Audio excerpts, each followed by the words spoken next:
legends in 3 titles of NetherRealm games compete every single weekend. Welcome to the Kolosseum.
Huge lead for Star Charger. He's working on a flawless right now.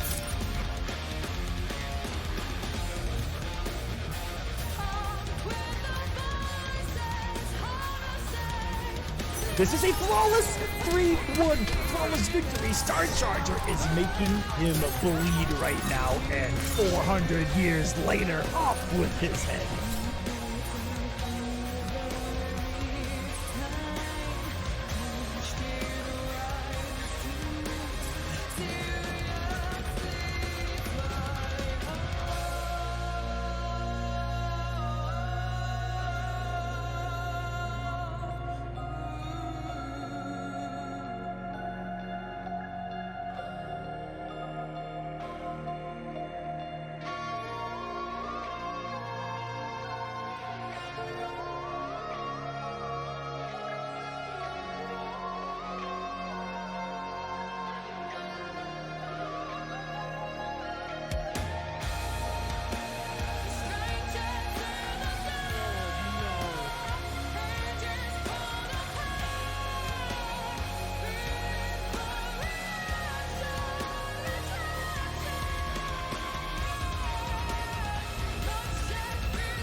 The Kolosseum Season 2 is brought to you by pixelpro.io.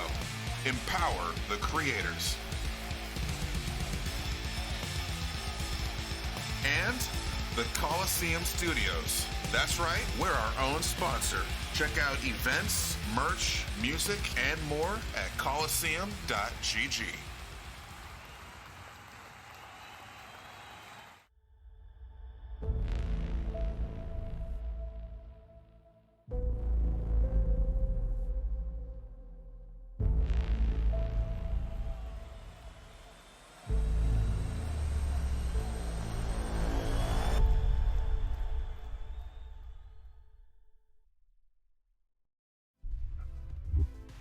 What is going on, everyone, and welcome to the Mortal Kombat X Kolosseum Season number 2 finale. It's 16 players, the best that North America has to offer. I am your host, Mr. Aquaman, and tonight is going to be a special show. I'm going to be one of the competitors in this finale, so I'm going to be taking a step aside and introducing the commentators here in just a moment. But before I do, I want to give a huge shout outs real quick while I got the time, while I got my face on the camera. I want to say thank you to everyone who's already here watching, to everyone that's going to watch this in the future. You guys are the best. Your support is what lets us do really cool shit like this. And speaking of really cool shit, I talked about introducing some commentators. Ladies and gentlemen, let's get this finale started. Our guest commentator tonight, joining the one and only Michelangelo. This is a blast from the past. Back in MKX first started, these two were the ones on the microphone, tournament in, tournament out, grinding, and to bring them together to close out MKX has been a dream come true. Ladies and gentlemen, Michelangelo and Katana Prime. Ladies and gentlemen, your eyes are not deceiving you. We promised a surprise. Please. We promised a surprise, and we got it. Gracing us over here, Katana Prime. Listen, one half of the Beanie Boys, and together we make Beanie Boys. KP? Back then, our dynamic was a little bit different. Michelangelo was the loose cannon and KP was the, law-abiding citizen sent to reel him in. And it just worked. Now we both 30 plus, lives have changed just a little bit. And nowadays, I just don't give a fuck. So we're going to get even more live into this, all right? This game is still rated M for mature. And as I fire it up and I look at the splash screen, seeing these terrible combos from the AI, I'm just happy to see just how far everything has progressed. Every player in the bracket tonight is just a god at this point. And I think as competitors sometimes, we get away from what makes the game essential to us. And that's the fun factor. So to sit back and be in a spectator mode alongside you, Mike, I'm ready to do this once again, baby. And this is great. Chronica has used her time scepter. We're going back to 2015. MKX, Beanie Boys. Let's get hyped. Bro, that's almost 7 years. God damn, I feel older. This is painful.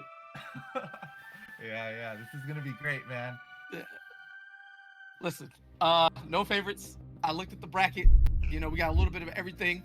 The difference in characters, the variety, that's what makes me the most hype. All right, up top, immediately the name that jumps out, Unbearable Skill. You know that this man straight up never stopped playing the game, and I don't say that as a slight. That's something that I actually wish the community had access to, as you see how far the level of skill can get pushed when people continue figuring shit out. I saw combo videos from this man within the past 2-3 months that was fresh, and it's 7 gears deep, so that's cool. You go down, first of all, Aquaman in his own tournament, you love to see it. Commentary, player, boys, all that, but he's going up against Tweety, work ethic numero uno, if not top 3 at the absolute worst. That is a lot of nonsense to deal with for Aquaman, but we'll see how that goes.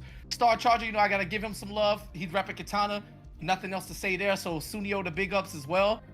And a lot of younger names, and some that I'm not too familiar with myself, but I've seen them floating around MKX. It's gonna be a show, baby. Shout out to Dink. I know he might have something that you like.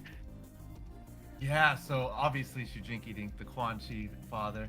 So the other youngsters that have been here that I had the pleasure to witness grow, Cyclone, week 1 champion. Amazing. And like you said, with Unbearable Skill, that man is the 4-time Kolosseum champion. It is crazy. He is the favorite to win. Yes, 4 times. And you could see Unbearable Skill all the way at the top, Cyclone all the way at the bottom. These two have a great shot in meeting in the finals. But hey, all in the middle, you guys see the names. You guys see T-Seed. I'm T-Seed's biggest fan. You see King Gambler. Holy, these guys are gonna make sure Cyclone and Unbearable Skill, they don't fight because they want some of that blood. This is about to be crazy. The finals, here we go. All right, listen, the best part about a finals bracket though is how much does seeding actually matter, right? These are the 16 players who have qualified out of the hundreds or whatever amount of players who have entered, right? When I look at the seeding, again, I know I touched on this name earlier, but when I look at Tweety, man's qualified for every game in the Kolosseum. I don't think the energy that people understand how much it actually takes to be as consistent, put in the work equally enough to reign among the top players in this type of environment in the modern day for all 4 games, 3 games, whatever it is, qualify for all of them. It's insane. So whether a 2 seed or 14, we've seen all of them win tournaments from that position before. And this is why we play the game. Also, I could never, ever, ever go against Gambler because Mom would have my head. So, let's go Gambler. Yeah, dude. Like you said with Tweety Man, that man is a workhorse. Not only is he great in NRS games, I actually consider myself a great UFC 4 player, and he actually plays and he dominates. You play that too? Yeah. See, I gotta learn. I know he played it because he talked about it however many years ago. Wheels as well, from Killer Instinct fame. Wheels also a UFC player. But now I want to see y'all play that game. Man, obviously I don't know how broke or clean it works mechanically, but I would definitely love to see that an off night of FGC goes, MMA and y'all run like a UFC invitational bracket. That would be sick. I could be setting up. Okay. Tweety, the workhorse. Who else would you do? Well, hold on, Mike. What else did you play now? Because you came from MK9. You were on the OGs, right? We were here. Well, you came in here before me, but same game, same time. What else does Michelangelo play that would be, deemed a fighting game that we don't know about? Oh man, I mostly stick to NRS games. I dabbled in like anime games, the Nickelodeon Smash game for a little bit. Okay. So yeah, just everything now. I got KOF. I pre-ordered that. So, what about you, KP? Oh, me, see, I'm the party game god. I'm not good at fighting games. I'm okay. But, anything that's party games, some multiplayer, Mario Party, Kart, Fall Guys, anything random like that is like, wow, like, these games actually have strategy. I'm, like, definitely good at them always. I don't understand why. I can't explain it. I don't have the reasoning. You're actually the KIT Mario Kart 8, like what? Like multi-time champion? Yeah, like 5 times, but I'll never win again though, because like a real like tournament level player started coming out, and like unless I just play with them, like it's not happening because they're actually too good. We're talking about like world level, so I'll never win again. But that's okay. I got the only trophy in history. I'm looking right at it. You know what I'm saying? 2014, that take me back. That was KIT as well, where King won and Justice won. And a name I'm surprised I'm not seeing tonight, man. Forever King. Usually, he's the one talking about his ability to play any NRS game at any time and not really deteriorate in skill too much. Well, guess what, King? The days of you shouldering on your natural skill may be over, as the resident kings of MKX, one of them at least, an unbearable skill is here. Let's get into it, round 1. And here we go. Wow, this is 2015 now. We got Tremor on the screen, and we got Ronin Takeda. Oh my God, definitely 2015. I mean, not at the beginning, because Trevor was DLC and all that good stuff, but overhead smash, you already know what it is. This is what we like the most about MKX, and this is freedom. Combo systems, creativity, pressure. I mean, if it's your turn, it is your turn. And your opponent has to deal with that or look at that meter. Try to press in between you, crazy. Yeah, so Unbearable Skill, he is probably the most dominating MKX player while you're in the corner. When that man gets you in the corner, there's no going out. That's it for you. So okay, this well, is gonna be tough. He tried to get cute pressing in between that drop, but no way. He's going to pick it right back up where he left off. As far as I'm concerned, that forward 1, high, mid, overhead, low, double low, I don't give a damn. It's still 6 frames, and it advances half the screen, and Trimmer does what he does best. Corner carry off of anything. Beautiful delay wake up there by Wix, but, I mean, delay wake up is only delaying the inevitable because this game is pressure on top of pressure on top of pressure. Yes, and Wix finally getting some breathing room to try to do something. And he's doing it. He's making it happen right now. But man, Unbearable Skill, once you get him going, don't let him. You can't allow it, because he's going to go crazy on you. Just like that. Yeah, there was a little bit of heart there from Wix. You saw, even though he was hit, Unbearable Skill didn't follow up with his streak immediately after, so he was able to down 1 poke under the high starter from Trimmer. MKX is really about picking your spots. Majority of the time, you want to have access to your meter so you can armor, because armor becomes your best friend. It's just a necessary tool to the point where they actually had to buff it and give certain moves 2 hits, because I think somewhere in the studio, I don't know if they had a conversation or Paulo was just on his laptop by himself, but they realized yo, this game is too fucked up, and we need to give a little bit better defensive armor. So we'll put 2 hits on certain specials. But when your opponent lets you go, or if they don't have meter to burn on that, because in MKX, meter is such a valuable resource, you got to use it 4, 5, 6 different ways. You got to be, you know, poke at the right time. And that's where reads come into play. And I think reads separate the elite players from the rest of us. Oh yeah, man. Some of the most godlike reads have been happening with Unbearable Skill. And Twix just trying to figure him out right now. He needs to stay out of this quarter. He got to do whatever necessary. And right now he's doing a good job because he's in the middle, but oh wait, here it is again. Hey, buff it up. Look at that. Big crystals. Oh yeah, watch your legs. Oh yeah, on the bottom too. No, don't go nowhere. I hit the ground. Yo, this character is so sick. He's so sick. Yeah, like we always say, don't nerf any of the top tier, buff the low tiers. Make everyone sick like Trevor. I don't know if everybody was as good as Trevor, we'd have an entirely different game on our hands. But at the end of the day, the character select screen is available to everyone. So, you know, no excuses on characters. As Wix gets the forward throw to start the pressure. Another check right on top. And this time, Combo drops it, which is unfortunate because he's not getting much in terms of opening Unbearable up with his offense. Yeah, Unbearable Skill, obviously an offensive monster, but that man is also a defensive demon. The way he just works it, like sometimes in the clutch especially, when he's at like 10%, he'll just block the most absurd offensive moves. It is crazy to see. How about being at plus 800 there with that EX low crystal? It doesn't matter if you want to block or not. You don't have a choice where frame traps, you know, actually matter. There's none of that, I'm plus 20 and you think you're going to flawless block the follow-up? Nah. This is MKX.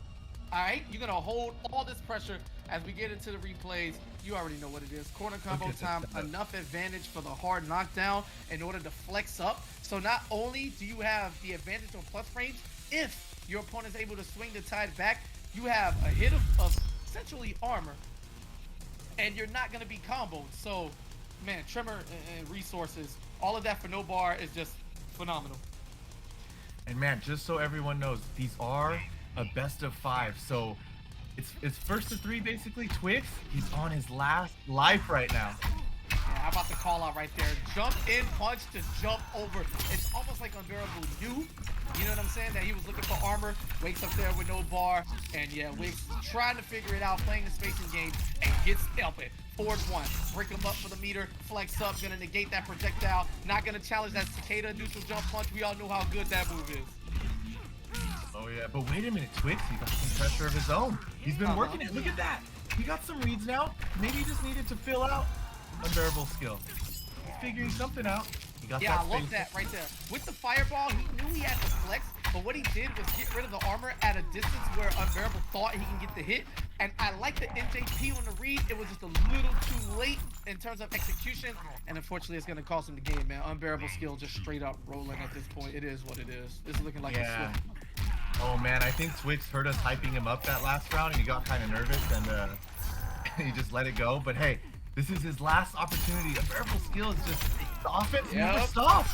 And that's exactly what you're supposed to do. Let go of the armor at the end of the block string to eat it. Any follow-ups are going to get interrupted by that forward 1. And I think it's more that Unbearable is just the friend of the production. You know, y'all like Swift 3-0s. Everybody want to get out and go home. Or, you know, turn your computer off, however you want to call it. So Unbearable is setting it off early. 3 bars, X-ray combo incoming. Unnecessary. That's just a W. Wow, and Unbearable Skill making a statement right now. All you guys on the bottom of this bracket ain't got shit on me. Look at me, guys. As the #1 seed, that is, you know, what's supposed to happen. Not to take away from any of the opponents. It just is what it is. There's a reason why he's at #1. There's a reason why he's the 4-time champion, Mike. Listen, people don't win titles by mistake. That's just not real. I never really understood the hate or discredited for people who are winning, regardless of where it is. And Unbearable is somebody who shows up, shows out every single time. No surprise there. That's one of the safe bets you can take looking at these first bracket matches. Yeah, man, and it's been crazy. Yeah, I feel like a lot of people that say, oh, that person just got lucky with that character. it's mostly just excuses for them being incompetent with their characters, and they need something to fall back on. But hey, right now, unbearable skill. Who do you think can do it, Tweety? I don't know. Well, I don't want to jump too far down the bracket. There's still a bunch of games to be played in between now and then. Who knows? Aquaman might pull off the upset tonight. It is his event. He could pull some strings and do some things. Hey, listen, I ain't gonna put it past him. But either way, at the beginning of the day, this is the finale. So that just sets up where you go in terms of winners and losers bracket. So Unbearable is gonna need to win one more match, right? Because he's starting on top 16 of winners right now, I believe. Yeah, because everybody came in fresh into this bracket. So we'll see what happens moving forward. But this is the winner side. Take a look at that. We got Sunio coming up next, going up against MK Active, both fire players. Sunio, man, I need to take a poll. What game is Sunio hated the most for in his gameplay? Because he is, if he's not the most, like, the premier zoner of modern day NRS above all, he's no less than 2 or 3. And I'm just saying that as, luck. Because I can't think of 2 or 3 more proficient zoners than Sunio. And more from Katana, boy, I would hate this character if I didn't love her with my heart. And man, if you love Katana, you're about to love her a little bit more, just because in Sunio's hands last week, he was down, I want to say it was 2-0, and he made the reverse 3-0 to move on. Okay, you love to see it. Right now, playing it real safe. Didn't quite recover in time to get the run he was looking for, the trade on that EX Blade. Melina still does well here. It's just a matter of patience and get the call out. But Sunio's defense, right? Zoning, while it just seems like you just toss shit and win, that's actually not how it goes. Like, you need to have a mindset that is patient and very well disciplined. And again, Sunio is just the best at that in the modern day, in my opinion. But active, patient game. I know you take a lot of chip in MK. These singular hits are what add up. Katana cannot take to the air, becomes that telekick, and Sunio is finding, well, he's fucking around, and he's finding out all in this second round. Yeah, Sunio, one of the masters of just jumping back and punishing you for just trying to do anything. But Melina, she has the counter to Sunio's gameplay, basically. Yep. That's exactly what this character does historically. 11, I can't really speak on it, but Melina's just one of those characters by design that just does well against Katana now. Beautiful trade there. The EX Blade comes back to give you enough hit advantage to get a combo from almost anywhere on the screen, especially since Katana has access to forward advancing moves like the forward 2, which takes her halfway across the screen. They have to nerf the buff that. She didn't need that, but it is. We ain't complaining. We'll take that. And yeah, right now, Sunio definitely isn't complaining. He got a big combo right now in the corner. Beautiful! Back into the corner you go. And you got trying to take guarantee right there, but using the full invincibility on that EX teleport. Unfortunately, comes out a bit too early and gets a bad angle, but active, picking up exactly where he left off. Double roll, still my turn. And 2 hits of armor. Touched on it in the first match. Normally, that forward one from Melina would break armor, but not with 2 hits. And one more read for the game. Sunio has no meter, so he has to deal with it this time. Pressure. Oh, and the EX ball, bro, wake up. Nah, buddy. Nah, Mike, it's finals time. It is definitely Oh my gosh. Yo, what? Wow. What we're about to witness. Excuse me? What we're about to witness tonight is gonna be insane. Look at this. We almost need to see the whole match again as a replay, because all of this was insane. That this corner man play. did EX ball roll on hit, and then he just did raw wake up shadow kick. Like, I love it here. This is the first match, right? Okay, I see what's going on. 1-0 in favor of Sunio. Active is definitely gonna think twice about the meaty pressure, or actually just continue it. His meaties weren't off until that last one, so you have to have a lot of heart to believe there. But I think it goes back to what I was saying about MKX and the oppression. Sunio had no meter, so you're gonna block and die, or you're gonna give yourself a chance. And we'll touch on more reads. Matter of fact, Mike, you had a read named after you. It was literally called the Lerma. What possesses you to do things like that when it comes to making reads?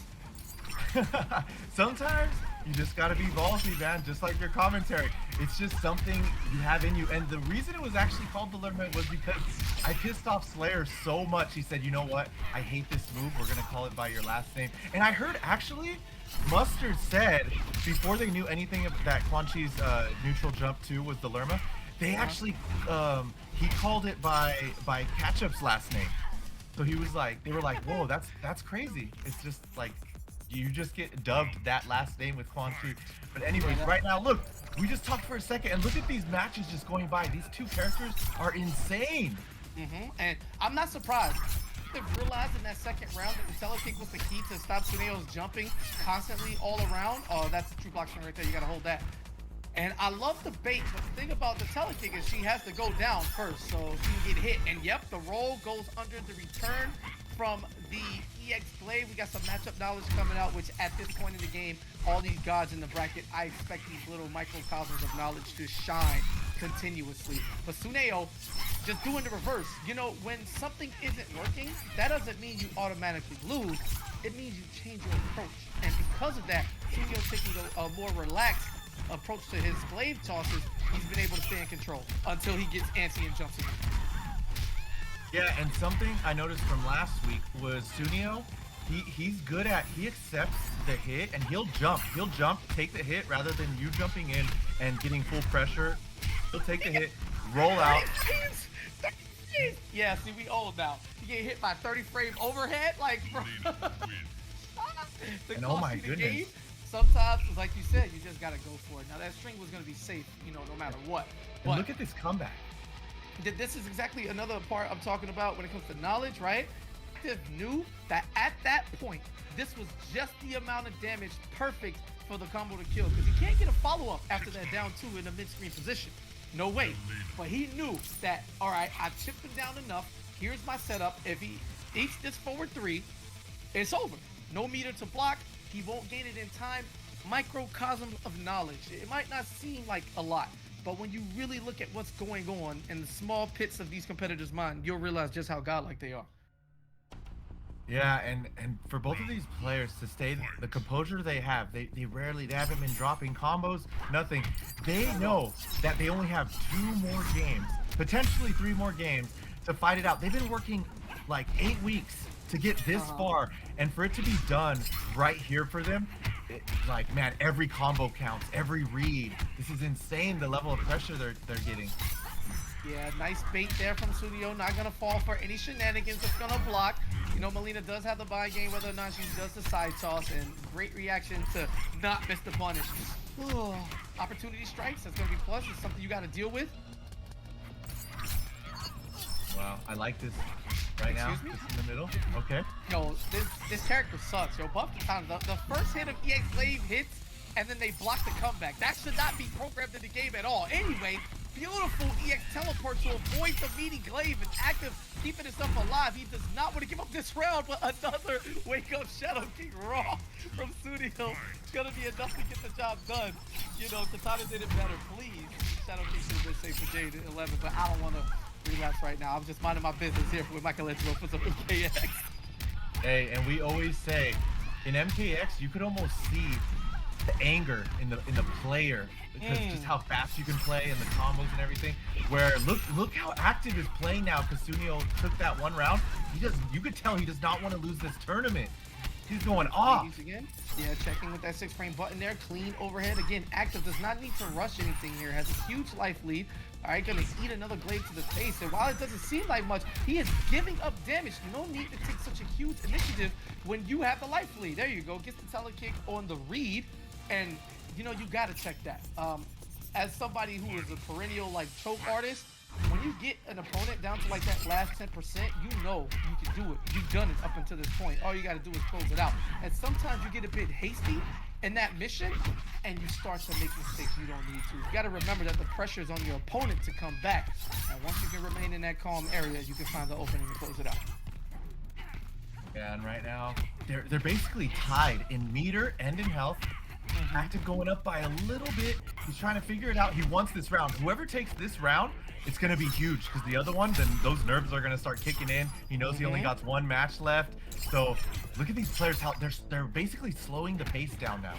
Yeah, really, so I love that adjustment from active.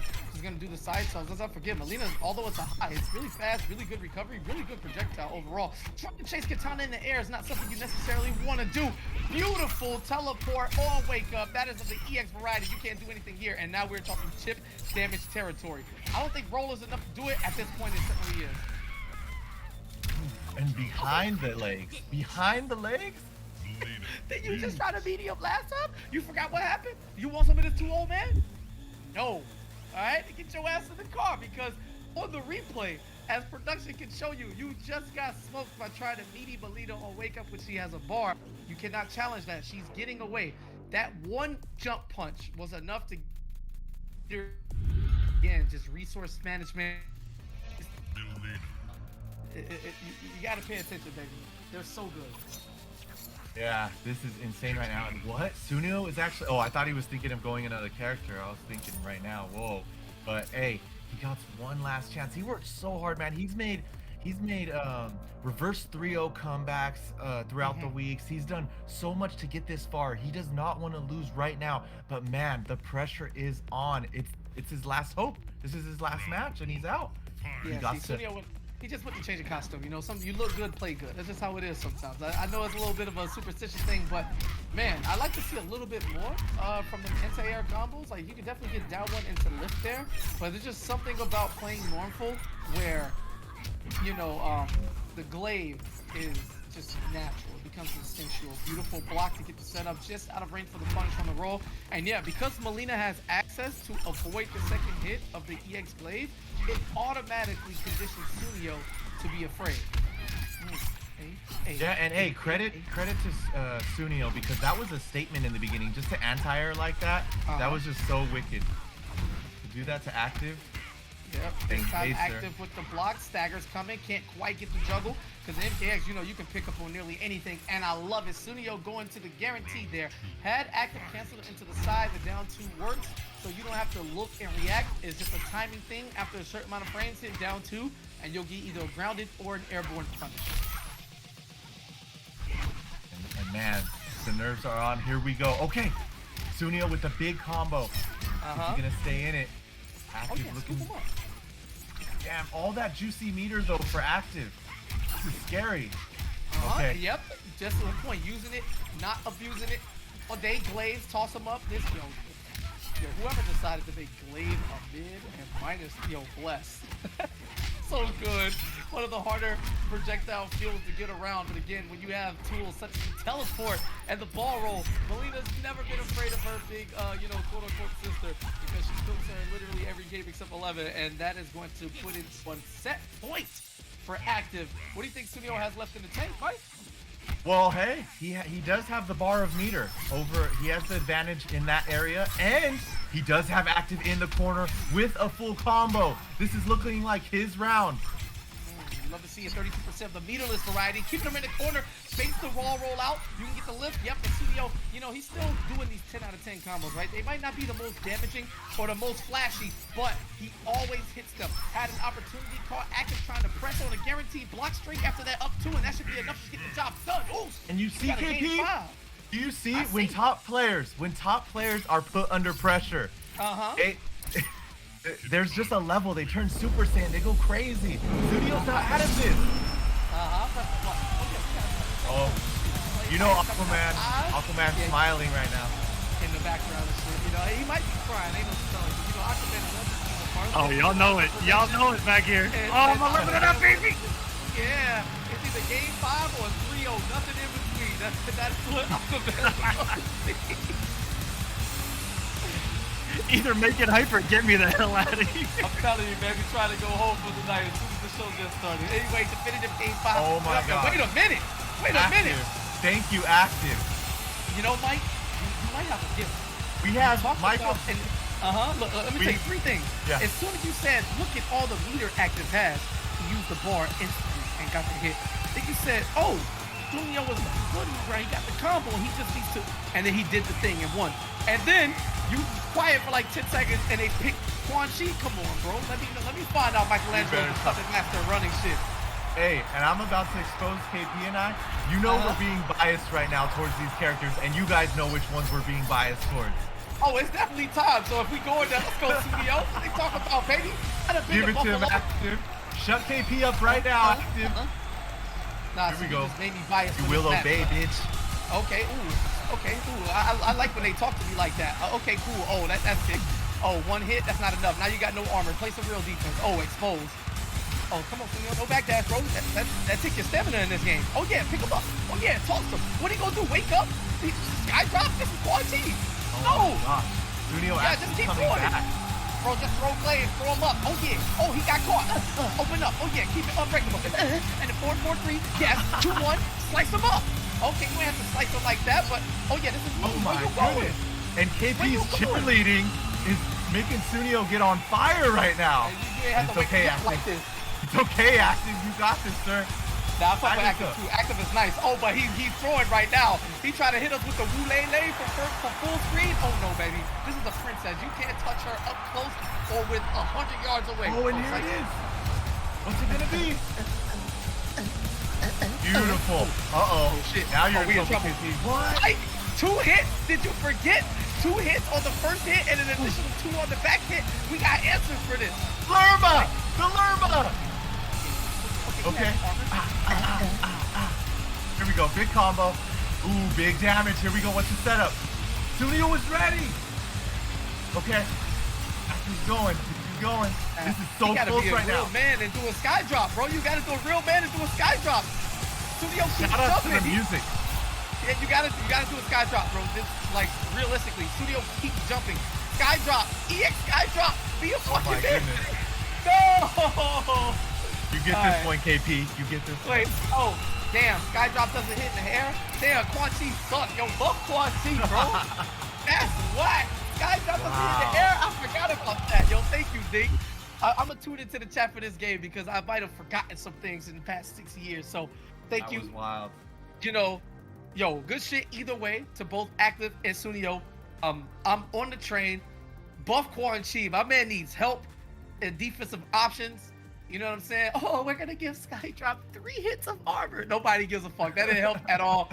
Buff Quan Chi. Let him if he does Skydrop in the teleport, like inside the rune, let the armor go with him. Not the rune, but he has the armor and it travels with him. I would like that.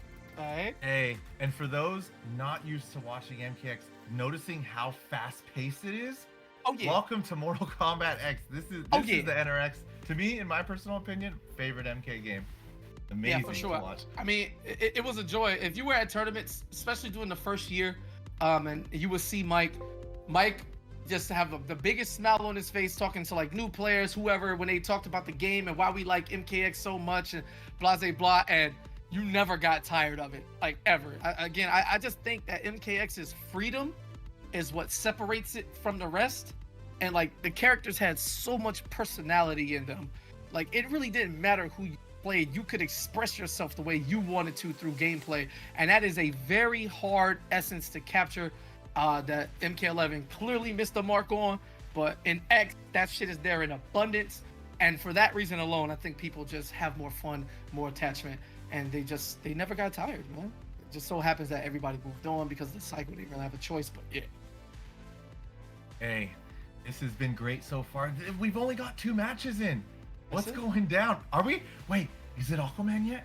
Because he's kind No, of not quiet. yet. That's like Not yet, 4 not or 5 yet. matches. Not He's yet, got to not he yet, got to okay. practice. Listen, I told you when it comes to work ethic, man, you really can't mess with Tweety. As soon as it started, bro, he was in the chat like, "Yo, is anybody trying to play until it's time to play?" You know, and he's serious. Like, it's not a game, so it's Ready different. for So something Aquaman crazy? better get in there too. You Yeah. guys So want coming to up hear next. something crazy? We were in Yeah, the talk to me. Discord. We were in the Uh-huh. Discord, and he tried to warm up with me for a hard match.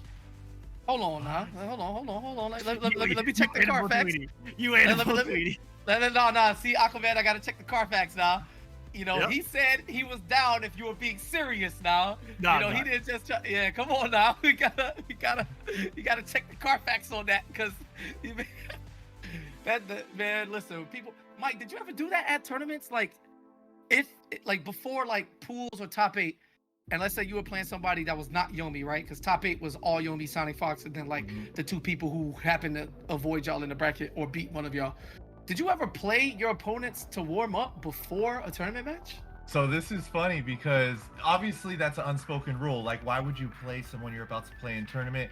And I always said, hey, but if you're willing to play them, if someone's afraid like, oh, they're gonna get the read on you and stuff. But hey, I feel like I'm a smart enough player to get the read. But I stopped doing it because when I did it, Slayer pulled me aside, and you don't even understand. When that man's mad, as skinny and small as he is, he can put the fear in you. He can put the fear in you when he has those eyes and he's just pissed at you. He's like, what are you doing, you idiot? You gotta play him in tournament. I'm like, all right, I'll stop doing that. Jeez. So yeah, never did it after that.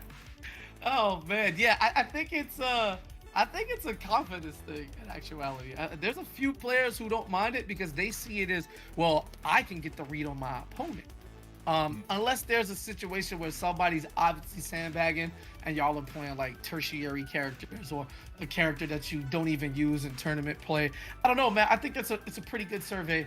I wonder how like top level people feel about that.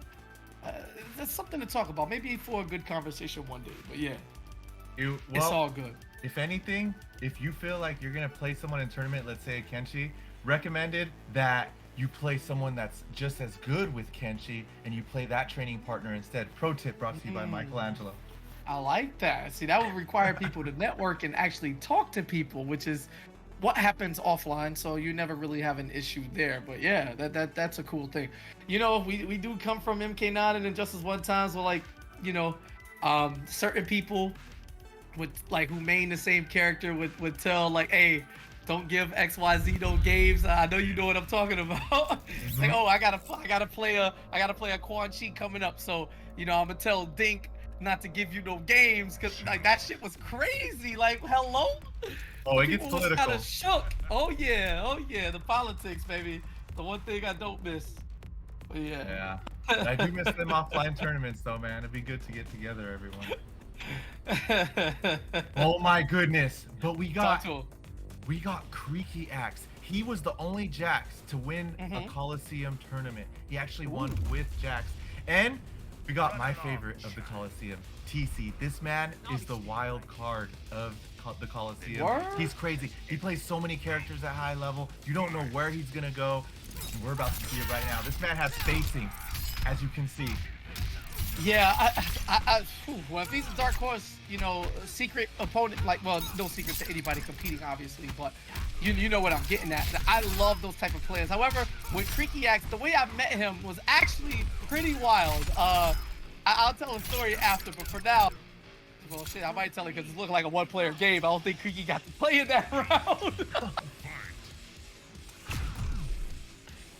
Or Creaky, you watch though. Creaky, he turns it up. He ain't no Kolosseum champ for no reason. Like you talked about champions. They're not champions for no reason by luck. Yeah, not at all. Well, I'll tell you this, gets to interrupt on the corkscrew kick up top, but it's more of the same. Lasher Takeda, the threat of that low grab at any given time. Oh man, you keep taking me back to the great KIT 2016, V-Man, Raptor, Hayate. My God, with almost all three Takeda variations made top 8 at the same tournament. V-Man going home at 9th with a legendary set against Scar, which was offline. You had to be there to see it. TC picking up exactly where the Takeda train left off. Just looking godlike. This wasn't a very common character, but every person who played this character was pretty damn good. Yeah, shout outs to Hayate. He's what, like, there's so many people that they burst onto the scene and they showed you the beauty of MKX with the variations. It was like, okay, we had many like Takedas that maybe played, you know, one variation, but the man that made Ronin what it was Hayate. He brought it on the scene, and there's these people that once they bring him on the scene, it gives other players the faith where hold on, I gotta play that variation, I gotta do that, and that's the beauty of like the personalities flowing through the characters. Absolutely. Big shout out to Storm as well, man. They showed me the time of my life when I went to Austria. Each time out, showed me love like I was from there, like I belonged there, all right? More on that later. Right now, we're going to get to Bone Shaper, right? You know what this string does. You got a lot of time to hit confirm. You got the A-frame Hell Sparks, baby. One of the greatest projectiles ever created. So good. Not sure why Creaky Axe selected the spin beater at the end there. If he's going to get the juggle combo real easy, 20%, safe, no bar. He gets to keep his resources and just out of time on that delay. The low hitting first, the overhead combos, and TC right back in control. Yeah, and I love seeing the high-level players, like what goes on in their head with matchups, and I kind of see that Creaky Axe probably went Bone Shaper just to get those Hell Sparks, because obviously everyone hates on Lasher Takeda with the spacing and everything. Yep. But with Bone Shaper, you could use those Hell Sparks, stay out of that range of those scary those scary whips, and he's trying to do something, but man, TC not allowing anything to go on right now. Excuse me? Oh yeah, the 3D hitboxes rear their head and Tricky Axe is allowed escape from the corner for relative free. This game sucks, but we love it.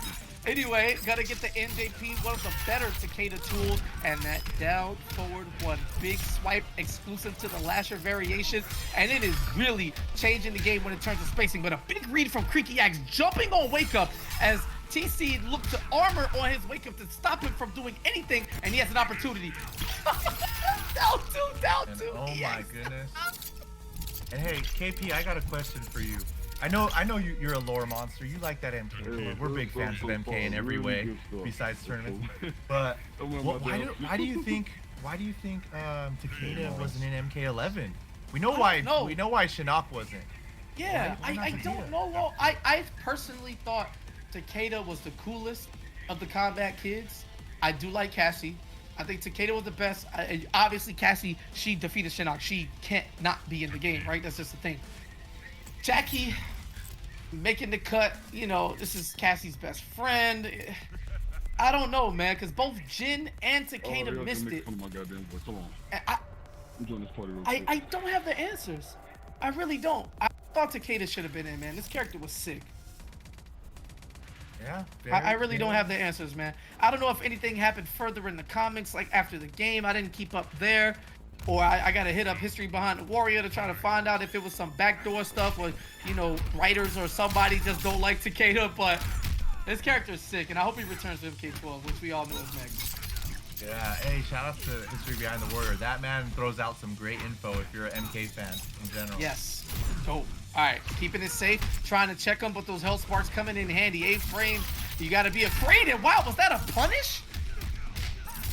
And oh my that goodness. Is crazy. T-Seed is on another level. Nah, he's out here. He's out here. T-Seed is out here. This is definitely a spectator's player. You know what I'm saying? Very fun to watch. Does the thing and is actually good on top of it, playing one of the more exciting characters. And anytime you play a lesser played variation, that is automatically going to get you fanfare. But I do like that. Going for that punish with the whip drive, just swinging it around, forcing Creaky Axe to amplify, or excuse me, EX those Hell Sparks every single time, or risk eating a punish. Oh man, he just needs one hit. Creaky Axe trying to stay in there. He does have 2 juicy bars a meter. He's looking good with that meter. He's trying. Oh, big juice. Okay. Uh-oh, TC's in now. Oh, this is trouble. Oh, no! Yep, and let it go in time. It did not matter. That is the insurance policy. Takeda, you know, he saved 50% or more by switching his car insurance to Geico, and y'all ain't even people. You thought you could get up and do a shoulder, one of the faster wake-ups, and it has armor? No, catches him at the tail end of the armor running out. That's just beautiful. Checkmate. Love to see it. Don't go anywhere. Yeah. Wow. Such amazing play. And KP, you see why I fangirl over T-Seed? Yeah, no, TC definitely exciting to watch. We're going to be seeing more of them regardless. The first round of losers will be played off stream, so there's a chance we don't see, you know, the people who fell on this broadcast again today. But that sets up TC versus Unbearable Skill. Yo, my bad on that fatality, homies. My bad. That's on me. All right, cool. Y'all got that? They got that? I don't know if they got that, but if they got that, all right, cool. It's all love. Anyway, Mike, we're going through. We've seen 3 matches now, 6 different characters. Does it stop? We got more variety coming in the tank. What's coming up next? Hey, I know you haven't been here. This is your first time, but man, in the Kolosseum, you see nothing but variety. That's the power of MKX. It's just there's low tier, there's top tier, there's everything. People say, oh, this character will never be in there, but he's in there. Watch, you're gonna see some weird characters out there. So man, MKX, man, it's just delivering in every way. I would have loved eventually to see the champions go at it. Obviously, week 3 champion Creaky Axe, he is out, eliminated. This is like a Royal Rumble match, you know? So he's out of the ring, he's eliminated. Well, kinda. He's hanging on the outside rope right now. That's you know, true. they kicking him. He's trying to stay in and all that good stuff. We might see some acrobatics if he can make his way back in, but it's not looking good right now. Exactly. But hey, so unbearable skill waiting in the wing versus T Seed, and up next, let's pop that bracket up, man. Please. Can't get enough of this. Please. All right, take a ride with us right quick, Chad. We got King Gambler and Crowley coming up next, I believe. If not, or they might have played Australia. I don't know if there's time constraints, something with Gambler. It's all good. We're going to figure it out. Star Charger and Cam is black on deck as well. Aquaman and Tweety, Dink and Code Kane. That is a name I am unfamiliar with, so I'm super excited to see them play. Ghost Samurai the same, and Cyclone. That is going to be insane.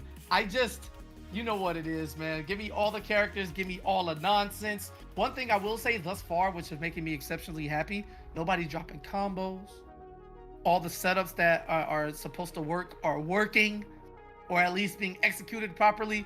This is what happens when people are actively, no pun, working on their craft and playing the game first and foremost because they love it. It doesn't feel like they're playing this because they have to, or because that's what the end crowd is. No, everybody here on MKX is here because they care, and you will never get a better core gameplay than from those who actually care. That's why exhibitions and all this is super hype, regardless of the game on stream. Now, moving forward, more variety, and our first double in Molina. And we got King Gambler, Crowley. Man, King Gambler, another kid, a workaholic, just like Tweety, man. He's out here, he's dominating in almost every game he plays. He's doing such a great, he's now an OG. He just got on the scene like not too long ago. I mean, in terms of like us, like 10 years plus. But man, King Gambler always doing work just like Tweety. And he got Crowley though. Crowley, big name in the Kolosseum. He's one of those Molinas, you know? All right, I need somebody from production to ban Ominous in the chat. Other than that, we keep going, baby. Rams house, we can hold that shit. Get the forward one, staggers coming in. And this is the brood mother, baby. This is the ball head version. You know, she ain't worrying about it. She's just chilling, minding her business. But she's going to get tossed no matter what. Going for the meaty jump in, keeps a slight delay on the wake up. And Gambler playing the spacing game. You know, he loves his staggers. Oh, he was trying to bait something out there. And that is a full combo off that 2 hits from the poison one. All right, wow, Crowley looking so good. I'd be so nervous against King Gambler. You see, he's repping CGL. It's like, oh my goodness. But yes, Crowley doing work. Where's that the was sponsor beautiful on his side? You know, the funny thing about that is that Crowley made the executive decision to teleport, right? Adding teleported forwards, there's a chance that Gambler's string takes him out of range. And while he probably could have punished with the ball roll, there was no need to because he was right in his face. Perfect timing, perfect spacing, perfect everything as Crowley. And that's just the first round. I like what I'm seeing. Oh! Nah, Crowley's kind of nice. Hold up. Sometimes you just know. You can see 1 or 2 like reactions, and you just know. Yeah, and Crowley looking so good with the health bar, but now King Gambler 2 bars a meter. He is up in life now and got Crowley in the corner. Well, make it hurt then. Okay, Joey. Oh yeah, pull the wings out. Let him know you can fly. Oh yeah, big punish on the roll. Easy work for King Gambler on that one. That was just punishment on top of punishment on top of punishment. Caught Crowley hand in the cookie jar. Oh, in the overhead low, but there was no overhead there. Gambler just looking for the hit confirm. Gambler plays, he's like the most solid, dirtiest player. You know what I'm saying? Like, this is not honest gameplay. This is disgusting. But Gambler's such a real man, you know, that you don't, it's like the quiet kid that you test him and you find out that he's really about that. That's how I describe Gambler's gameplay. It is disgusting as he closes out game 1. And oh my word, the Gambler has woken up with the Brutal because, man, that first round, it was close. But after that, when I seen Gambler started like just moving back and forth and using his spacing and stuff, I was like, uh-oh. This is going to be scary. This is going to be a long night for Crowley. Ooh, very unfortunate there to set that up for the end of the round. I mean, Gambler was working on a hood flawless at that point, so I can realize not getting the hit confirmed, you know, just doing the roll, kind of autopiloting it at the point. There's a lot going through your head, especially in a game like MKX, which overtly promotes offense. Like, the comeback factor, unless you have a mixed machine of a character, it is really hard sometimes in this game. Especially since you need your meter for so much, but yeah, it was all but over at that point, so it is what it is. Why not just throw the roll out there on block? Maybe Gambler lets go of block early. Yeah, man. Gambler has turned it on and hasn't turned it off because Crowley, he has to figure something out. He's trying to slow the pace down. Gambler doesn't allow that. Gambler doesn't allow the pace to be slowed down. He turns it up to 10 and just keeps it going. Oh yeah, keep the low bug. You gotta watch your legs, baby. Free pressure because everything chips in the dirtiest of ways. And Gambler caught with that delayed poke, enough recovery to get a punish. And Crowley, he did have the right idea, but that is one of the worst feelings, especially in NRS games or any fighting game that doesn't use traditional like combo system where hit advantage can be comboed into. When you try to do a stagger and they let go and get hit by the stagger, and so your throw just whiffs. And then you get punished. Oh, that is so much pain. And it cost Crowley the whole momentum and the whole round. And I hope you guys noticed that combo, that last combo at the first round. That was insane for the bug to be crawling and he landed on the bug and comboed it. That's the power of MKX. Yeah, that box now. Yeah, no apples for you. Oh, we're gonna keep it safe, baby. Oh, excuse me, don't dash up. I got this EX teleport, baby. The ethereal version. Folks in between, keeping it safe, getting some solid chip damage in for both opponents. Gambler showing a little bit of respect, you know, when it's not his quote-unquote turn. But driver's seat activated. Let's take a trip to the corner. Not quite. Gets the drop. It gets the follow-up. Wait a minute. Oh, yeah, dunk on him. Yes, he was the Warriors in the NBA. Come on, son. In the Outworld League, the OBA. Going up top. Look at this, 30 plus, meterless. Oh yeah, 40 plus. 43% into setup. Yes, MKX. Okay, Crowley turning it up. He has something to say about this now. He's not out of it. He's like, I haven't worked this hard to be shut out like this. I'm here to play. Checking the dash is Gambler going for the overhead after using the EX puddle for the plus frames. 22% into the setup, but again, Melina, that EX teleport. Full invincibility. I think it's on frame 1. Now you can't meaty that. Like, what's up? That's just something you gotta deal with. But Gambler, he doesn't care because Gambler's not winning through poke. He's getting full combos every meal he takes. And as Crowley tries to find that equality, it's just Gambler setting the tone, setting the pace. Crowley seems to need a big round, and that was a big mistake from Gambler. Surely he didn't want to let that go. But momentum, blocking the 30 frame overhead. Jump back. This could be curtains, Mike. And wow, this was amazing because as dominating as King Gambler has been, it is tie game. It's 1-1, and I feel Crowley has his family to thank at home. They're all watching, cheering him on right now. Word? You know? No, I just made that up. So damn, I'm not sure about that. But I would think so. By the way he's playing, I would think they are. I would like to imagine. Wouldn't we all? Yeah, I mean. Yeah, I certainly would have enjoyed that if that was ever a thing. But yeah, absolutely. What I wanted to say though was, in the middle of it, right, as we go into game 3 here, now tied up at 1 apiece, it's Crowley's adaptation, right? It was all momentum to get the round that he wanted. He showed that he can play this poke game. You get a hit, I get a hit. It's not all about just forcing his way into offense. No. These are two equally neutral-heavy opponents right now, regardless of what the characters on screen can do. And I love these type of even matchups. I think we got another game 5 on our hands. I'm gonna call it early, Mike. Yeah, in the beginning, it was looking like King Gambler's game all the way 3-0. But man, the way that's the beauty of these players, and I respect all of them for still playing MKX and oh my god, he almost comboed that. Revitalizing our love for MKX, seeing like what is high level now, you know, in 2022. And it's just beautiful to see because you see the adaptation of, wow, this guy just got murdered this first match. What is he gonna do? He should just quit now. But look at this, it's tie game. Crowley's looking beautiful right now. Hopefully his family's watching. Yeah, we are. Ooh, and Gambler knew he had enough friends to challenge that time. We are going deeper and deeper, more, dare I say it, Yobi layers coming out as Gambler has just been ahead of the game, you know, in the driver's seat for the most part. And okay, ooh, I don't know, that teleport he tried to grab, but that was a clutch tech by King Gambler. Now he has Crowley in the corner, but Crowley teleports out of it. He's looking good now. Didn't believe. Oh, the reset. Yes, let me get that grab, King Gambler. I'm telling you, he is the dirtiest, honest, cleanest player you could think of. Do not sleep. he's so like Gambler's so good. Like he's so good, just like at like fighting games here, and his layers, like it's not the same. He has his progressions. It feels like a quarterback. You know, there's a play that's meant to be run, ball is snapped. He checks his progressions. Oh, this wasn't open. All right, I'm gonna check down to this. All right, last time, you know, it's like a whole drive when I watch Gambler play, and it's very, very impressive. Gambler's a person you can take a lot of footage from, and if you just watch it straight, like in a set from front to back, you can learn a lot, you know, over time.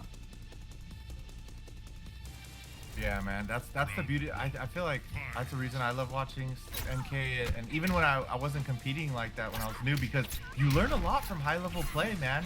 That's the power of YouTube and all these streaming services now. It's like we didn't have that back in the arcade days, and hey, KP and I 30 plus, we know about those days where we were in the arcade wondering, man, how do you get good at this? Like you actually have to sit there and practice. Nowadays, hey, just watch some Kolosseum and you could become godlike. Bang, bang. Love the approach there. Melina with that get out of jail for free card with the EX teleport, but Gambler is the warden, baby. We ain't worried about none of this. You can escape, but guess what? Escape convicts always get caught. You coming home, baby. And what I thought was going to be a game 5 has me scratching my head like, damn, boy, KP, you know. This is the king right here. Ain't nothing gambling about this play style. This is a surefire bet. Man, and I love the wordplay, KP. Man, you are a master of that. I love the whole conflict comment. Yeah, maybe do a little bit, a little bit. Everything starts with a K here. How about an overhead though? That starts with an O. You get opened up, you get tortured, and now you have to deal with it. 33% into the knockdown, into the setup.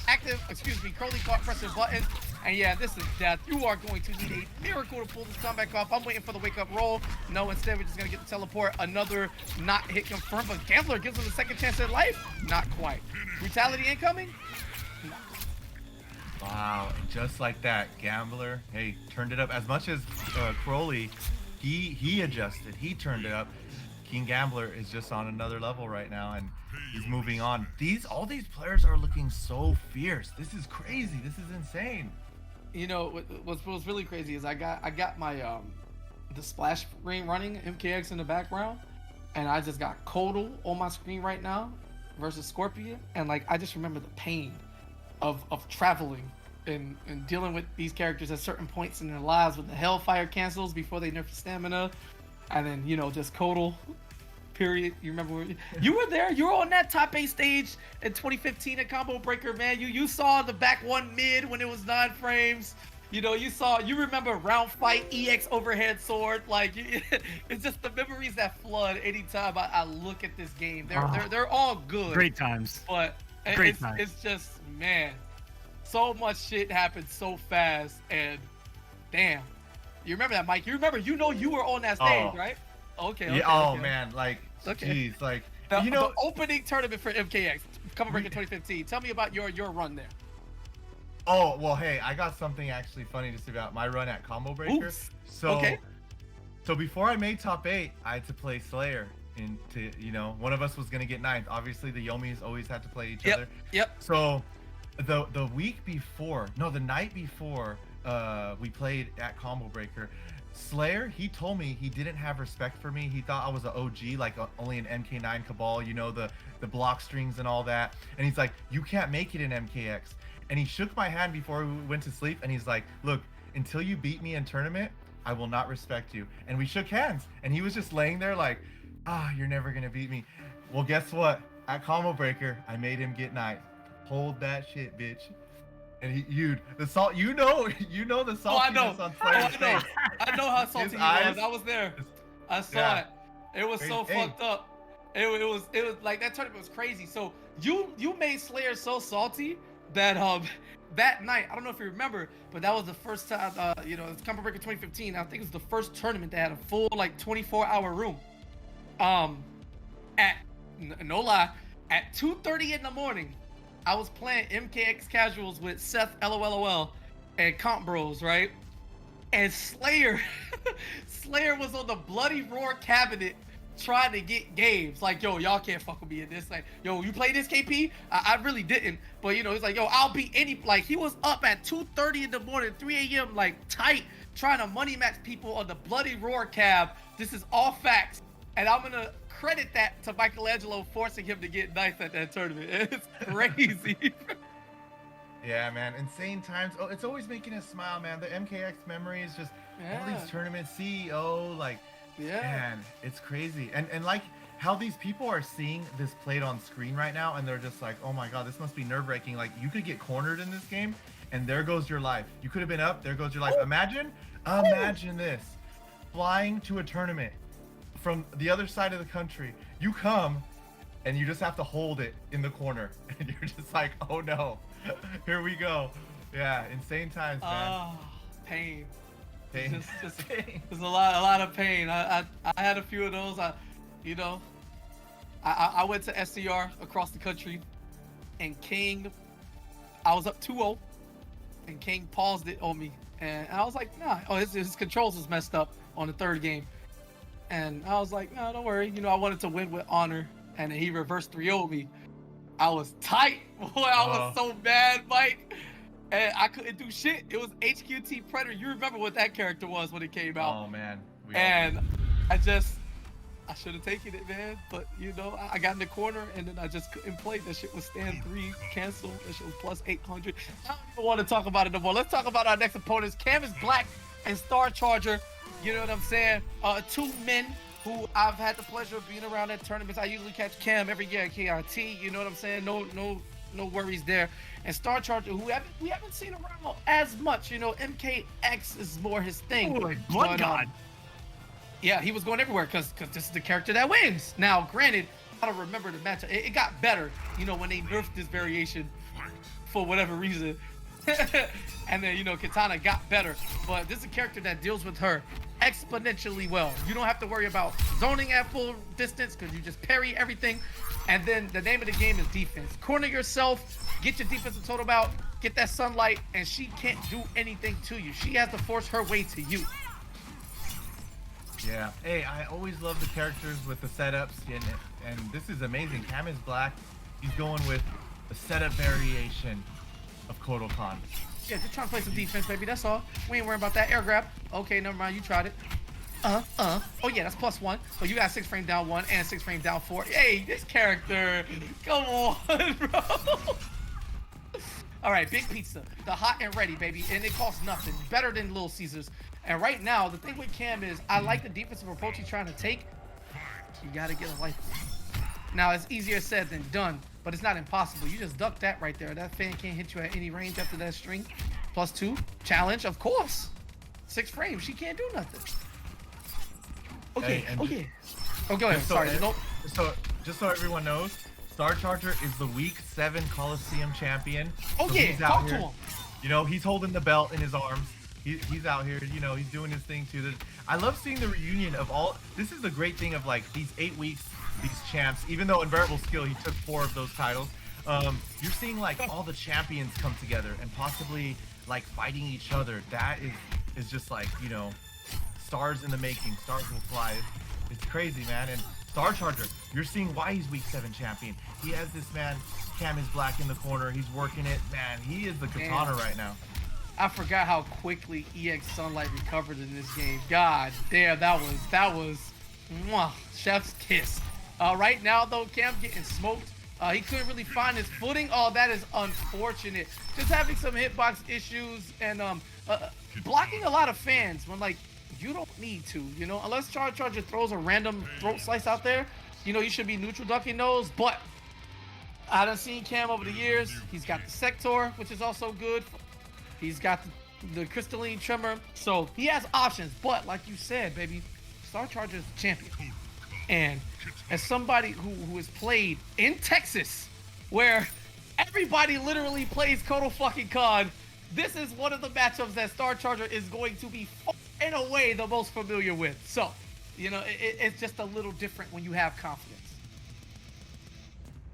Yeah, man. Star Charger, it was interesting because during about Week 6, you've seen Star Charger just transform into another player. Like during Week 6, or Week 5, it was like, okay, it seems like he's just getting back into the game. Punish. But when week 6 hit, it was like, whoa, this man has been playing all week. He wants to win these things.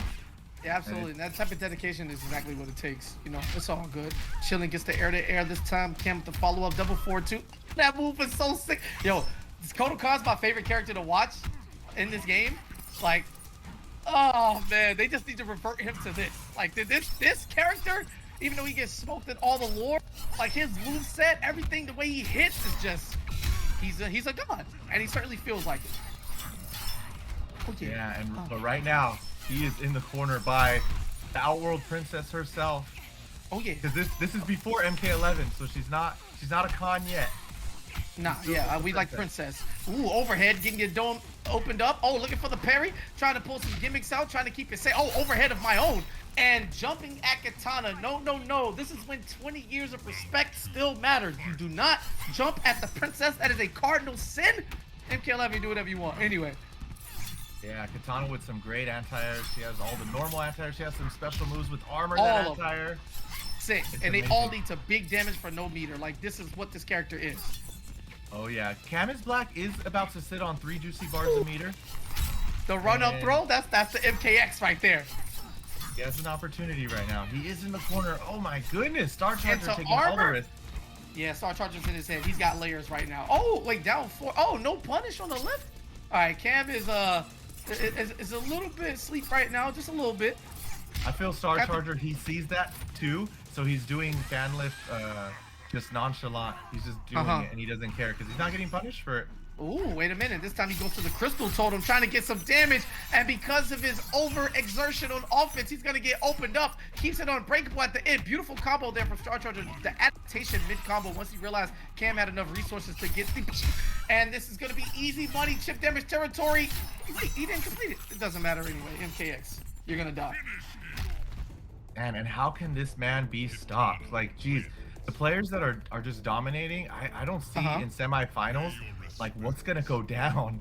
These men are going to go to war.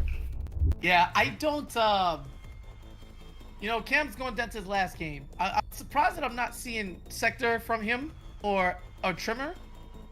Maybe, I don't know if he had a point to prove, or if he just needed a game, or he wanted to get comfortable. But Star Charger has evolved. He's exceptionally solid for the most part, and where he's taking the risks, like poking the lift, trying to take a counter poke, like he's making these reads where he has the meter to break, where he has such a tremendous life lead against the Blood God, who doesn't do that much damage outside of Crystal Totem. So he's fine. And here we go. We get the character select, changed it to Liu Kang, Dragonspire it is. We all know what this character does. Oh man, he pressures you and doesn't stop. And he has some pretty decent zoning as well that he could hit confirm into a combo. But right now, okay. You know, the birth of a certain superstar modern day gave every single person on this planet a reason to fear Liu Kang retroactively, no matter how many years later it was. You know, when Ninja Killer was out here, you saw Liu Kang in a different light. Oh yeah, Ninja Killer is the young blood. He's definitely made a name for himself in the scene for MK. At the end of MKX and at the beginning of MK11, he really solidified himself. Some people were saying, oh, he's probably not going to be able to handle MK11, this and that, but man, he's showed why he's great. Yeah, no worries there. Keeping it safe this time is Cam. You know, there's a lot missing, and Star Charger's kind of having his way throughout the entirety of this. He's controlling the tempo, gets a poke there, and unfortunate again, just Cam getting robbed, and Star Charger electing to not make him block, calls out the backdash, and yeah, you know what? The reality is Star Charger is just straight up better. Like it's not even a question right now. He is playing phenomenally, and everything is working in his favor.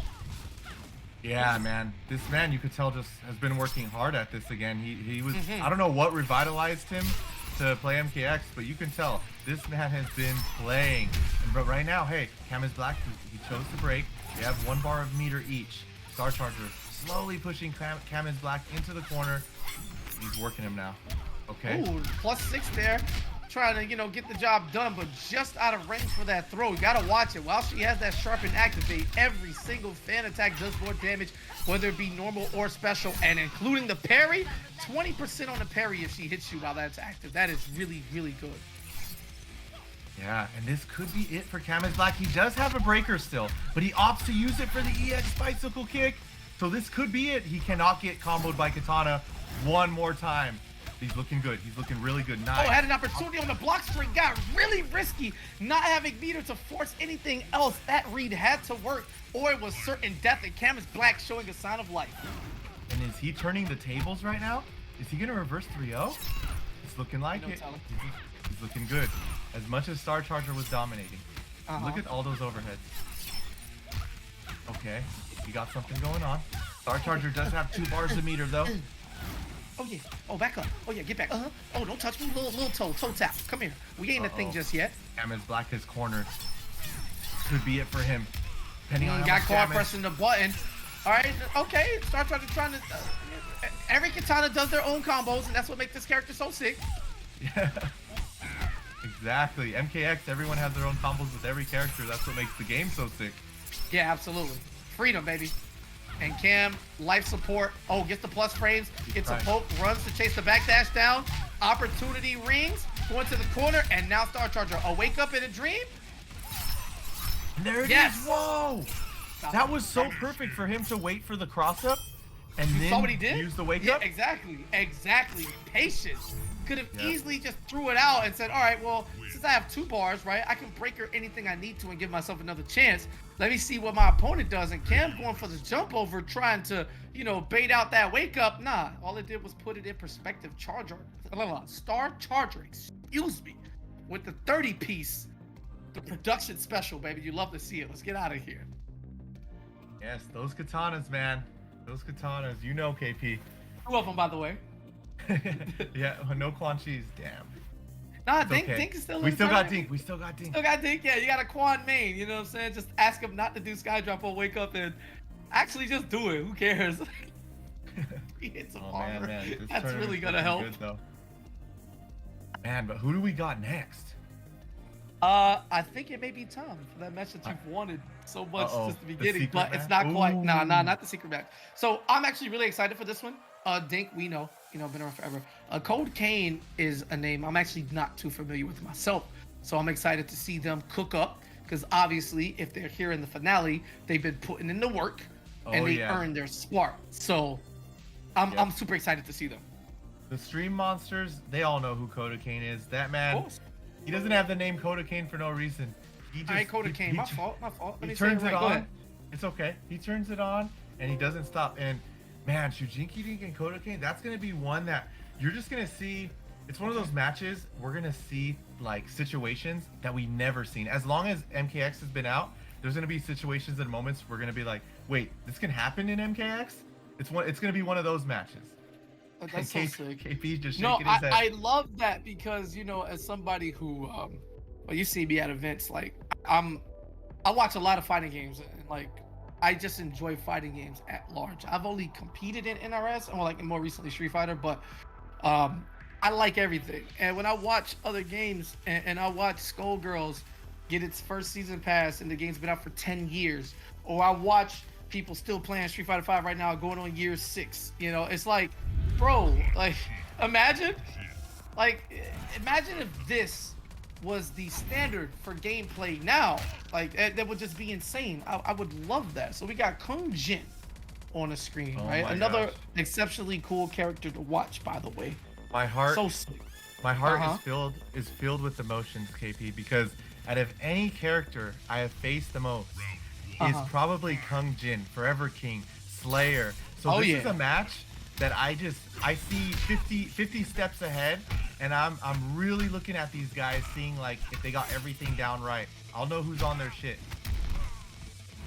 All right, well, we're going to find out right now. How about that meaty overhead? You've seen a lot of those, right? You kind of blocked that on reaction at this point. Like, oh, with a lurmer to get things started up. A trade, not quite in his favor, which means he was just a frame too shy. Although Quan Chi's neutral jump attack being the fastest in the game. Trying to keep it safe, chases him with the armor. That's the Kung Jin special. And you got a checkmate situation right there. Didn't matter what you did, Dink. Didn't have enough health to survive. No armor was going to save you. You just got to block and die. Yeah, and right away, like I said, as much as I played this match, I never seen actually a Kung Jin normal trade with the Lerma. So That was something very strange. And Kodakane right now, he's playing this so right. Rush in, do not let Quan Chi breathe. But it is mix-up time, ladies and gentlemen. Y'all hear Michelangelo, right? Oh, he didn't send the bat, but he went for the mix and got armored out. Mike said, yo, I never saw a trade on the Lerma. He's just trying to let y'all know that he's the most efficient man you ever seen in the history of neutral jump punches. So good that you couldn't even trade with him. Kiss his Evo medals. Anyway, more mix-ups galore. Don't care who you are. You ain't blocking that shit right there. Low overhead, or is it overhead in the low? The Quan Chi player decides, or do they? They just react to the hit as Dink mixes his way to a round two victory. Oh man, just watching this, I can't stop smiling. It's just I see myself and Slayer just playing these characters, and especially in this level for some weird reason. Beautiful shimmy, walk up, delay, stand one from Dink. He knows that Kodakane is reacting. As you saw the armor through the forward overhead mix up, you saw the reactions to anything using the invincibility on the platform to escape the mix up. Like Kodakane just is playing MKX and he has the essence flowing through his veins right now. Double armor overhead. This time, watch your legs. We can trade rounds, but we can't trade W's. All right, that's one for the Shaolin. Yeah, and just for those watching that maybe don't know the matchup too well, hey, to simplify it, Quan Chi has to stay far away until he gets the hit. Then he can mix, and Kung Xian just needs to stay in his face. And right now, Kodakane proving he's just working the matchup a little better. He was just in his face, and he didn't give up. He was on that Kodakane. Ooh, solo off the own supply? Well, let me find out. Anyway, game 2, as we head into the refugee camp, one of my favorite stages in the game background wise. It's really sick, a lot of stuff going down, and a crucial point for the story. Just, you know, a lot of the times in MK lore, problems can be solved, but we got too many egos and people who just want to kill for themselves, and it could be much different. But Quan Chi here, before he get his neck sliced by Scorpion, just minding his business, gonna get the clean jump in, but out of range to where his combo doesn't start up and he can't get the connection. That just sucks. But it's even better for Kodakane to recognize that it whiffed, and he's able to interrupt the rest of the string for a full combo start of his own. That's just awareness, man. People, they really understand this game at this point. Yeah, and right now, Shujinki Dink, on the right side of the level, he can use that interactable a little more just to wake up, since Quan Chi obviously doesn't have a lot of wake ups. But right now, we're going to see some intense zoning. This is where he wants to be. As you guys can see, some people call it spamming, whatever you want to call it, but this is where you want to be. But Kodakane says, no, sir. Oh, whiffs. And this should be enough for death. Get a bat out there. Oh, it doesn't need it. Gonna get the NJP here. Easy follow up, and if not, it should be a checkmate situation. Unnecessary. Yeah, anybody who uses the word spam in a derogatory fashion is a scrub, and like their opinions are irrelevant because they're playing a game of their own in their mind, you know. And when you're playing your own game and not the game on the screen, well, you just kind of lose. So Dink with the check right there, taking advantage of the plus frames, getting that down 3, that big boot. Remember before the game came out and Boone teased us with like the kneecaps of a bunch of characters, and they had the Quan Chi on there. That was the one that we kind of all guessed. That was so sick. I wonder what the promo for 12 is going to be when they get ready to start like officially trolling. But for now, no trolling in this. Back to the wall, defense on 200, and the big skull to knock Kodakane out of the air is just as you said, Mike. Once he got that full distance and he was able to hold it, Kodakane couldn't do shit. Exactly. As you can see, like, hey, we've seen Kodakane first round. He was working that rush down. But as you can see with this replay, just Dink, he had it in the bag. He knew, I just got to stay far back. I forgot about that. And he just staying far away. And as you were saying about spamming, there's a lot of people there's casuals that'll call you spamming. But I always say, it's not about, look, when people are playing for money and stuff, it's like, if you're calling me spammer, oh, stop doing that move, I'm going to keep doing it because I'm going to win. Why do I need to show you my next level if you can't get past the first one? Listen, like the great Herman Edwards said, you play to win the game. If you don't have that mindset or you're a casual, then shut the fuck up about tournament play, please and thank you. Anyway, moving on to game 3, Mike. Go ahead. I kind of cut you short right there. My apologies. No, it's okay. Yeah. I was just talking about like the whole spamming thing and stuff, but you said it perfectly. And right now, Shujinki, he's gonna get this big combo full screen, and now Kung Jin's gonna have a hard time. Can Kodakane get in? And look at this.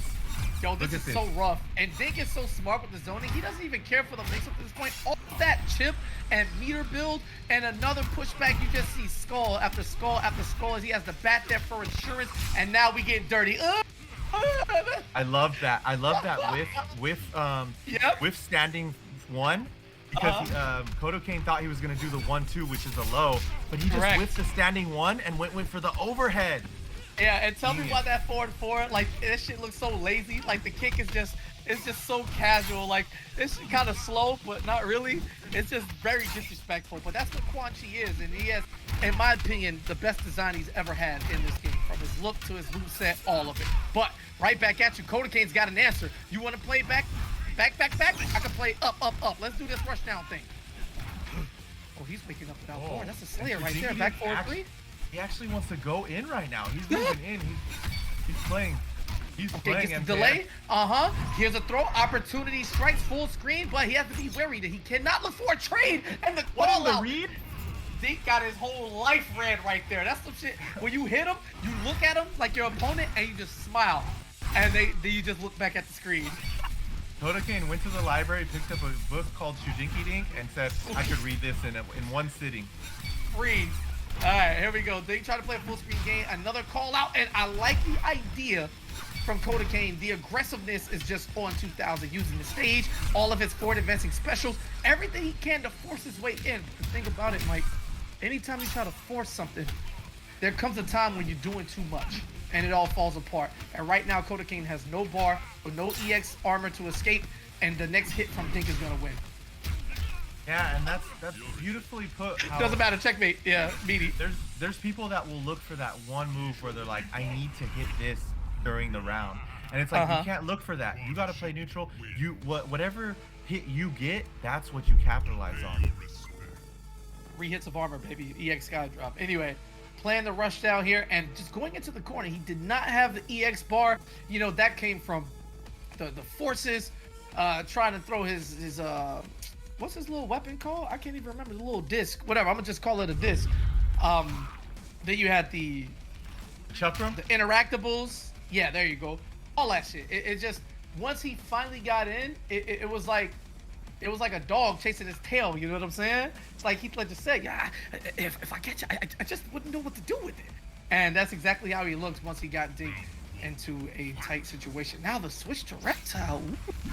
I didn't know what else he had in the bag, but if his name is, you know, codeine and cocaine, and you bring the noxious out, I mean, I see what's going on here. There is a theme with this, gentleman. That man does have a theme right now, and his theme is rush that shit down. Uh-huh. And yep, he's doing it right now. He's, you know, Shujinki Dink still got it though. He's playing that nooch. Uh-oh. Now you're in the corner, Quan Chi. What are you gonna do to get out? And you're not gonna manipulate people. You gotta get out. You gotta be honest. Wow. Beautiful by Kodokain. But he's out! That sneaky snake. He just jumped out. All right, my apologies, TC. Thank you for the correction. Anytime you know, just let me know. Mid combo, you thought it was sweet. No. Here come the resets. You love those. Big time trouble, and Reptile trying to force his way in. And Dink, oh yeah, ain't nothing wrong. 30+ points, single fuck. Nah, I got reactions. You saw the punish on the dash? Oh yeah, Dink's got all those. He's been punishing that combo, but that special move for 10+ years now. Yeah, Dink, man, repping Quan beautifully, making us wish Quan Chi was in MK11. He's looking so good. He got Kodokain in the corner. Shujinki Dink doing the rush down. Armor to flip out, blocks the low. Dink on point with the guessing. Beautiful anti-air cone. Come here, come to me. Going to the corner now. NJP 5 frames. You can hit that off of any juggle with Quan Chi. It's got to be one of the more satisfying hits to land. And okay, Kodokain could make the biggest comeback right now. He got Shujinki Dink in the corner, but he has to keep him there. But no, Shujinki Dink is just so good at realizing when to get that hit, and now he's out. Now it's zoning time by Quan It's just Chi. curtains right here. Uh-oh. Yeah, delay on the EX. That's such a slick ability. Anytime Quan Chi does a rune, he can get away with making it safe, you know, quote unquote, by just not doing the EX if your opponent has the fear, or he can do it instantly. He can do it delayed, which gives him bigger advantage. He can just summon the bat if you're not, you know, at the highest of wits. There's so much going on when it comes to the layers and the steps behind setting up your zoning, that just the mere threat of it can put fear into your opponents. And after the switch to Reptile, he did have one of the fastest advancing forward moves you could have ever. It still wasn't enough. Beautiful composure from Dink. And yes, Michelangelo, we will get to see more Quan Chi on this very stream tonight. Thank you. Gotta keep it up. We gotta kill those katana players, guys.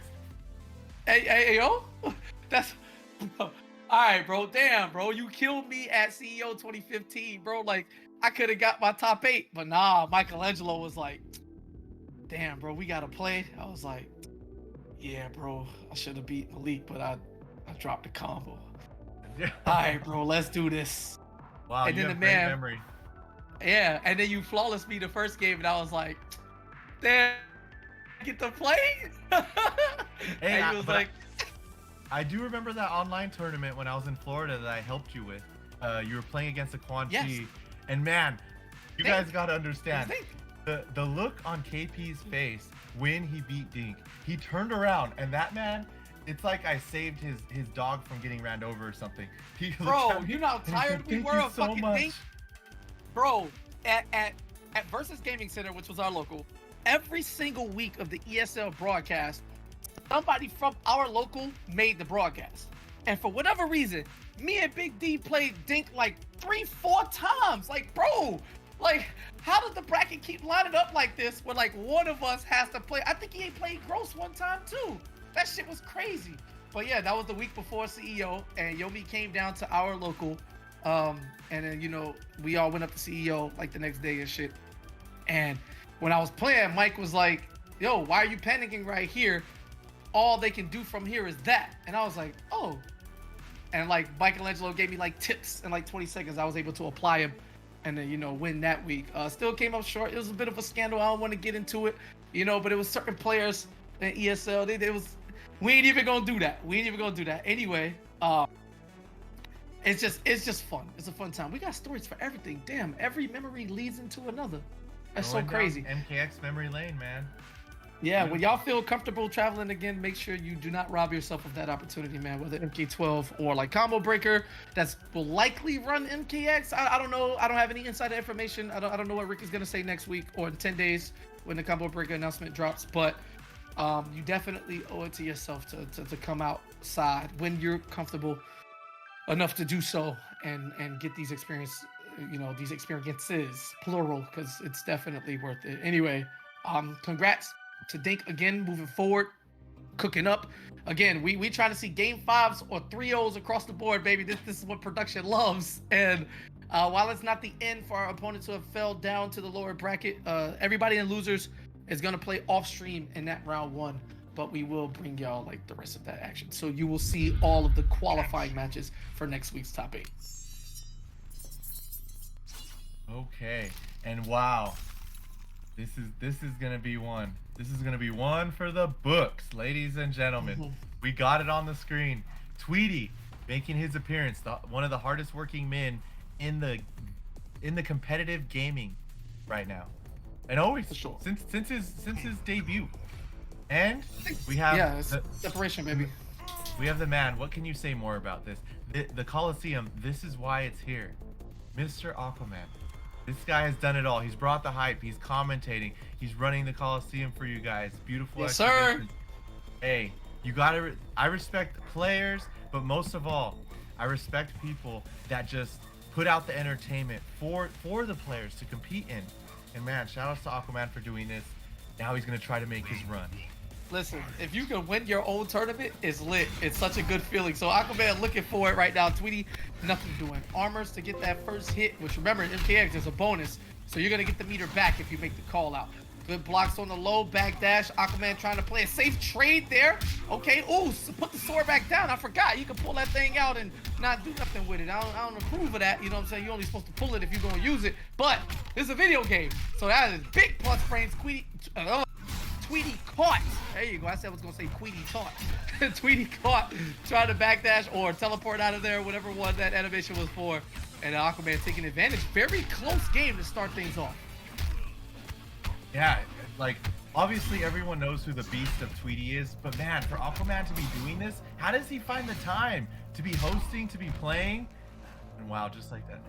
The You tray. play whatever your The favorite tray. is, you know what I'm saying? MKX is one of those things that like barely gets away from you, you know? So it's so clean. Like this feed right now. Let's go. And Tweety keeping it saying, the call out with the air grab. It took him to the third try. You know, Aquaman, you know, a little old. But Yep. Aquaman's on he, his shit finally, right now. he finally figured it out. Yeah, he's on it right now. He's doing great. He has Tweety in the corner. He's looking so good. He has that meter. He's about to get 2 bars. Armor, where are you going, Yeah, Tweety? he got 2 hits of armor right there. And love that. He waits out the neutral jump punch from Tweety, who is also waiting for Aquaman to lean into it. So you saw a double adaptation right there from both men, plus frames. Oh yeah, watch your legs. Oh, I'm running in. MKX oppression and tying it up at 1 round of pieces. Aquaman now. You know, trolling aside, which we really aren't doing, right? Aquaman's definitely formidable in this game. You know what I'm saying? It's nothing to scoff at. And if I'm not mistaken, these two are actually practicing together right now in the moments leading up to their tournament set. So there's a bit of comfortability here as Tweety takes 40% worth of damage mid-screen, meeting teleport to get the guaranteed jump in. Aquaman in trouble here at the end of game 1. Yeah, and I feel Aquaman, he's trying to make a statement. He really wants to beat Tweety because he's hurt. He's hurt by Tweety because Tweety, he had to leave actually some of the Kolosseum tournaments. Like he was dominating him and he just left him. So I think Aquaman's a little you think you take it personal? Yeah, you think you take it personal?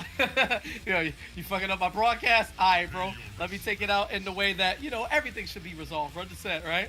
Yeah. This time exactly. with something on the line. Now, granted, for Tweety, this is one of multiple finales, as he's qualified for every game here in Kolosseum Season 2 that I am aware of, which is, I think he's the only player to do that, which is actually unsurprising. Again, we talk about I like to talk about what separates the elite players from the rest of us.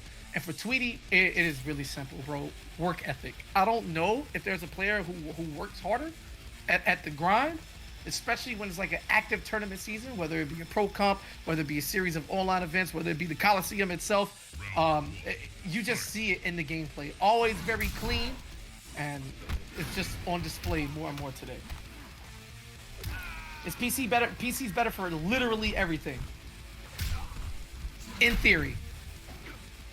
But yeah. Just gonna get some pokes there. Chop it up. Throw them up. That animation. You know, speaking of animations, the throw animations in MKX, I really never got tired of them. Like, a lot of these throws, granted, you know, we've seen it 1,000 times each. That Kenshi throw, that bap, that is still sick so many years later, man. You love to see it. And meaty situation, yeah, guaranteed follow-up curtains for Aquaman. Hey, it's gonna be all right. He can still do this. We've seen it in the Kolosseum many of times. The reverse 3-0s. Can he do it? He's looking good. But Tweety, he just has that clutch, but you can only have clutch for so long. Oh yeah. Applying the Oh pressure. yeah. Pick him up. Talk to him. Have a conversation. Back in the corner though. My office is this way. And okay, Aquaman working it. I like the spacing. And look at that meaty. Yeah, and that was perfect too. I'm not even sure if he wanted the first into that string to connect, but that charge at the end has like a weird splat. If I'm not mistaken, that thing's still like OTGs. It just got some weird frames. It's such a utility string for Kodo. Granted, there it is right there. See? Look, I remember. Oh yeah, come here, sit down. Got down too. Put it back over here. Oh, looking for the unblockable? Not quite. Get the launcher. Aquaman tying it up at 1 game apiece. And yes, you can see he is taking it personal. Look at this. It's a disco, baby. Praise the sun. He wants Tweety. He wants Tweety at his best. He's taunting the man. Yeah, hey, listen, man.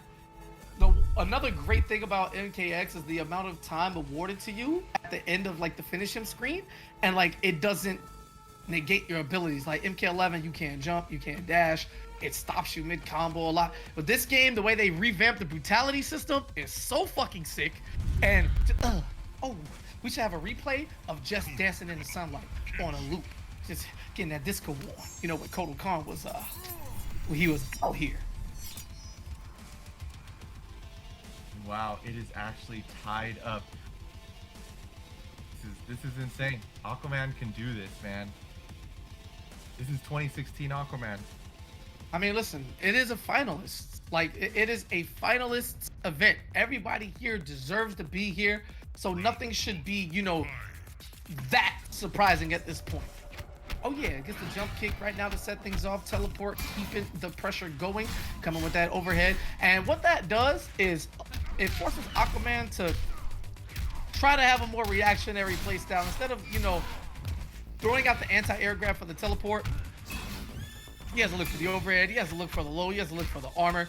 Kenshi's options are more so in the mind game than rather straight up brute force. Yeah, and geez, Tweety turning it up, saying that last match was a fluke. I got Aquaman in the corner. I'm here to dominate, but Aquaman does have 2 bars of meter, opts to breaker. Still in the corner though. This is tough Oh yeah, right get now. that throw. Oh yeah, 12%. Come here, run here. Don't leave. Oh yeah, back 1, 2 hits. Where you going? The fuck you Tweety thought could this do was? that all day. Oh, wait a minute, it's Aquaman's turn. Okay, that meaty is really good, Mike. Really good. Watch your legs. Use of itself. Okay. Jumping over. Oh, tries to get out, but the hitbox on that overhead, that armor, so good for Kenshi, man. It's one of those things. And again, yep, there's just nothing you can do about that. It's safe. It's overhead. Has a lot of blocks done. And after that, Tweety would have had the ability to backdash or teleport, whatever he wants, essentially. Since the onus was on Aquaman to make the proper read defensively, that gives Tweety a few more options as he takes back control of his set, going up 2-1. And yes, even though Aquaman, hey, he's on life support, he'll be all right. You've seen what he does when he has to turn it up. Yo, shout out to Kamasi, man. Oh my God, MTL, yo, Kenshi's. Oh my God, it's 2015 all over again. Let's see some of these days, man. I hope y'all are doing well. Just in life, fuck these video games. I hope y'all are doing well in life for real. That's everybody, whether I met you or not. For sure, man. It's just making my heart warm up seeing all these names. What's up, Dio? Anyway, game 4. You know what we want to see? Either game 5 or blowout. So for the sake of production, I would like Aquaman to win this game. But if the momentum is carried over what we've seen from Tweety's adaptation in game 3, this may spell curtains earlier than expected. Yeah. Hey, Aquaman's looking okay. He's gonna make this comeback. No, Tweety just straight up denying him his pressure, saying no, sir. Oh. Whoa, this is just a battle of the armors? Oh yeah, of course. And Kenshi's gonna win that battle. Some of the best armor in the game. Utility for his game plan and what he wants to do with it. Oh yeah, back up. That's 2 hits. And then into the corner, NJP, Aquaman with the big time drop. Fortunately, he's able to stay in control. Down 1 into the overhead. Going for the plus range. Nah, gonna swing the sword instead. Look at your legs. Hold on, I'm still alive, Mike. I ain't going away. Not yet. Mix up. Yes!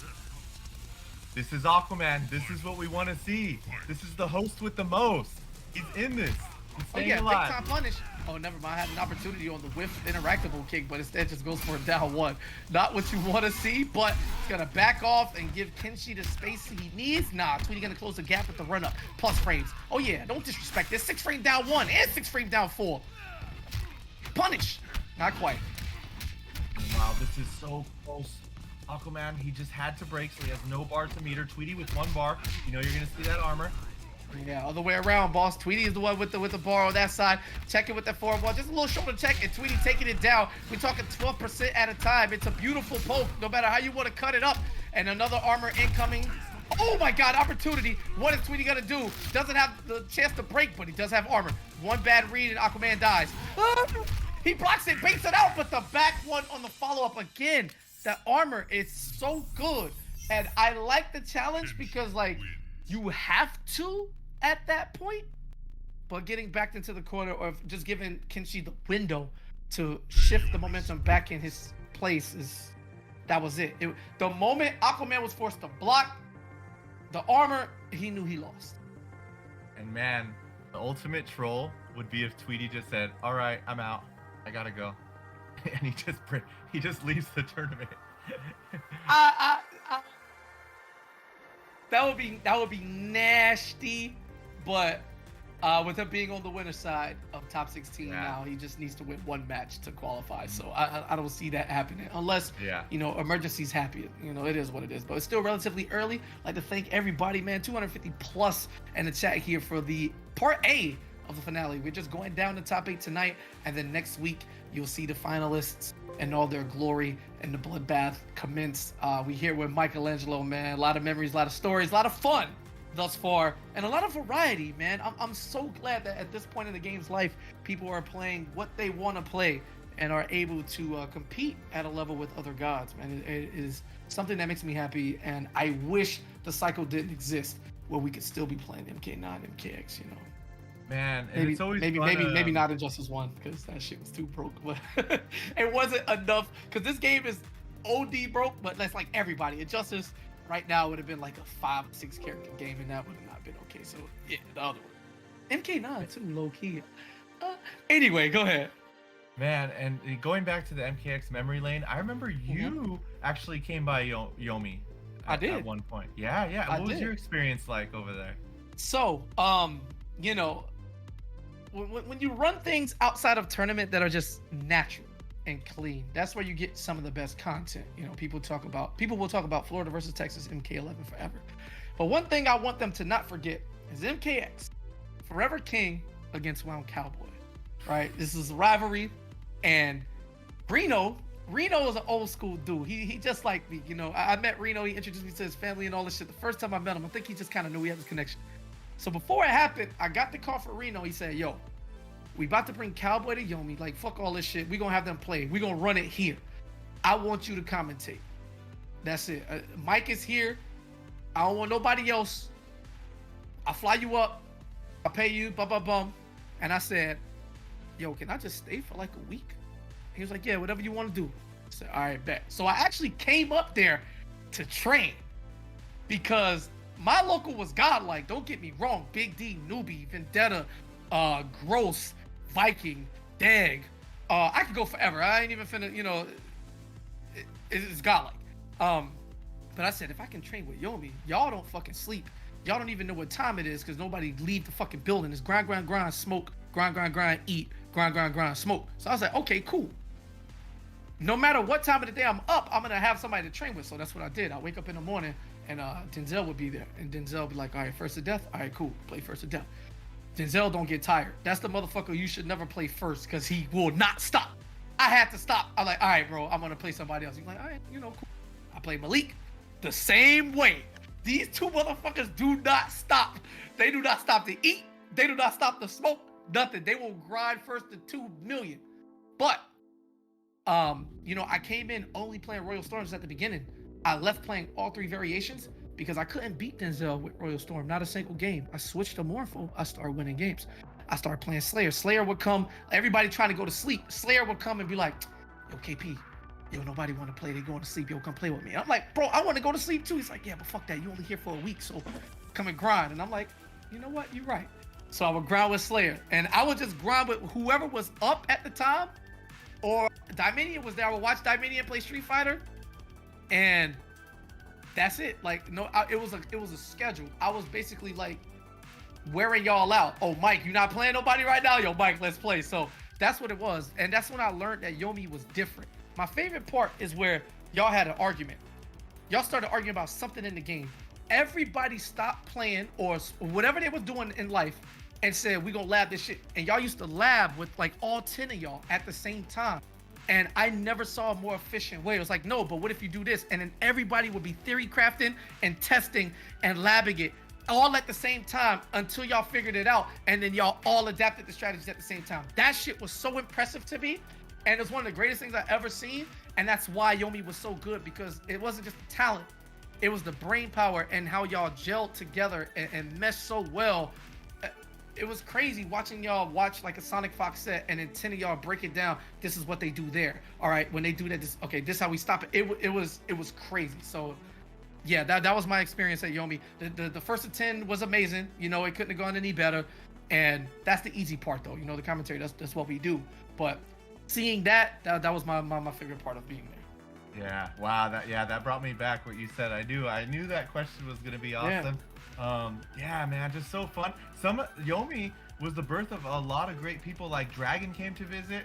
He was one. CD Junior, like, oh yeah, before they got like high level. And I remember Dragon, like, it lit a fire in his ass to like train. This is how you're supposed to train. And like you were saying about the Terry brothers, like, they showed us what great training is. They would go to sleep after us. They'd still be training. We go to sleep. When we wake up, they already woke up and they're training again. It was crazy. Yeah, I remember, like, people will look at their watches or like their phones and be like, yo, what time? It's like, yo, it's 4. And it's like, yo, PM or AM. and you legit would not know. In Yomi, you would not know. It was yeah, different. For those who don't know, Yomi was a warehouse with no windows. There was no windows, but we had a giant warehouse that it was pimped out in just video games. It was like Disneyland, but for video games. And it was just the best training you could get, everything. It was a facility. There was bunk beds so you could sleep on. And and man, it was just crazy to be a part of that and just to see everyone like that knew about us. They would come to train because they knew, oh, this is where the good training's at and everything. I was tight, bro. I was tight. All like I got so many, like I had 9th and 16th, like so many top 16s at MKX. I just lost to all of y'all. It was just bad. So fucking tight, bro. Yeah, those were the days, man. Oh man, I mean, I did clip a few of y'all in tournament, but you know they would still like make the run and get top 8, and then I get like 13th or like 17th. That shit was pain, man. But amazing times from start to finish. Loved it. Yeah, man, I can't wait for offline tournaments to come back just so we could travel again, hang out, and just have a good time, good memories. For sure, best part. So, what we got coming up next? I believe we have one more match to set, you know, top 16 winners and losers side below. It will be the 2nd seed. You mentioned the name at the top of the broadcast, who is expected to get there against Unbearable Skill, that being Cyclone. Tell me a little bit more about this, man. Oh man, so this is the interesting thing. So Ghost Samurai and Cyclone are gonna fight. So Cyclone, they have a little history because Cyclone won the first week, so he's the champion. He comes back the 2nd week. Ghost Samurai actually beats Cyclone, and he goes up. Eventually loses to Unbearable Skill. Cyclone, after the 2nd week, he never came back. He never showed up again. He disappeared like a Rio. He did the God move. So he qualified and he said, yeah, I'll holler at y'all during the finals. You know, yeah, wonder. Yeah, go ahead. My fault. So he's just, you know, he's one of the expected ones. Like when he was there, he was dominating. Obviously, Unbearable Skill, he got the chance to win four in a row. Cyclone was never there. So we never knew like who could really take it between Cyclone, Unbearable. Ghost Samurai, he did a great job against Cyclone that 2nd week, and now he's back. It's great to just see him back. We always begged him, come back, please come back.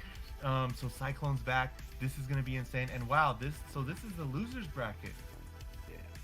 Yeah, we get updates there. Active still alive. Not only is Active 1 game away from the top 8 finale, they also will cook everybody else in this chat at MK9. I got money on Active right now. That's how you feel. So we got to go with that type of confidence. Ominous, if you're still here, Rams 34, Bengals 24. I got any amount on it, let me know. All right, Crowley taking the W over Creaky Axe, so he is still very much alive. We might see that Molina once more again, depending on if that's the character they stick with.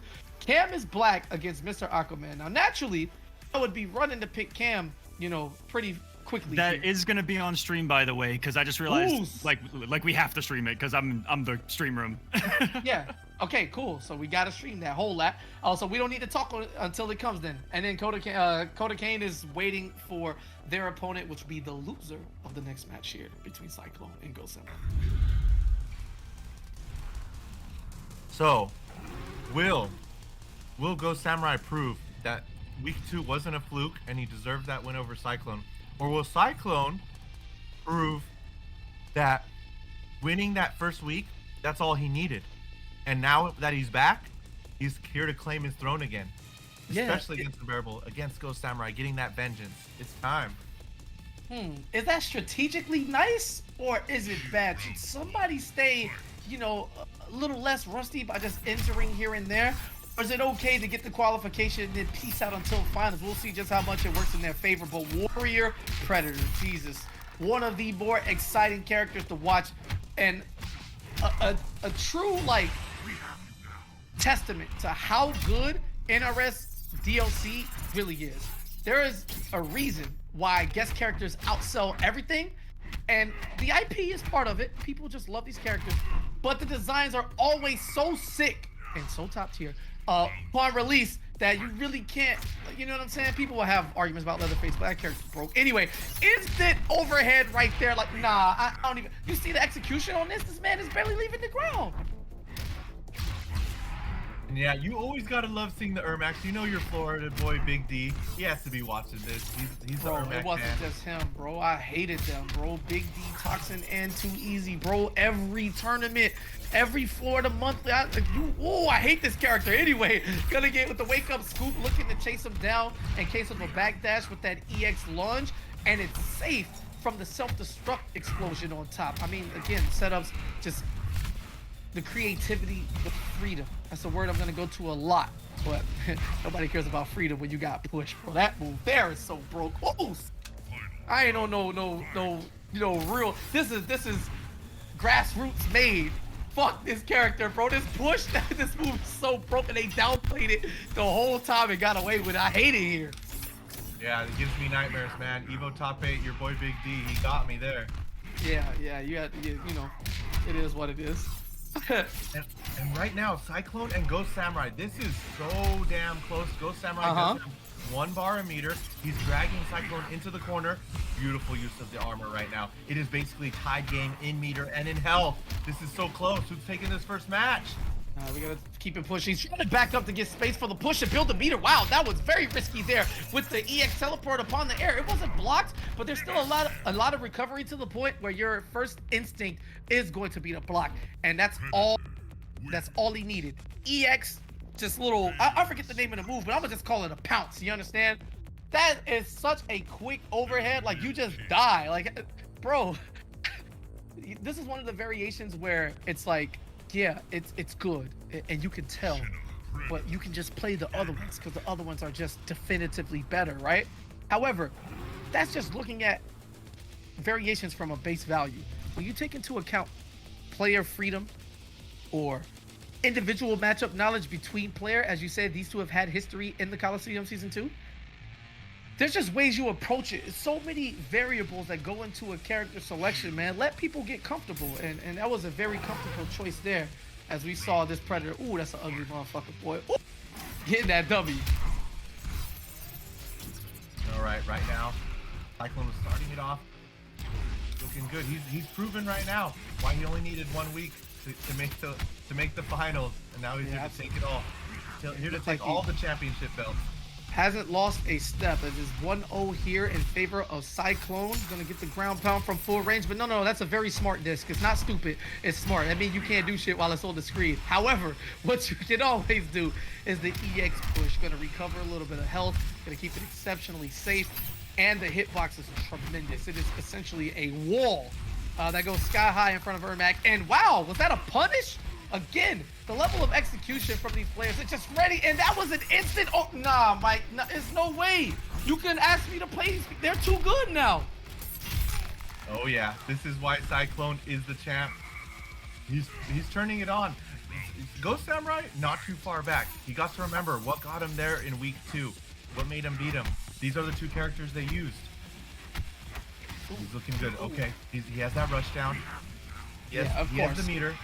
Yeah, regardless of any staggers, you leave Ermac even an inch of space, you're gonna eat an EX push right there because it's the ultimate why not move. And with the range that Predator has, you know, is the back 2, the down 4. There's so many ways for him to close the space on top of run just being a natural mechanic as that NJP whiffs, and now you gotta eat.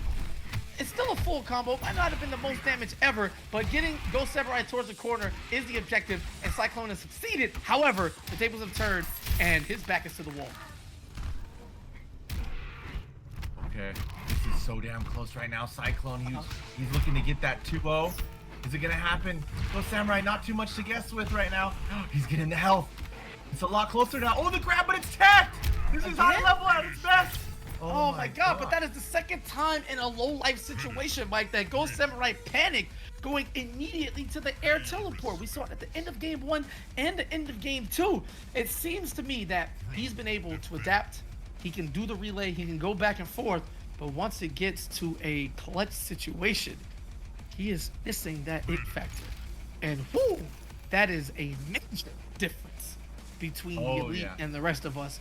And low life situations, when you talk about, let's take Sonic, right? The greatest NRS player of all time. Go argue with somebody else and sound stupid. Sonic is king of the scrambles. I would say that's actually their highest attribute. and the most important one. Because when it starts going crazy and people start getting risky and all this crazy shit, you know, you gotta really hunker down and focus.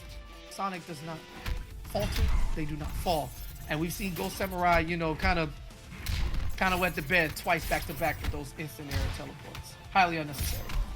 Yeah, and you said Sonic is the greatest NRS player of all time. I actually think Sonic, in my opinion, is the greatest fighting game player of all time. And right now, Cyclone, he is looking amazing. These combos, all this custom stuff. Jeez, it's going on. And Katana Prime in the chat. Everyone give him a shout out. No. We chill. Yeah, I got the 10 up tonight because we chilling. So anyway, just gonna keep it back up. Listen, this is a one-player game, so they only needed one commentator for that round. You understand? Cyclone is just. This is just straight up not fair, bro. Oh my God, beats the armor, beats him out, gets the full combo on the smartness. Hey, listen, Mike, I heard this was a tournament. I go to tournaments, it's usually somebody playing against somebody else, but this is looking real AI-ish right now. Yeah, the power of Cyclone, man, and like you were saying with his clutch factor, that's something he is probably the best on this bracket at doing it. That's what got him this far, is because, man, when we're at low life situations, he always seems to clutch it out. Oh my God, has the combo to extend. Is it enough on the damage barrier, Mike? Oh, that situation, meaty. And there was just not enough delay wake-up frames in the world to save Ghost Samurai's life on the winner side of the bracket. The way I see it, Aquaman, that was the most impressive performance of the night thus far. And if you want to just skip Cyclone to grand finals, hey, I'm not gonna argue with that and let everybody else play it out, because God damn. Hey, we tried to tell you about that Warrior Predator, did we not? The man came in like a cyclone himself. Listen, man, if you ain't a believer, I don't know what to tell you. You know, they say that you shouldn't believe things until you see it. If you couldn't see that, your ass is blind. And that's no disrespect to blind people, but hey, you know, there's a difference. Yeah, so, man, this is setting up for potentially Unbearable versus Cyclone, and that's going to be some wicked stuff.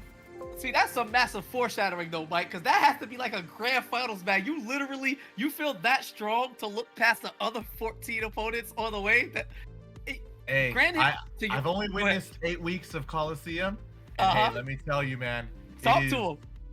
It's insane. The level of play these guys, all these guys are great, but these two players, it's hard to beat them, man. They're clutch, their execution, just everything's on point and it stays on point. That's the difference.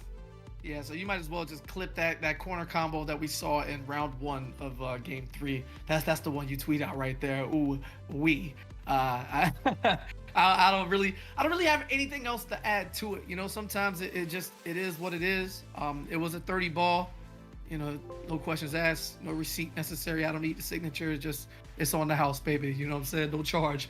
We'll see you in the next round. But coming up next, we're gonna be slided down to the loser side of things, or are we gonna go through winners first, Aquaman, since the losers need 2 rounds to play? We're just gonna knock out my one match in round 1 of losers versus Cam. Okay. And then we'll take our break, and then we'll start every match for top 8 after. Okay, sounds good. We'll go top to bottom. So, we're not gonna break just yet. Y'all stay right here. One more, right? We're gonna go to time. This is insane. It is what it is. Aquaman is not gonna give you live commentary because he's actually focused. Right? Question mark? Hey, a little bit. I mean, did you see the air grab? I did the air grab. I'm trying that was nice. That was nice. I know, it's rough because you know, one time I was I forget one of the Colosseums, I was a finalist and I played Samij, but it was the week I was commentating and I made top 8 by mistake. And I was commentating my own match while I was playing Samij. It was not the move. It's so hard. Not the move. So I have realized the older that I've got, especially the older I get, the more I like look back and reflect on what I'm actually doing on this planet. And I realized that the more I talk while playing, the worse I play. Correct. So that's why streaming and fighting games are so hard.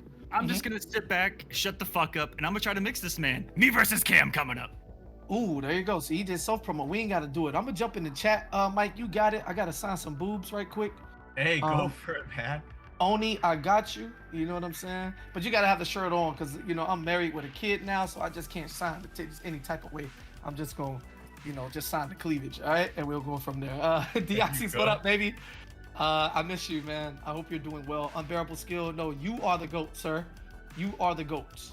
You are the GOAT. I love watching you play, man. All-time great, MKX, for sure. Champ.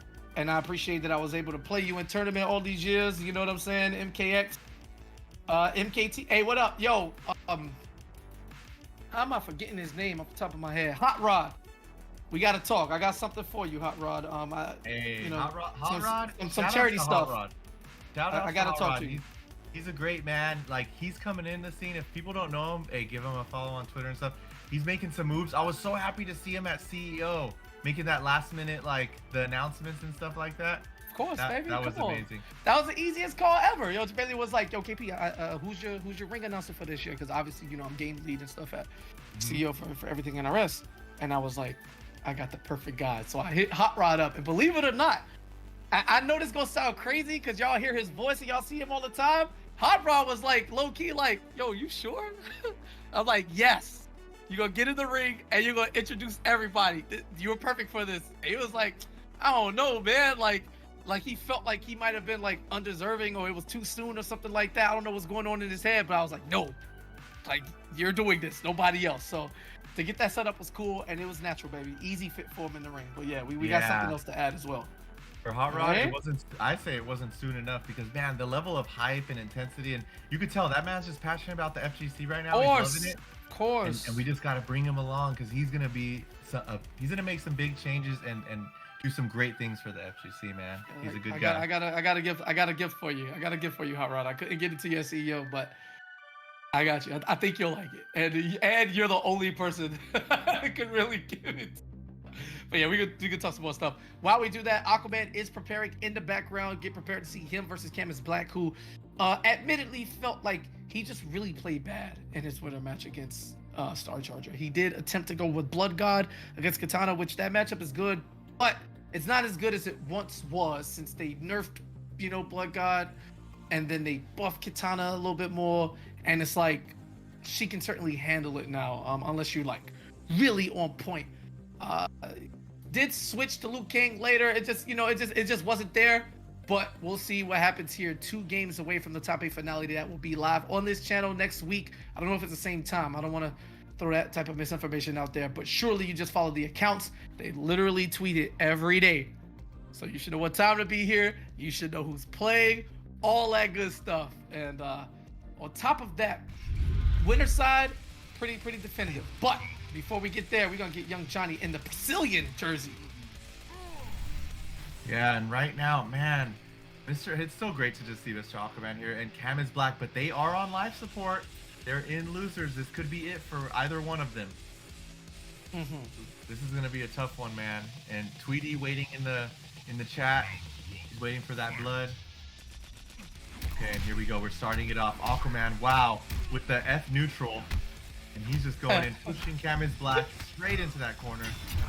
Did I detect a Quan Chi player complaining about F neutral? Are you serious, bro? Anyway, I'm gonna strip all your medals from you, all 800 of them. Aquaman in the corner, ain't nothing neutral about this. But how about Johnny on top of it? You can cancel your normals. You got plus frames galore, and when he touches you, straight restand. So no Oki or wake up mix up for you. You don't even get a chance to armor. However, Aquaman not worried about it, just out of range, and he knew that launcher was unsafe. But what do you do when something's unsafe? You make the read, baby. Tag a special move at the end. And Aquaman making the right read there, taking the first round here against Cam. And okay, Cam, I always love seeing Johnny's, man. The run cancel characters are just characters to be loved by all. It's just fun seeing all that high execution. You got to be on point. And right now, though, Aquaman putting that sun up. He's looking really good. Oh, the trade. Who's going to get the advantage? Who's gonna get the advantage? This is Johnny Cage, baby. Advantage is his middle name. You get that 4-3 on anybody. You are looking at a full combo if you can close the gap in time with the normal. But instead, it's just force balls, trying to play the range game. Aquaman, not afraid, minding his business, has a little bit of a life lead, but eating that one force ball changed it all. Looking for an opportunity to throw the EX, and it's just not gonna get there. Too slow. Cam knew it, and he just baited Aquaman into what he thought was a big brain play. Actually, pretty small. Yeah, Cam trying to push him back, but Aquaman saying, no, sir, I got the armor. I'm here to push you in the middle, and now it's a war going on. Aquaman looking good, trying a little bit of zoning. I like that spacing. It's such a good utility string, man. That's what he uses it for. And plus Frame trying to base something out, cancels in between the 4-2, and Aquaman has a very high success rate tonight. That down one into that overhead swipe. Usually throws through about 2 pokes, but you know, keeping it safe right there. Big heavy sword, fuck you talking about. That's what I call that, the executioner. But in the lore, Kodo ain't really executing nobody, so game 1 for Aquaman. Beautiful delay. Not yet. Yes. Oh, nah, definitely. Oh, hello, Oh, red he's giant. red. Oh, now he's gonna die. This is the MKX sunlight. This is the real man sunlight. Not that MK11. Well, MK11 is kind of broke too, because you know, in low health situation, it's gonna tag you instantly. But that MKX EX sunlight, ooh, you see the healing powers on that thing? You ain't even need to. We just gonna get a blood sacrifice, and that blood sacrifice is gonna equal a W on the board as Aquaman goes up the first game. Yeah, he's looking good. You know, he's hype, man. Can he actually move on in his own tournament? People are gonna start yelling, fixed tourney. Hey, listen, man, fuck that. People was actually rigging tournaments, so like, you know, whatever. It's all good. I think they will let one slide. It's a little MKX. Oh, what's Kodo Khan's matchup chart like in this game? Only Aquaman can tell you Yeah, that. I have no idea. That would be something to look forward to. You know, like, oh, okay, if you look at the matchup path, then you could maybe holler rig. You know, trolling, of course. But let's get back to it. All right, Cameron Black decided to wake up and be the realest man he could possibly be by picking Crystalline Trimmer. And look, it looks like he never lost a step. Oh yeah, Aquaman caught press his button. So not only did he get extra damage on top of that combo, he was able to flex for free as well. So this is what I'm used to seeing. When I've run into Cam all these years in the offline circuit at the KITs, year in, year out, as Vandy continues to support the game, I'm gonna see Tremor. This is what Cam is Black identity has become, if it ain't the sector. And this Cam is the one I see in top 3s of all those tournaments. Yeah, and he looks good right now. He's switching characters.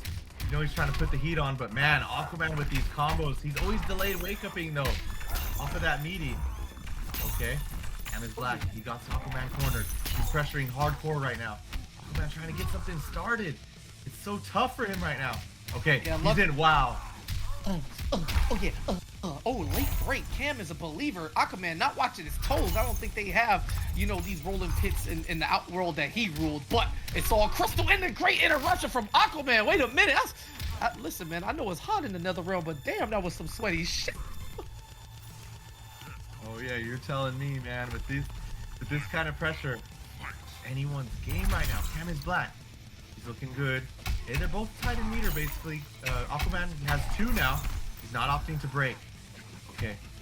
Cam is Black. Yeah. Pushing. He's pressuring. Oh no.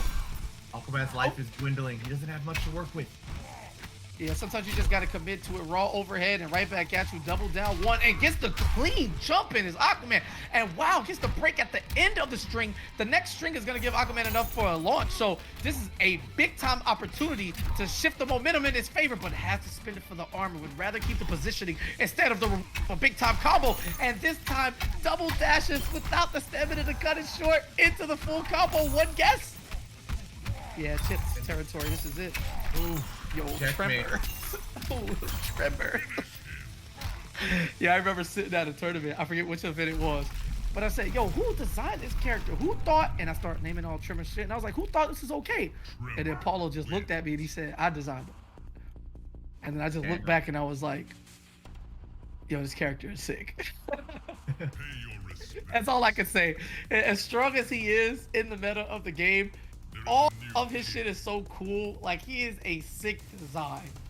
And wow, as he is as good as that 599 will get you. Yeah, so I think it's 2-1 for Cam is Black. Or is it 1-1? No, it's 1-1. Oh, it's 1-1. Okay. Aquaman won the first game. Yeah, Cam didn't play around this time. He didn't wait until he was down 2 to switch to Tremor. It was 1 game and he said, all right, that's it. Oh man, this is for real. Both of these players are doing really good. Then, okay, who's gonna get that first hit? Who's gonna get off that first bar meter? Oh, Cam is Black. Here we go. All the way to the corner.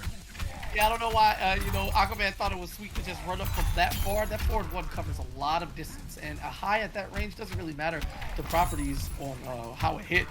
He's just gonna stop you in your tracks 6 frames. And this is it for this round. Oh, excuse me? Oh, Cam getting kind of cute right here. Doesn't really matter. He's able to close it out, but night and day difference between Tremor and Johnny. I mean, come on, Mike, look at this. What are we doing here? I think I'm gonna take a break for this match because it's getting kind of ooh-wee. No, we have to have faith in our Mr. Aquaman. He's here to praise the sun, but there is no sun on this level right now. It's all nighttime, so Listen, that bro, might be why he's having some trouble. I don't believe in God, and I definitely don't believe in Paulo. So this is over, bro. We going to game 4. You might as well pack this one up. Wait, Aquaman here, ready to prove you wrong, and oh, never mind. Not with no stamina, he ain't. Oh, he's styling on him. Oh, he stopped short. He didn't want to do it to him. See, Cam had a change of heart. I don't like that. The killer instinct is fleeting from his body. He already killed him before he did the the EX throw to get the reset and go for any potential brutality. And then partway through the string, Cam said, nah, I ain't gonna do it to him. So that's leaving the window open for Aquaman as far as I'm concerned. You might see a shift and Aquaman might just go ham. You know, take it back to 2015. As soon as the match start, EX overhead sword, it's lit. Do it. Yeah, Aquaman got to take advantage of that. Oh, no, never mind. Cam said buff Tremor, bro. Nah, he trolling, bro. Yo, in production, take a game from Cam is Black. As far as I'm concerned, it's still 1-1. We didn't see that. No witnesses. Oh man, and now Aquaman on live support. He's waiting slowly. He's thinking about it, and that's okay. Make Cam is Black lose some momentum. Stay at the character select screen. There's no rule against the time limit of how long you can stay on it. And here we go. We're going into it. Damn, is there no time limit in the MKX screen? Well, online, I think eventually you do have to. You know, yeah, like I really don't remember. It's all good. All right, cool. It is in fact 2-1 in favor of Cam is Black. You know, if they don't want to give him the win, I'm cool with that for saying buff Tremor, but we are continuing down. Aquaman on his last life as a competitor, of course. He's here with us throughout the broadcast, and shout out to Aquaman for putting on all the shit that he straight up doesn't have to. He does it because he loves it, and you love to see it.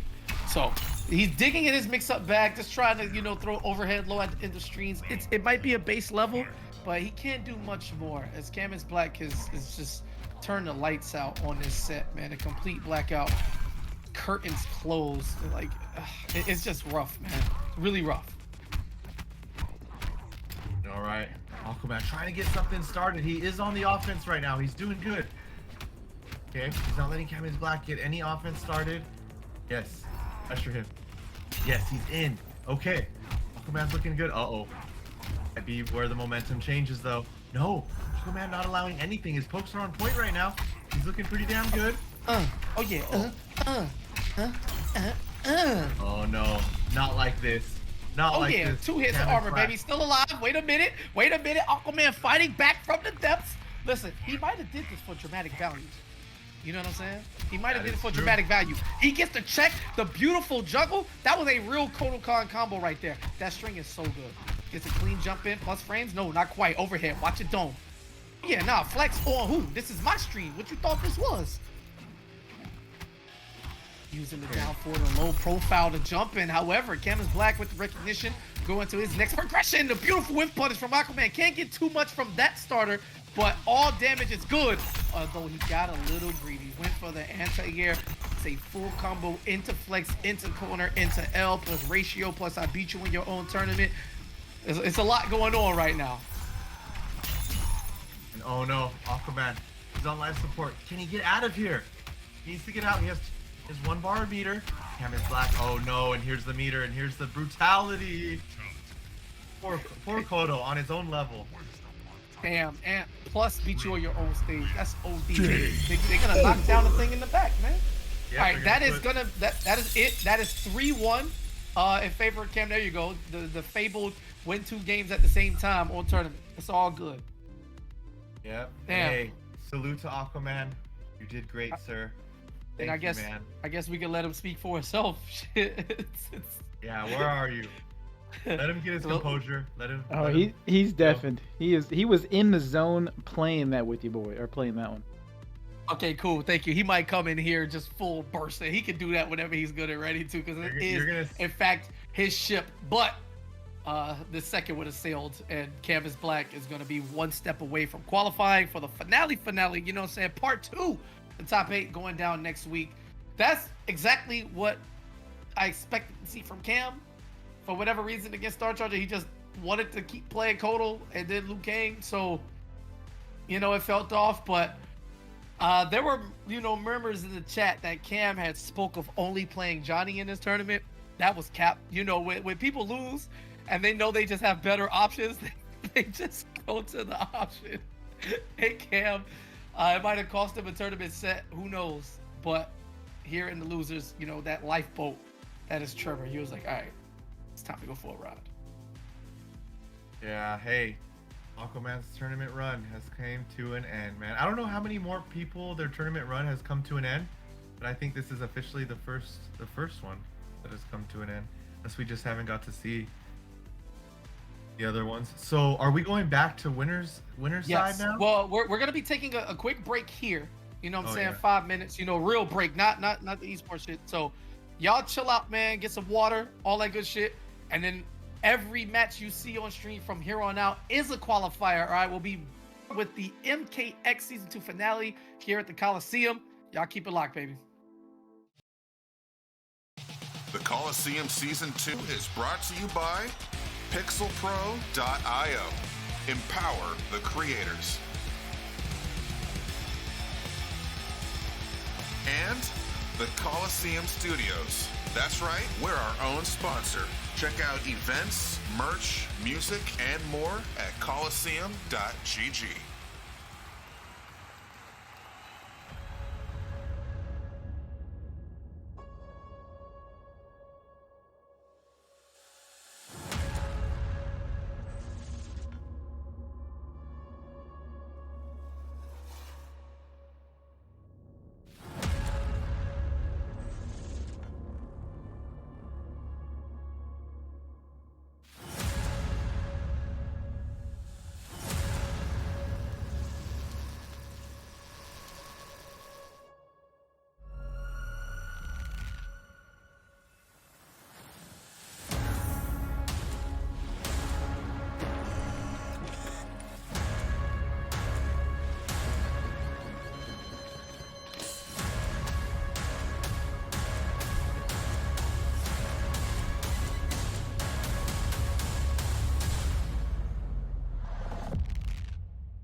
Kolosseum Season 2 is brought to you by pixelpro.io.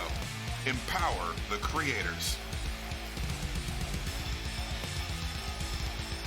And the Kolosseum Studios. That's right, we're our own sponsor.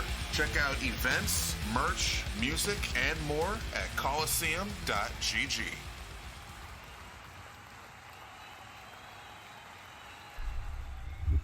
Hey, listen, man. Y'all ain't tell me y'all was gonna put Ragnarok in my ears like that. My man, you know that's my guy right there. We be chilling a lot. It's just, hey, chill out, Rag. You know what I'm saying? I know that's why they hired you for the job. Anyway, welcome back. We got more action here. This is part A of the finale. Right, we're gonna cut it down from 16 players down to 8. Wonderful. Never get tired of watching MKX.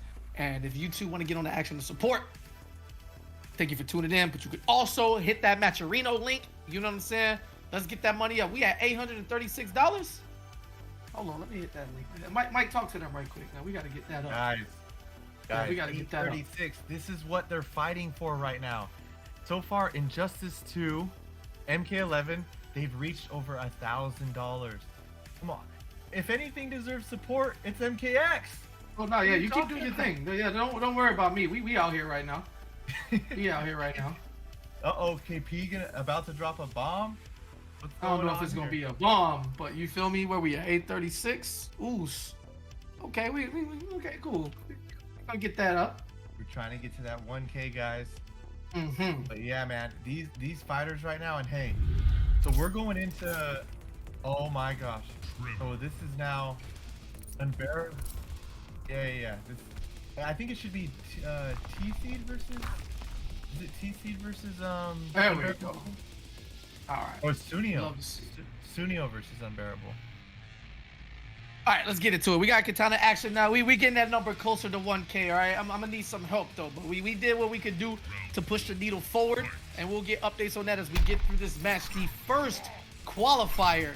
All right, it's the winner's side. Unbearable skill, number 1 seed, favorite to win the tournament, going against Sunio, who I'm still trying to figure out which game do players hate him the most, whether MKX or MK11 for his zoning prowess.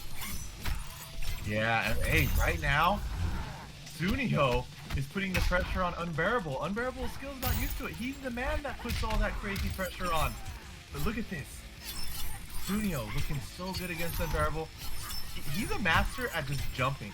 He jumps, he gets away, he knows what's up, man. He's great at zoning.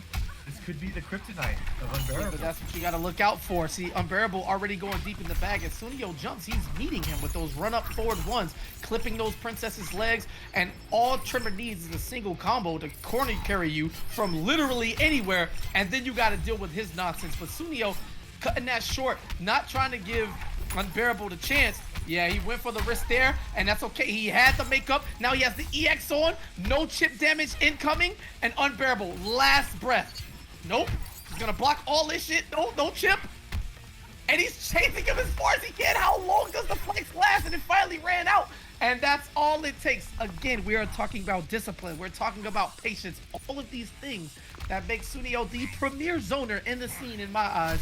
So good across multiple titles. And wow, he makes those plays look good. Yeah, and if you want to see some really sharp play though, get Unbearable skill down to 5%. He is so greedy. He does not let you get that health off of him. Triple overhead, by the way. You love to see it. Come back here. Take this pole. 32%. Keeping it safe right there with that utility overhead. Not one of the fastest. You can actually react to it, but it keeps kind of safe. And if she hits you, it's a clean knockdown. So more pressure into the as comfortable as ever, and he is not. Wow, okay. Unbearable skill needs a huge comeback, but he is no stranger to giant comebacks. As you can see right here. Look at this. Are you serious? Oh my god, and just are like you that, serious? we thought Sunio had it, but Unbearable. Oh, but checkmate. Yes, he does. And there was an opportunity under that rising fan from Sunio where it whiffed completely, and Unbearable got to it a bit late as he tried the down one. Sunio did not cancel it. He wasn't able to. So it would have been a punish no matter what right here, unless he built up the meter. Let me see. No, he didn't have meter. He didn't have meter to cancel into float. So that was a full combo punish. The game was there for Unbearable, but he didn't take a look at the meter. He wasn't sure what abilities Sunio had accessible, and that was the difference between winning and losing. Wow, Sunio turning it up. I didn't think he'd make Unbearable look like this, but hey, this is the secret with Unbearable. Aquaman and I know this. When you beat him that first game, especially if he sees that it's 1-0, he is about to turn it up. It is crazy what this man can do. I like the idea there. Yeah, he had the right call, but it's just too early. Gets the back throw, 12%, and the whole stage behind Sunio, we know exactly what he's gonna do. Jump back. Oh my gosh. Again, Sunio finding his way where Unbearable's the one in the corner, and Sunio's the one doing the pressure when he's the zoner. How is this happening? A zoner is pressuring? Is rushing down? Hey, mind your business. She needs it, all right? Gets the jump over and chases down the back dash, and this is the trouble right here. Nope, Sunio, he will not lose blocking. That's for damn sure. Whether he has meter or not, you've seen him wake up with the shadow kick raw like 8 times. He ate like a bunch of low crystals at the end, but he is in the corner. This is an entirely different game. Life lead, be damned. Tremor, pressure is some of the most aggressive shit you'll see in all of this game, and look at this. He still has the resources. That was one sequence, Mike. Hey, that's Unbearable skill at his finest, ladies and gentlemen. When you're in that corner, you just gotta pray. But Sunio was doing such a great job with his blocking and defense, but you can only block so much until your life is getting chipped away. Oh, wait a minute. Sunio is pissed. It's his turn now. Got Unbearable in the corner. Okay, beautiful combo. Yes, yeah, he's the easy keeping him stuff there. Yeah, why not? Shadow kick is safe in this game. It is a high, but you know, at -6, it's something utility. You love to see it, especially since your opponent is gonna be on edge looking for the glaive or a forward 2. There's a lot of opportunity to sneak in some shadow kicks if you want to be a bit risky. And when it comes to Sunio, like, there's no question. My man don't like to block. My man don't like to guess. Like, you know, Sunio's gonna do what he does. The only question is whether or not you are able to adapt to that highly offensive favoritism of the gameplay that he loves. And wow, this is where you want Unbearable in the corner. You know, he does have 3 bars of meter, so get ready for flash parries. But okay, Sunio looking good. He got the zoning on point. Okay. Keeping it safe right there. Still his turn. Just gonna jump back, walk back. Nah, we don't do that. Backdash and jump back. That's all we know. And Sunio tries to take care of his stamina, and it's just chip by chip. Unbearable has to deal with this. Gets opened up. Gonna eat a little bit of unbreakable damage. No, not quite. Instead, he's gonna let the combo rock. It's not as surprising because, again, all Unbearable needs is the one hit. If he gets it going, pressure is so immaculate. But Sunio playing it extra smart, and here's an opportunity, Mike. Okay, Unbearable. Uh-oh. You know what he can do in the corner, but no! Sunio wants none of it. He's up 2-0? Are you kidding me? Against the 4-time champ. This isn't real. This is unreal. Did you think he was gonna block right there? No, right? Like, I know, Yukatanas are all the same. No, that's extra cap. I don't know. No, nobody is Sunio. Sunio is a princess of his own accord, all right? I block. Dio blocks, all right? Star Charger blocks. Sunio is an entirely different beast, all right? His room and the Adenian castle is on the other side. You understand? He is his own man, and it's crazy. You know, Dio, I didn't want to do it. I was gonna do it. Star Charger blocks sometimes. You know, I was trying to be nice. But Star Charger blocks sometimes. You know, he don't wake up. Listen, we'll get to him later. He's still in though. He's still in winners. So right now, either way it goes, Kitana winning is a smile on my face, and Unbearable skill is actually looking a bit lost, dare I say it, which is crazy because he usually has spread to cover any matchup that he can run into. Let me find out he has Kitana problems. Okay, yeah, for Sunio to be doing what he's doing to Unbearable skill right now, this is crazy because they've been at it for weeks, and Unbearable skill usually is the dominating force. But man, I don't know, Sunio did his homework. Oh yeah, oh yeah, flex on him. Oh, talk to me, ice. Oh yeah, oh no, don't go anywhere. Oh, nice armor from Sunio. It wouldn't have made a difference though because she would have ate it. And here's an opportunity. He can get the kill here. Easy stuff. Yes. throat slice to keep him in the corner. This looking like a 30-piece. Jeez. Unbearable again in the corner. He usually gets people in the corner. Look at Sunio go. He's on the offense pressure right now. Okay, he's Yo, looking my good. man, he pulled out the forward 3-3 string. That's how you know he's comfortable. And he's conditioned him for the triple overhead throughout the whole set. So he's able to do the, jump attack, float, jump attack low to set it off for a little different layer. But is it too little too late? Yeah, and you are right about Sunio with loving them wake ups. It's something else. Yeah. And what up next? We got King Gambler TC. Ooh, that's gonna be a crazy one. But right now, this is exactly what Unbearable is playing for. He will deal with all the shit that comes with her as long as he gets one opportunity to exude his pressure. And this is a single touch situation. Easy combo, excuse me? is Unbearable? Is the nerves hitting him? Is he shook?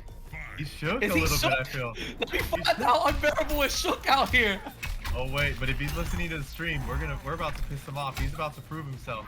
He does it every time. Well, it ain't over until it's over. Having the flex to avoid that jump-in combo. Keeps it, blocks the double overheads, and Unbearable in the driver's seat. Dash into the corner, just a meaty low, looking for a Studio to press anything but R2 on wake up, and he gave him exactly what he wanted. One touch before death, and that's guaranteed, baby. They nerfed it, so it only does a little bit of percentage, but at that point, Sunio's either gonna die to the next media attack, or he's forced to block, and I don't even think Sunio knows how to do a block breaker, but he probably doesn't. You know what I'm saying? Don't take that the wrong way, Sunio, but we know it's just years of watching you play these games. That was another checkmate situation. We've been seeing those all night. Yeah, and are we about to see the reverse 3-0? It's incoming. It's Well, set let's up slow for down now. One game at a time, Mike. I know you like Unbearable to get to the final, but damn. No, of course. I'm pulling for Sunio. But man, Unbearable, he knows how to clutch it out. Can Sunio contain this beast? Let's see if it happens right here. Okay, can Sunio just end it now? Or is Unbearable gonna take it? Who's getting that first hit? Uh-oh. Unbearable got the first hit. Already a scary sign for Sunio. Yeah, Using he got the rare drop pickup combo all in one string, which the smile of good fortune is upon him. Runs under a little too late. Would have got the opportunity if he went for the mid in that opportunity. In that sequence. But yeah, we're just gonna use the interactables. We're gonna swing around a little bit, jump off, close the gap. No meter for Sunio, so whatever happens, he's gonna have to deal with this. Can't extend his combos with the EX Glaive until he built it right there. But now, this is about as even of a matchup as he's gonna get. No resources. And there we go. Now you gotta deal with this. Oh, okay, sure. Had a punch opportunity, didn't go for more.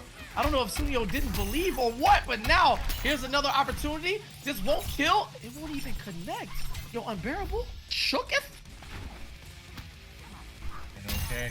Oh, this is so close, but you know what happens when it's close? Oh my gosh, Sunio. Match point, ladies and gentlemen. Sunio, he can do this right now.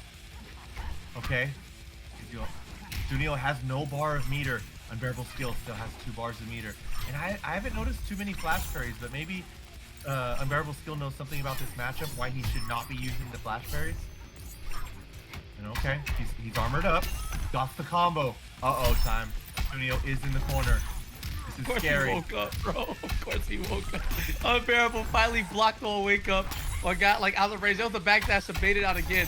Sunio did not want to part with his last bit of meter. We're going to get the side switch. Oh, yeah. Bring him back to the corner. You cannot escape boy resistance. It's futile. And Sunio uses the armor to get positioning. I'm not sure what happened there. Empty flow into the back throw.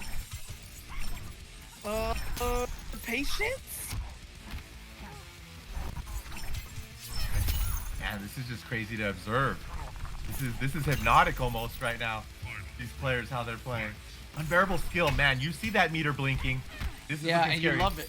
He also realized that was an EX Glaive, so he had to let the combo go. Had an opportunity at a full jump-in punch, which was just be Christmas for Unbearable, as he struggled so hard for every connection he's got in this set. Sunio playing immaculate keep away, and it is now time. Flex up, I'm in your face.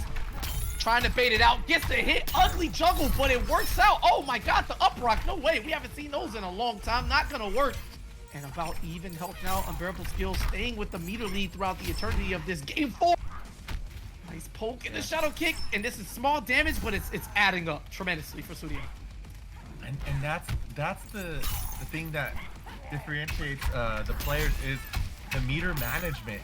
You felt so godlike in this game, how you managed your meter and what you were willing to risk. In MK11, the meter comes back by itself, so it's a little different with the meter management, but oh my goodness. Bro, he did a wake up sweep because he knew Studio was gonna not block or wake up, and it just traded perfectly with whatever Studio did, and it is now tied up at 1 game apiece. The prophecy, as Michelangelo speaks it into existence, he saw 1 game and said, "Yo, is this Studio?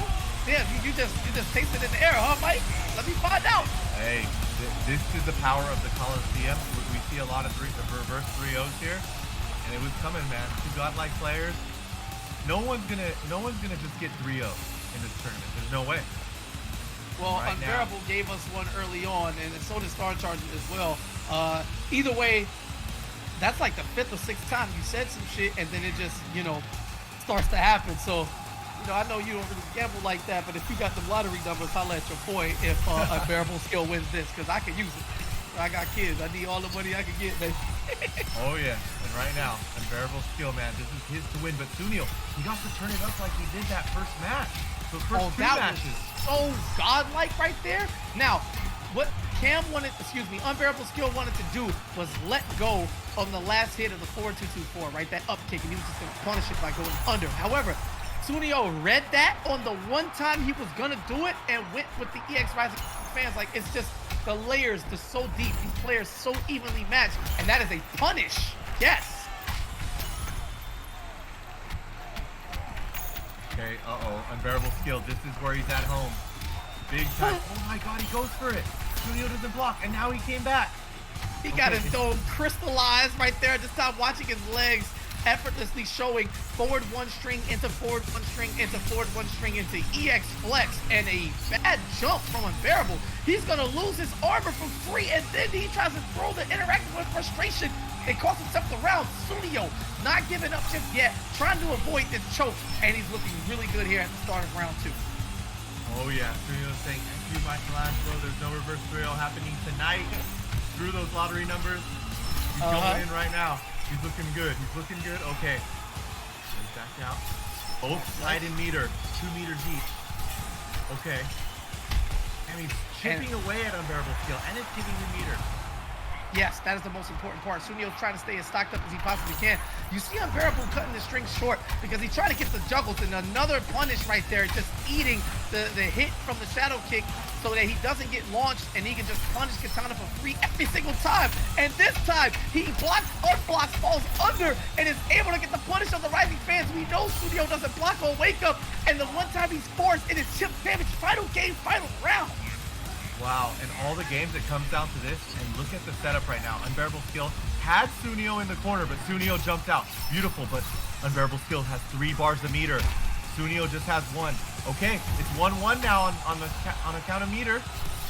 Now 1 using the hit advantage to get the plus frames. Even the dog is hyped. They know what's going on right now. You can hear my dog Sam. Shout out to Sam. Oh yeah, he knows. Talk to him. Shout out the dog. All right. She's hyped right now. She can smell it in the air. These 2 are going at it.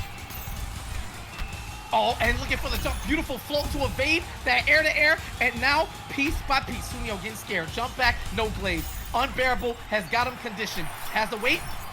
Keeping it safe. No, still my turn. Sunio going for the extra pressure and a clutch tech. Able to get enough space for the flex, and there's a full combo. Michelangelo to the corner. 1 more guess for Sunio for the most part, or it's going to be curtains. Oh my goodness, will he wake up? Will he wake up?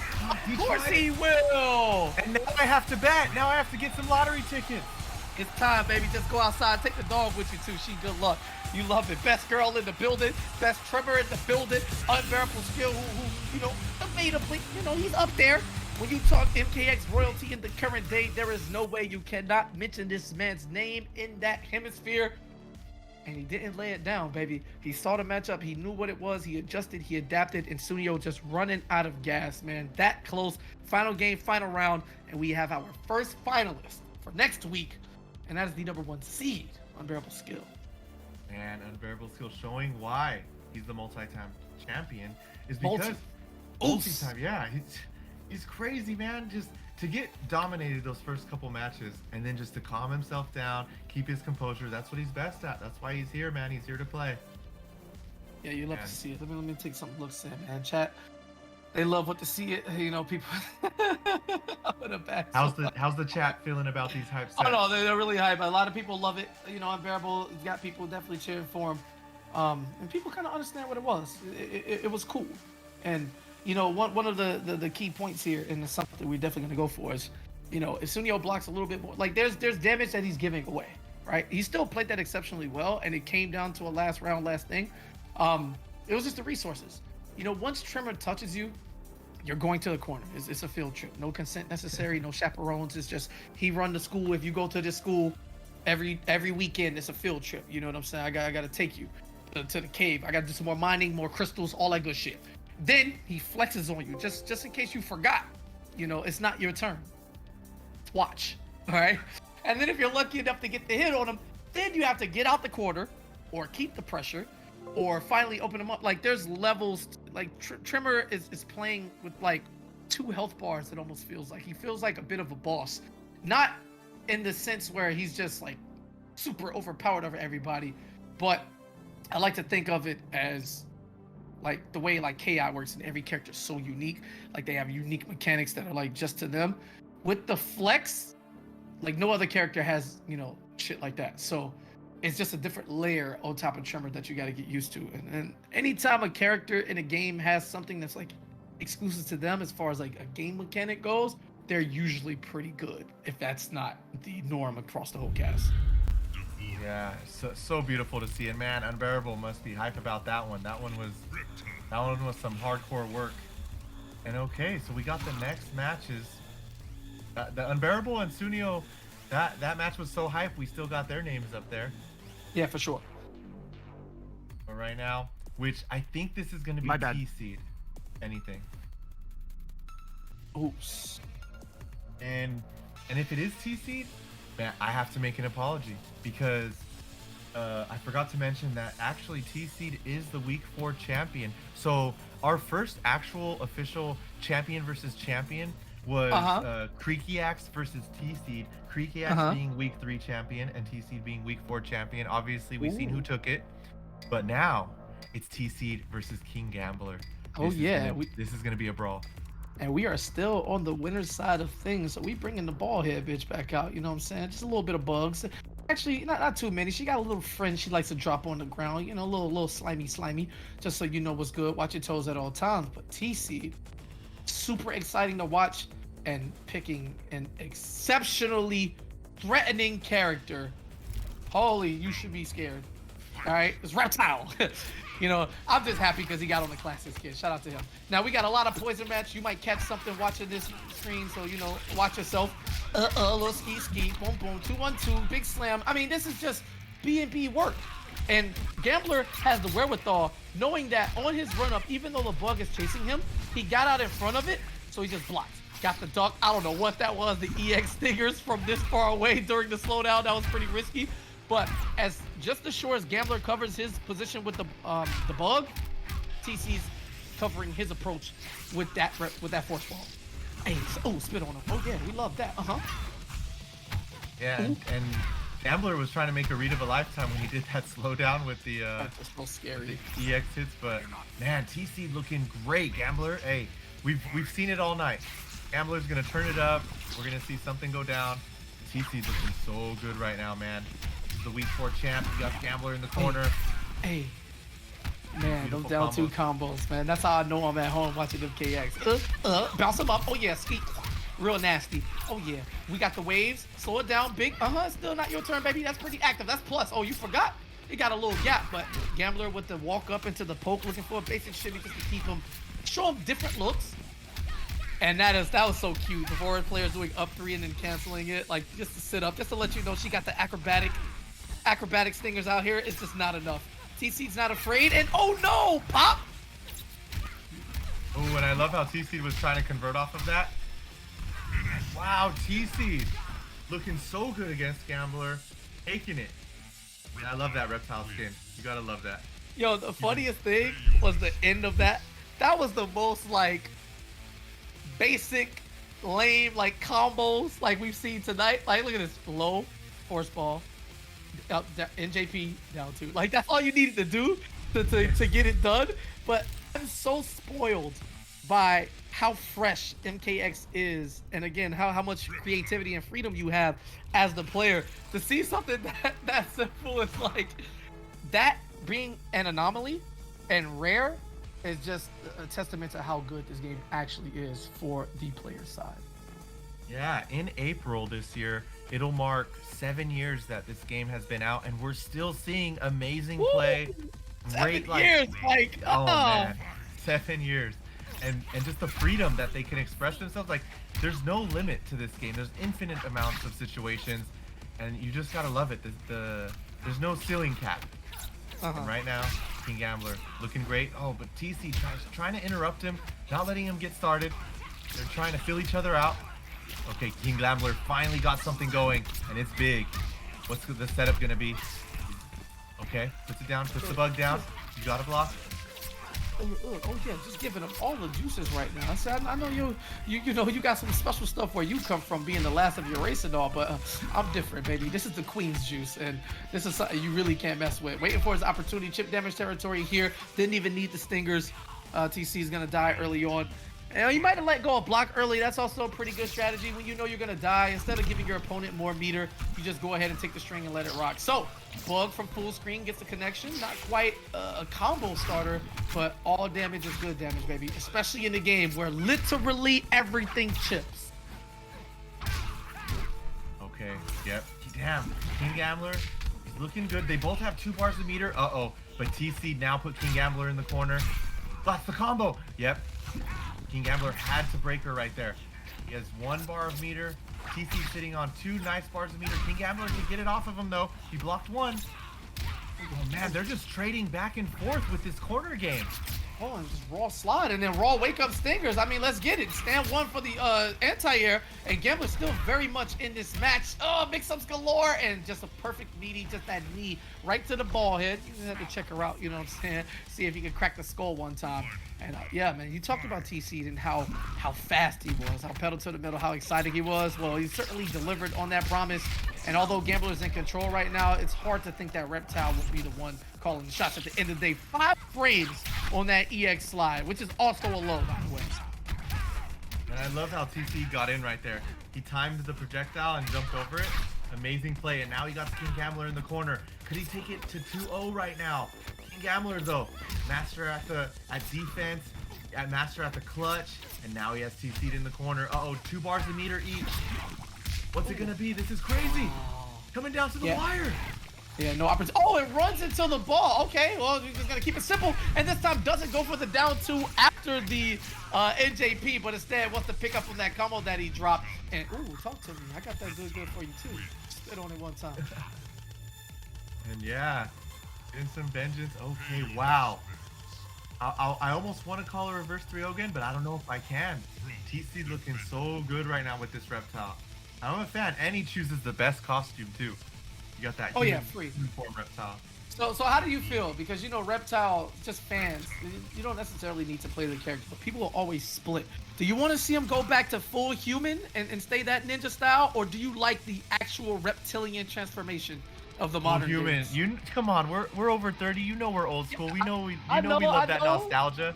But you got to remember, you know, there's younger people watching, and some people who may be new actually, or some people who just came in at MKX and they don't even know about a human Reptile. So I always got to throw it out there. Of course, but you know what I would love to see if he's in the next game and he's in human form. Eventually, because of like in-game damage, he starts, like, the more you damage him, he starts shedding that skin, and you're able to see the scales, like, you know, under the skin and everything. That would look pretty cool. You want him to wear the human body over his skin? Yeah. Okay, so Mike is way out there, but that is the man I know. So we gotta keep it safe. Overhead, right back at you. Here's a plus overhead. Oh, no opportunity to punish there on that. Oh my God, what am I watching? Is the honeybee in Justice 1? Flash combos? trying to mix up by just dashing back and forth, corpse hopping.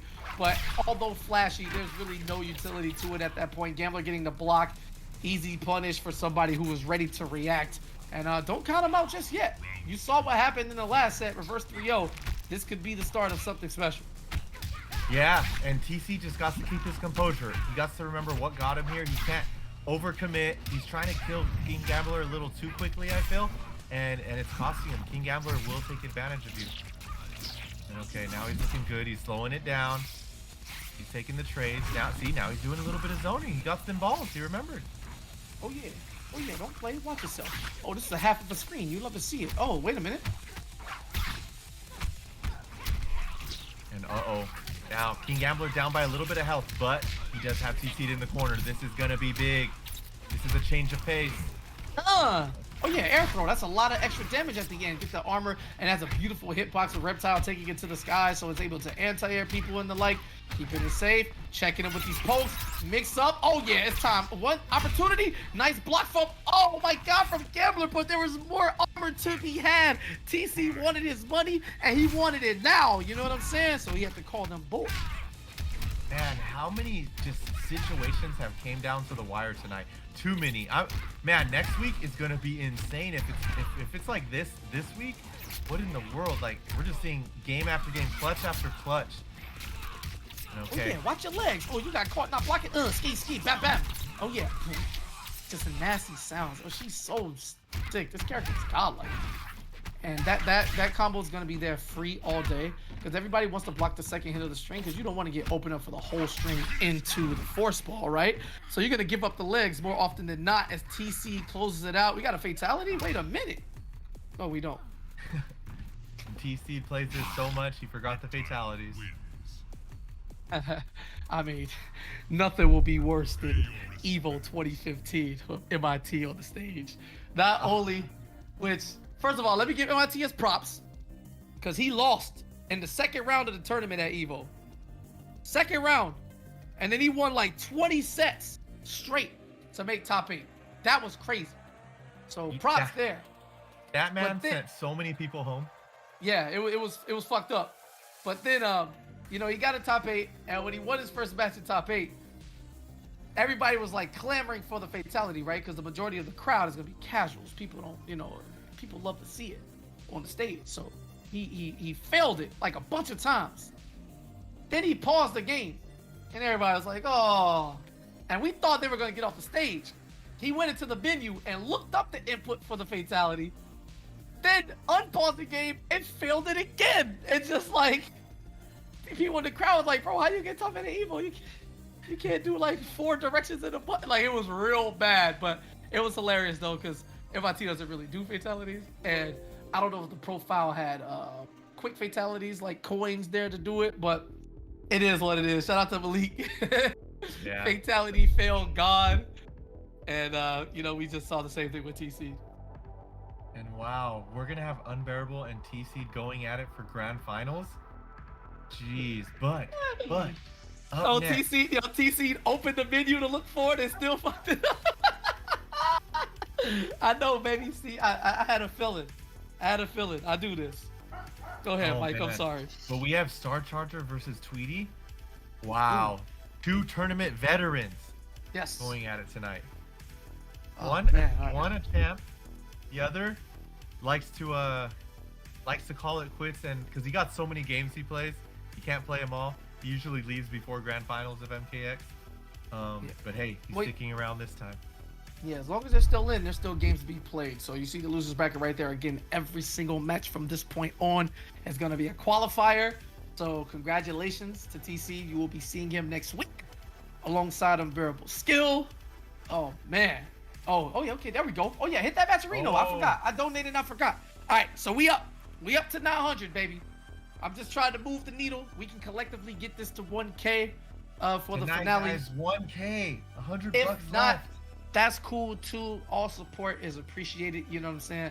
This event, this series is just run from the ground up by Aquaman in production here. So please, you know what I'm saying? If you want to support Hype Moment, you know, on the monetary side, go ahead and hit the exclamation point Matcherino, and that link will take you to exactly where you need to be.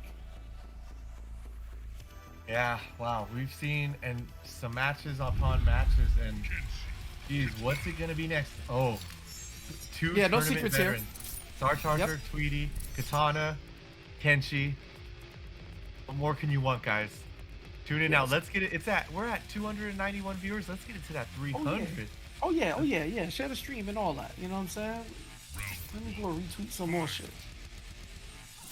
All right, and here we go. Star Charger, Tweety. Tournament monsters going at it.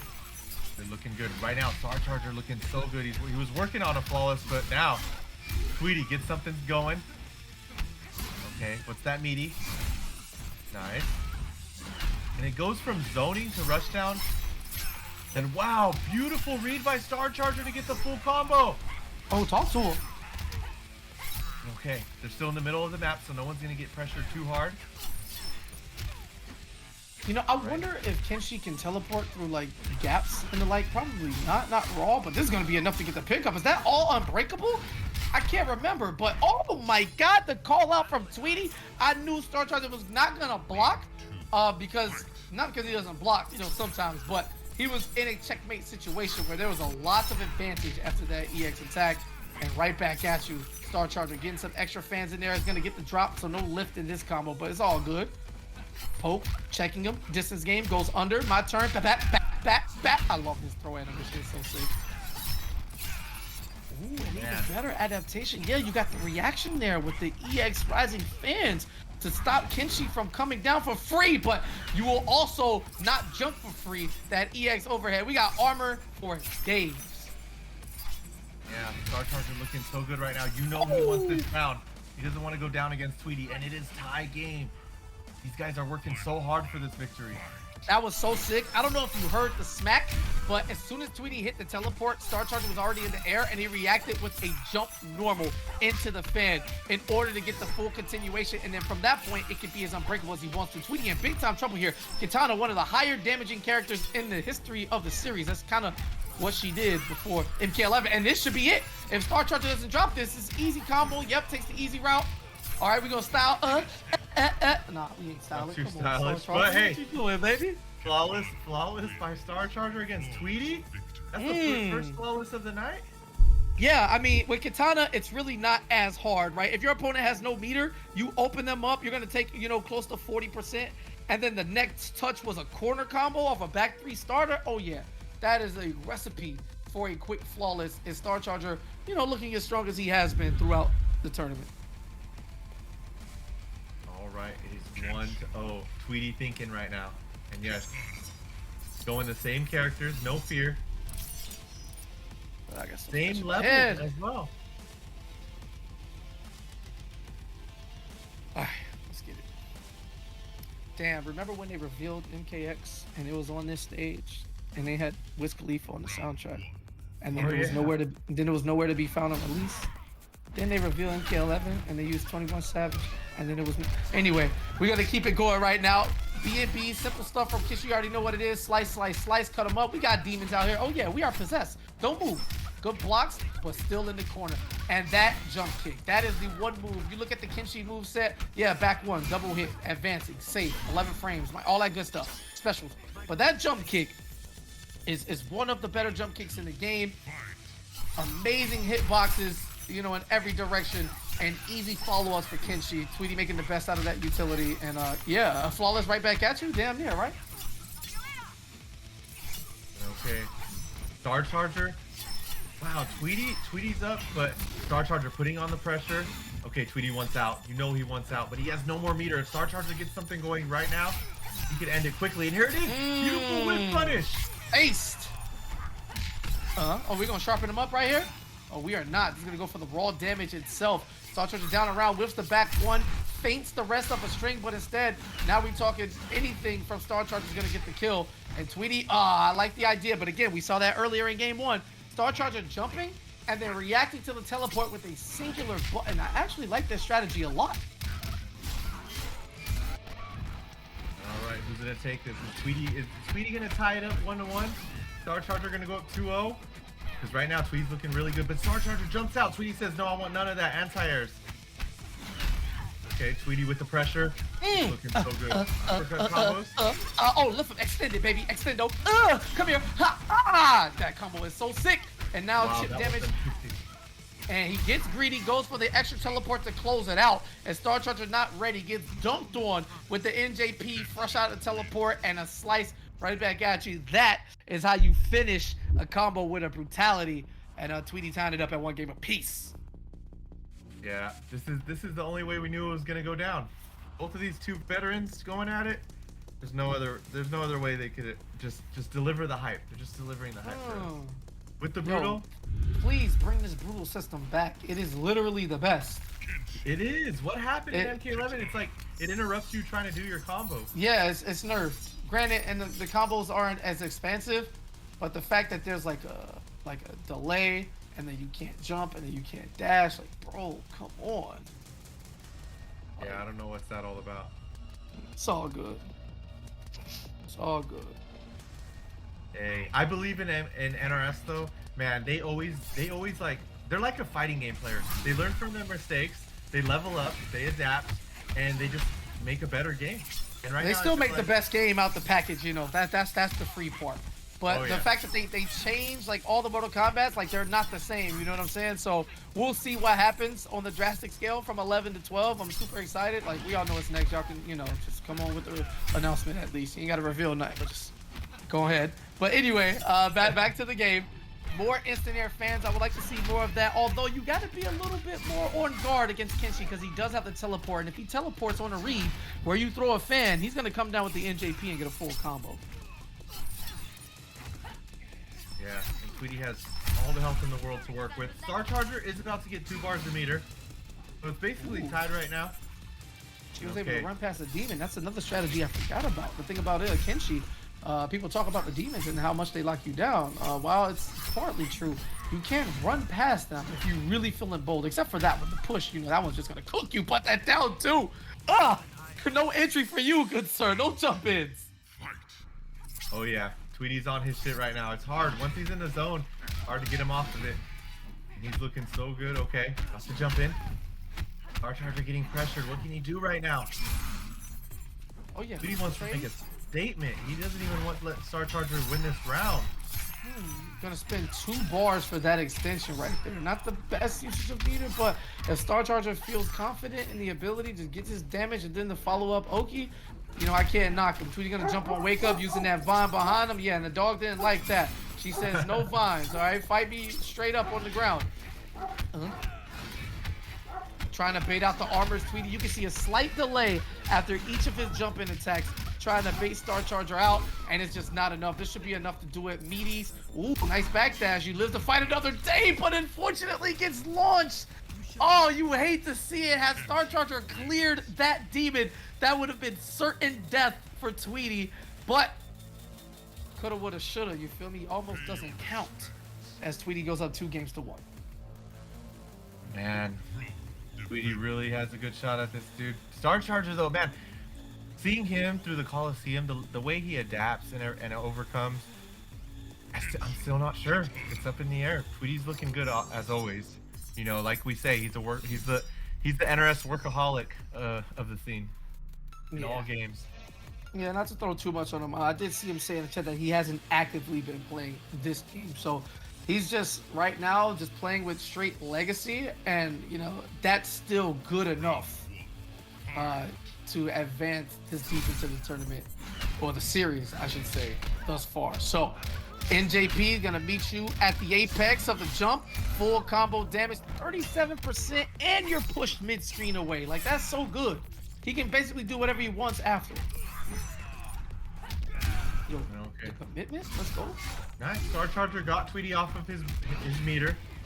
And so now Tweety's trying to work his way in. Star Charger's saying, I want none of that. Push back. No fake staggers over here. Not gonna let you have your way. You're stealing way too many frames and just dealing with the fans as they come. You're just ducking under, and there it is. Touched on it earlier. If you get the read on the fan toss, that is a full combo punish.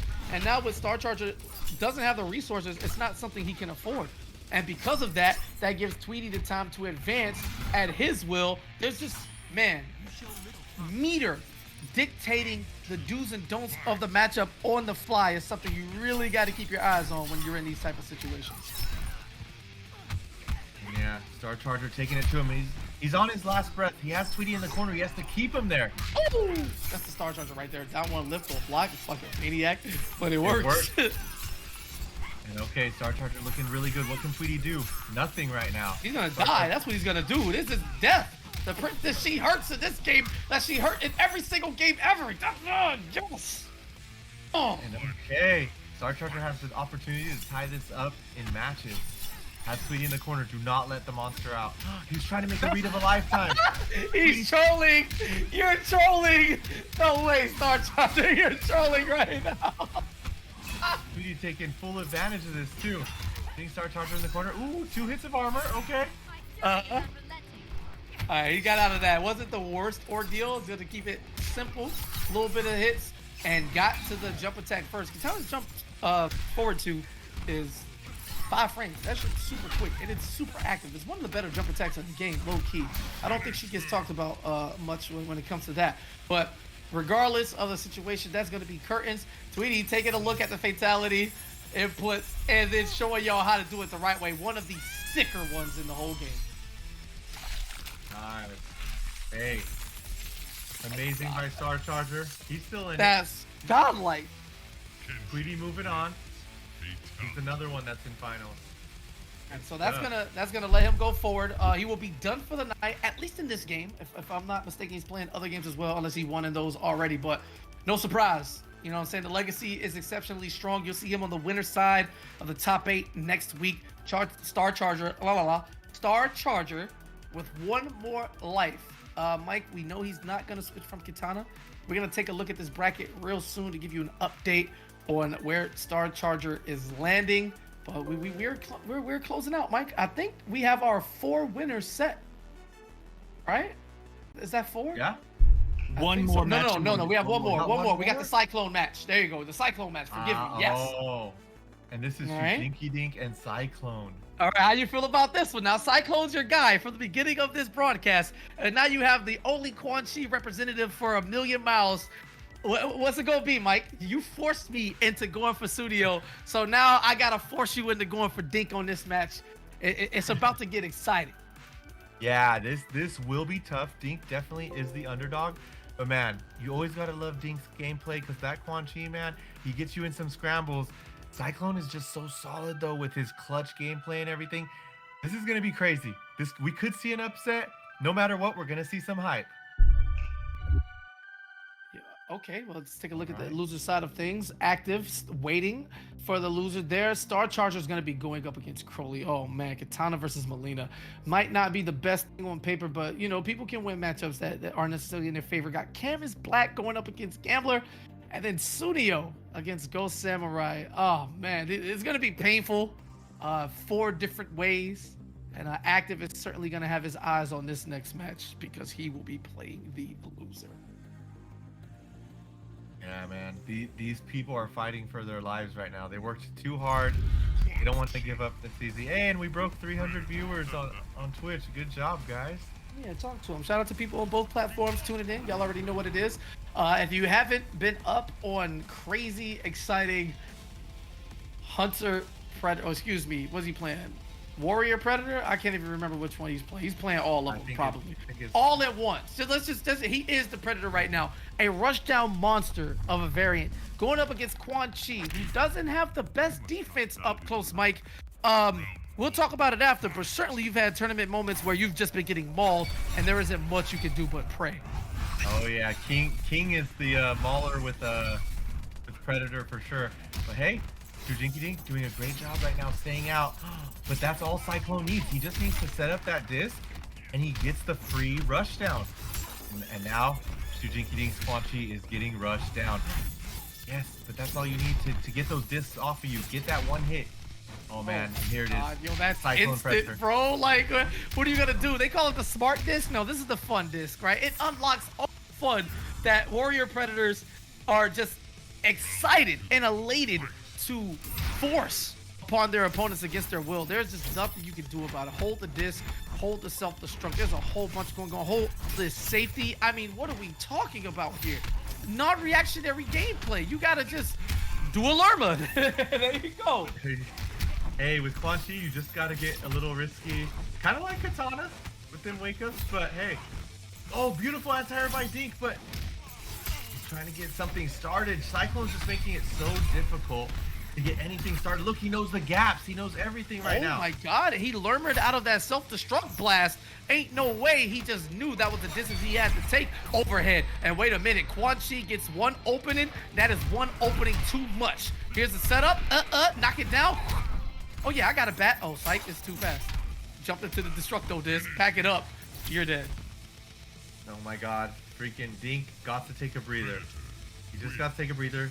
Let's do a little more zoning. Hey, he had some moments. He had the trance. He could have mixed up a little bit. Cyclone just read it correctly. I love the transition here. Look, see, He switch just didn't sides. have the. Yeah, he didn't have the time he thought he had on the setup right here, right? I don't know if he wanted for a jump, but again, we're talking about an armored wake up that's super quick. And, you know, with Warrior, anytime you're in an up close situation, just in poke range, period. The end. Doesn't matter string, doesn't matter poke war, doesn't matter shimmy. They are going to throw that scoop out there because there's no reason not to. So you got to think about it going in. Other than that, Dink played that pretty well. There was an opportunity for a comeback there, but you want to set up those mix-ups a little bit further out. I think mid-screen is the play there for the bat summons and whatever else follows. Yeah, Dink's doing a great job in the beginning. He just got to stay zoning. There it is, beautiful, wow! The anti-air into standing 4. Now we got full combo, yes. See, this is where Dink wants to be. It's zoning time. Okay, Cyclone getting ahead of himself, trying to get out of there. He's scared, you can see the fear in him. Okay, Dink set it off. And look at this zoning. You see what happens when Dink gets his momentum and he's able to just stay far away? Yeah, That's all it absolutely. It's a takes. beautiful display right there. But see, when you say that's all it takes, it kind of makes it seem like it's easier than it actually looks. Zoning, as much as people want to hate it because it feels cheap, that's just weak egos. Zoning's actually pretty hard. Unless the character's like way out of hand. We're talking like Injustice 1 Deadshot. And I have to really think harder for more zoners that are like really out of hand. But it is a skill that if it was that easy to just pick shit and shoot it and win money, everybody would do it at the highest level. And right now, Cyclone showing you why he wants none of that zoning. He stayed on Shujinki Dink and never let up. Look at all that health. Barely gonna go up. Here we go. Final round. Shujinki Dink is in this corner. He's trying to do some zoning out of the corner. Okay, he's looking good right now. Oh yeah. He can stick to the corner. Oh yeah, he's got it. He's broken right now. Mentally, he's getting hit by everything. Oh yeah, see, run over. He's had enough. Cyclone is not trying to get around the tornado of projectiles. He's like, fuck that shit. You gave me an opening. I'm coming through the door. Big top dive into down 4. Was that the down 3? Ah! You're dead. Okay, Dink, fight back. Talk to these men. Have a conversation with them. Dink is in it, the underdog. We always love to see a true underdog story. And to do this to Cyclone, someone that was, you know, predicted to possibly get into the grand finals. By you. Dink wants not, yeah, exactly. But Dink having none of it. The Quan Chi brother proving otherwise. And he's looking good, okay. Absolutely, man. And also, like on the production side of things, you love it when like people just, all right, I know what character I'm picking. If I'm gonna counter, I know what character I'm going to. Like everything is just flowing smoothly. Easy money, baby. Easy money for everybody, players involved as well, as we try to get through all these games. Okay, who's gonna get that first hit? Pay attention. That it's and wow, Cyclone. That's what it takes. I mean, I would definitely not surprised at this point because Cyclone has made it his mark to get in that ass. Regardless, like he's not gonna wait. You give him an opening, he's diving in, and now Dink gonna do what he wants. Knock him back full screen. Bat is summoned. Oh yeah, watch your legs. Going up top and able to use the disc to change his jump trajectory to stay above all the projectiles that certainly would have comboed into each other. Great utility of moves for a different way than expected from Cyclo. And here we go. Here comes the setup. Oh, he thought it was funny. He was laughing. Watch this. Blew his ass up. And then chip damage territory. Easy money. Yeah, Cyclone playing it smart. He's knowing when to assess the risk, and he's going in. You know, Dink he starts zoning, but then he gets very comfortable, and that's when Cyclone takes that advantage. It's gonna be hard to get out of this corner. The interactable is a little tough. It is. You can armor it, but it does nothing for you to get out of the corner. So Cyclone taking full advantage of this. He has Dink in the corner, and I don't think Dink's gonna be able to get out of this. Yep, bunch of staggers and the grabs. This next one, he's setting up for the combo now. Overheads. Now, how about we set up for the infinite? Oh, yeah, it all adds up, baby. 12% at a time. A lot of up. That's 3 of them things. That's essentially a full combo right there. And wake up. Oh, I don't know what that interaction was, but it gives Dink a chance at life right until he presses a button and another throw because Cyclone wanted to send a message. This is how you gut a Canadian. Wow. Okay, Cyclone, we see you. Wow. And okay, Dink, only one opportunity left. Cyclone looking like he's like, I got this, underdog. There's gonna be no true underdog story today. Nah, this is really just the truest. You know, styles make fights, and the zoner against the rushdown character is something people love to see. For whatever reason, people love the rushdown character to always win the battle, and like rushdown is definitely more brain dead than zoning. And I'm not talking about these two, I just mean in general. But you know, that's a discussion for another day. If Dink can get away, he can play the game. Once Cyclone is in that ass, it becomes a one-player game. So he's going to be looking to recreate the offensive prowess that just carried him to 2 games straight, and looking to close it out here. No more game 5. Okay, starting it off again. Cyclone putting Dink straight into that corner. Ooh, Dink fighting back though. He has to change sides, and he does. Okay, put Cyclone into the corner, full combo. What is the mix? He got it. Overhead. Yes, it was real lazy. Oh yeah, come and talk to me. We love it. And there will be no wake up for you, sir. Into The another one. reset. Okay, Dink. Okay, Dink. Double I heard reset. you. I heard you loud and clear. Oh, you don't want to play the game? I can do that too. As Dink gives Cyclone a taste of his own medicine and staying hard on. Look at this pressure. This is why people love Quan Chi. Is this reason exactly? Did you see those resets? Amazing by Dink, so smart. People love Quan Chi. Hold on, what's this revisionist history, bro? People hated this shit. Well, if you played against them, that's for sure. Yeah. That's okay, we chillin'. Oh my god, I'm not sure if that was a punish, but it was safe anyway. So he might die. That's like 5 jump attacks in one combo. Come here.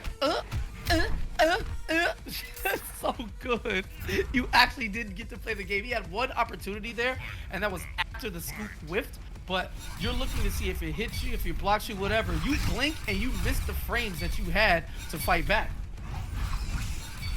Yeah, the way Cyclone's playing right now, but oh, yes, he's in. Oh, this is gonna be so difficult. Watch. No meter for Dink either.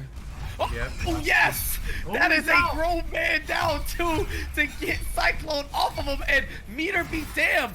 Dink just playing the smart zoning right now, able to stay alive. Overhead, instant, low, full combo punish. Dink in big time trouble. It's gonna be one read, Mike. Dink only needs a single hit to chip it out, but will he get the opportunity?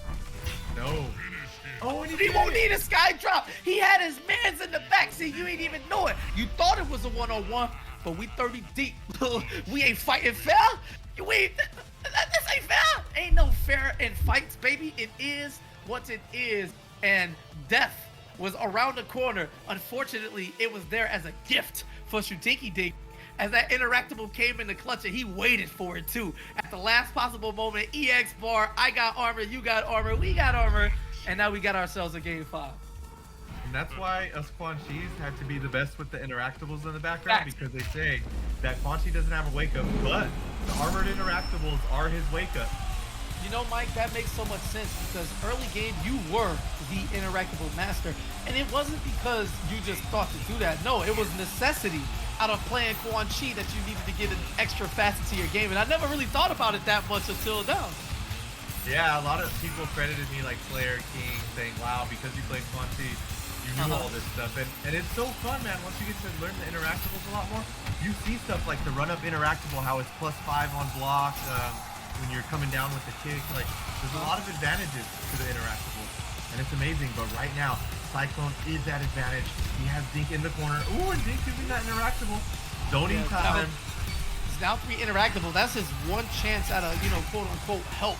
And he uses that in order to push the offensive temp. And wow, he is just denying Cyclone at the gate every single time. You can't even get in the club. What we talking about?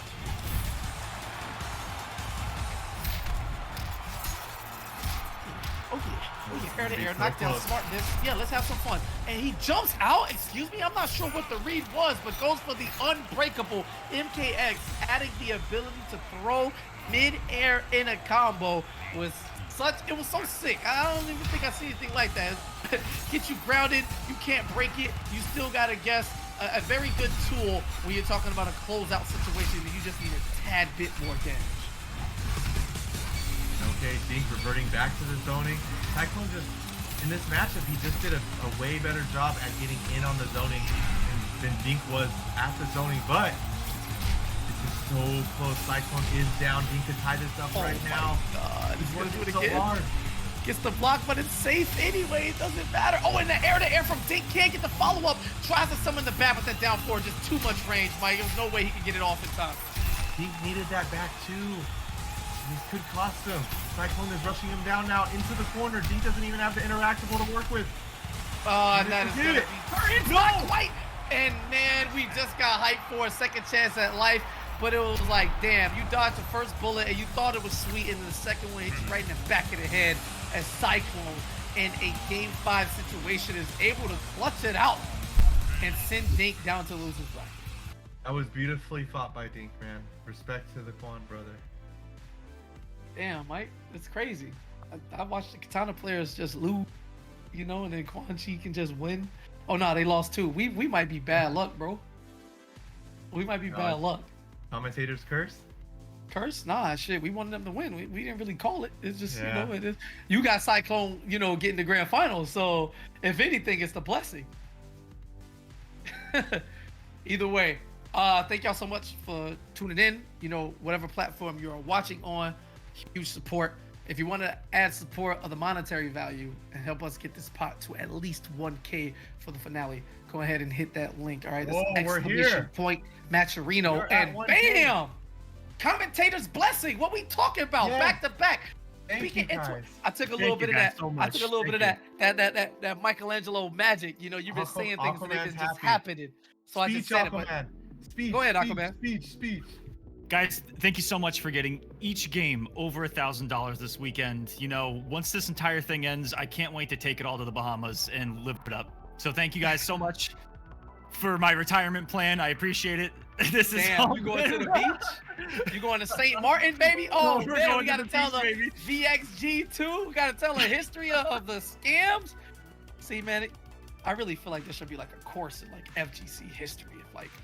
If you go to a tournament like a day early, like a Thursday, I'll run a class, NRSC history, from MK9. I can't go before that. Before that, you got to call up Shock, Big E, L.I. Joe, THTB, anybody who was around Brady, Rio, you got to sit them down because that's before my time. And I would attend that class. But there's so much shit that has happened, man, over the years. It's actually insane. But yeah, guys, I just wanted to come in and say thank you. We appreciate it. This is all going directly to the players. Every player that makes top 8 is going to get a piece of that prize pool. So thank you guys so much. Next match set up right now. It's going to be Dink versus Active. Take it away. Damn, back to back. Let's go. We're going to get Dink into this. So the bracket is moving top to bottom, so you can keep up with production rather easily. You know what match is coming next. You know what's after that. All you got to do is hit that bracket and see what's going on. But Dink, fresh off the L. Look, the score didn't even leave yet. The goddamn score's off, man. He just lost. That's on me. That's on me. My bad. The goddamn scores. I'm blaming you guys at the end of the day. It's all good. He has that reminder so fresh in his brain that he can change his destiny right now like it never happened. Oh my goodness. And Dink just straight off of the assault, going back into it. But we know how it is sometimes in tournament. You gotta just play right away. Play right away. And let's see how it affects them. Ooh. Oh man. Okay, P, what's up with the Canadian shirt? Man. I've done a lot of things with my body. And then I had a baby from a Canadian. Yeah, that's the new law. Anyway, we are, and I'm married to one. So, and my son was born in Canada. So, yeah. Either way, as far as the match is concerned, we got the telekick. Oh, he did not block the low, so that teleport is gonna actually combo here. And Dink with just a run up overhead. That has to be one of the most filling experiences in MKX, where you just mix by simply running up and pressing a single button. Full commitment. Yeah, and the fear I have that I feel for Dink right now, Melina, one of the scariest opponents to go against, just because it's hard to zone her. She just has everything that she can fight against Quan Chi. It's like she's the counter to Quan Chi. For Dink to be up around, that's amazing. Hey, maybe the counter to a lot of people. Melina, one of the better characters in the game by the end. And yep, Dink a little bit out of position here with his decision making. So, you know, Active's gonna steal that turn, and it was the right decision. Ooh. Wonky hitboxes there. Can't quite get the continuation on the combo. I like the idea. Dink, you know, I like that. He was flow charting there. He went for the anti-air and then the stand forward for the juggle. And even though it didn't connect, he still did it anyway. And excuse me, the bat didn't have an active hitbox behind Quan Chi. I don't like that. Yeah, sometimes he could give it to you, especially in the Melina matchup. He just rolls right under things. And here we go. Okay. So it's very close right now. What's Dink gonna do? It's gonna be hard for him to wake up. Will he grab that Shao Kahn hammer? Okay. Oh yeah, come here. Gotta talk to him. Do the EX so he can pull the bat out. Oh, reset. Isn't enough. Oh, one more mix. He's gonna bet it all on himself. You got it. Keep her close and don't let her go. Oh my god, I'm having Vietnam flashbacks here in the back. Yo, Mike, keep it real with me. You never felt bad about doing that shit to people? Not even once? It made me the happiest man on earth. You son of a bitch. Aquaman chiming in. He felt the wrath a lot of times. Shoot Jiggy Dink literally unplugging Active's controller. That was a one-player game, and he was able to go with the reset, expending all the bar to call the bat mid-trance, all right? And just leave it all up into him. He believed in his ability to mix, and he was not wrong as he takes the first game. That was some wildness right there. See, we're gonna see some crazy stuff. And now we have Cyrax on the screen. Yes, thank you so much, Active. Active, a really good Cyrax. You're gonna see some wild setups. Oh, Cyrax.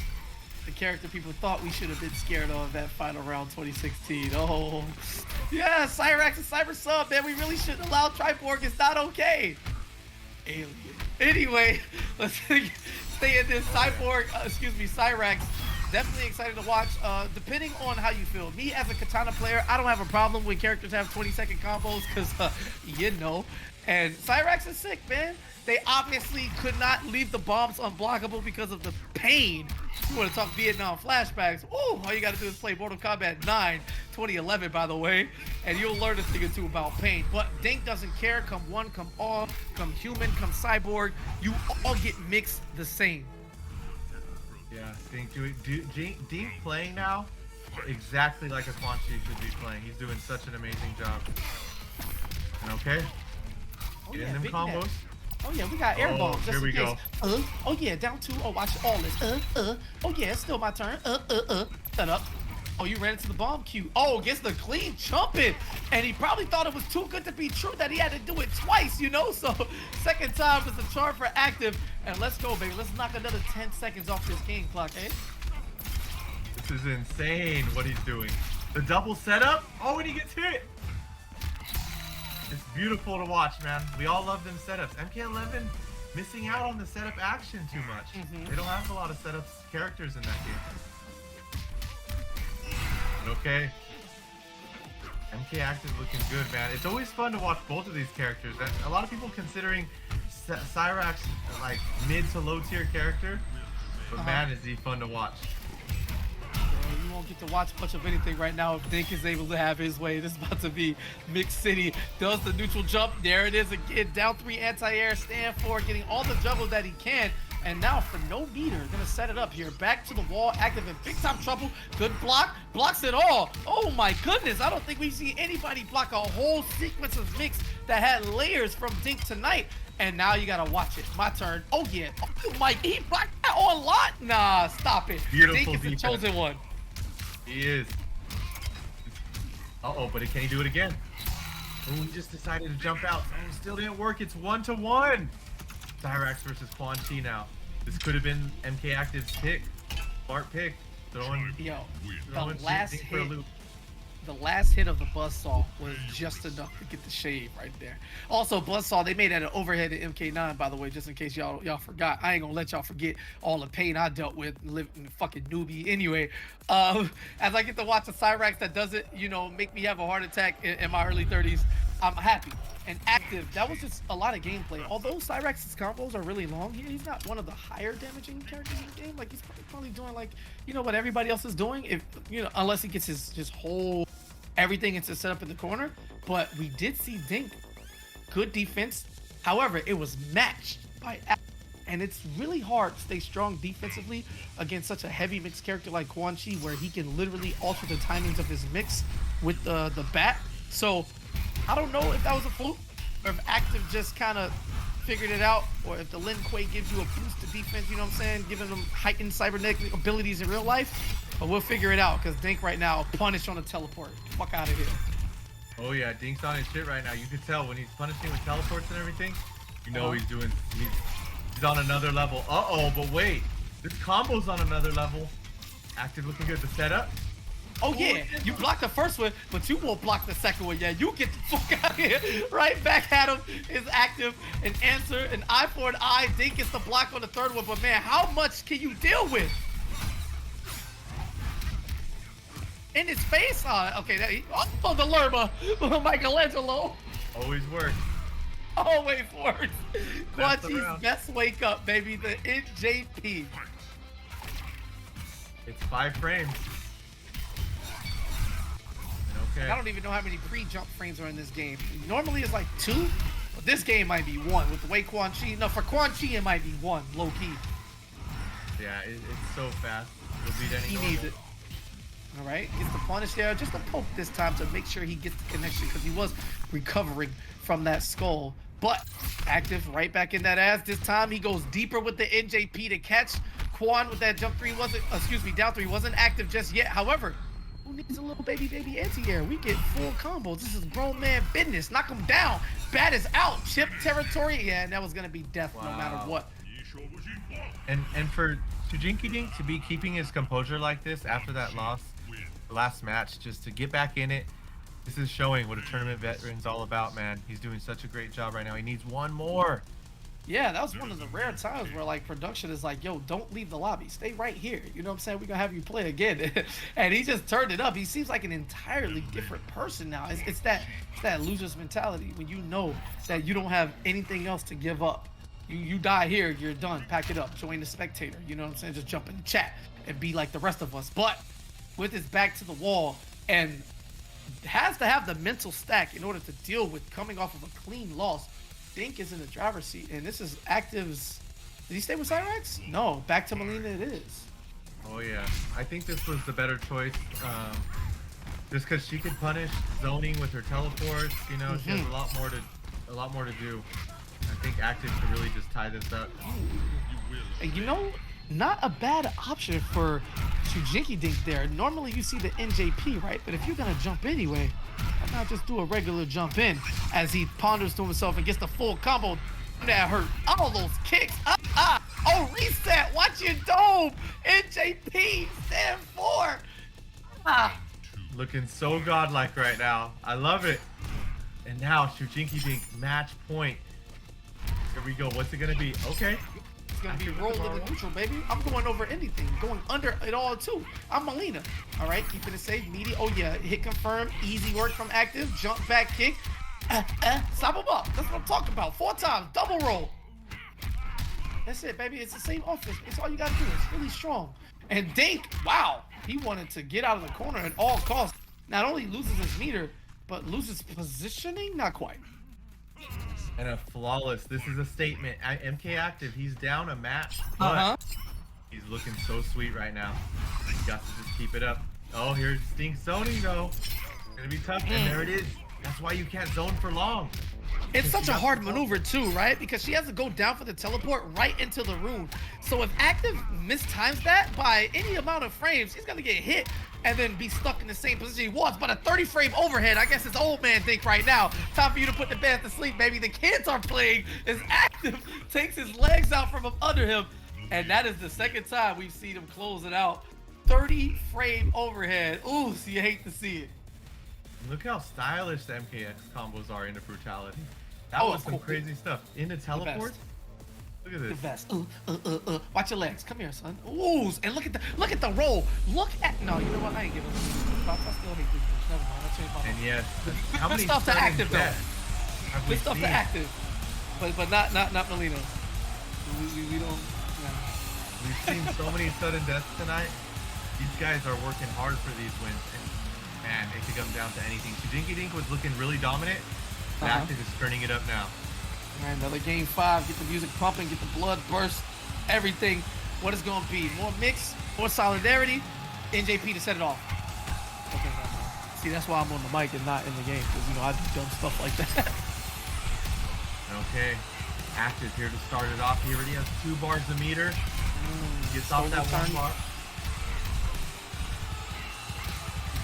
Oh, and again, yep, instead of an NJP, we're just going to jump in. That has worked more the longer the set has gone on, because Active is always looking to meaty with that forward 1, and that move, and let alone string, does not have the best recovery. It also keeps Melina pretty stationary, although her body kind of lunges forward, her legs stay in place, so you're able to get that deep jump in, and what a comeback for Dink until the wake up teleport.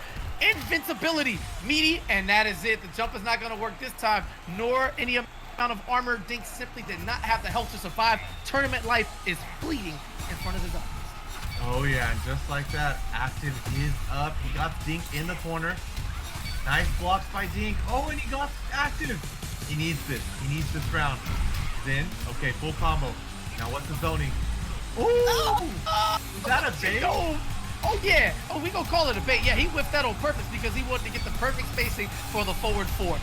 Okay, deletes out, comes back with the roll. Not quite a punish that time, but caught Dink asleep at the wheel. Beautiful spacing. Press bind, no follow-up after the EX rules. And Dink, although is a little bit nervous, is able to keep calm, get the punish on the telekick. Final game, final round, Mike. Oh my gosh, and it comes down to this. 1 moves on, 1 goes home. Who's it gonna be? They spent weeks getting this far. Yeah, and Dink dropping the combo there off the back too. Unfortunate. Oh, full string gets the sweep. This time the BD on point. Dink cannot break this. He is in big time trouble in the corner. Tries to jump out again. The juggle works in his favor, so he doesn't eat the full combo. And oh, we're gonna match some pokes. Still my turn. 30 frames on the overhead. No block. Okay, this is in the clutch. Uh-oh. Are we gonna see reset after reset? Uh-oh, the Guile theme has kicked in. Yes, it goes for the correct mix-up.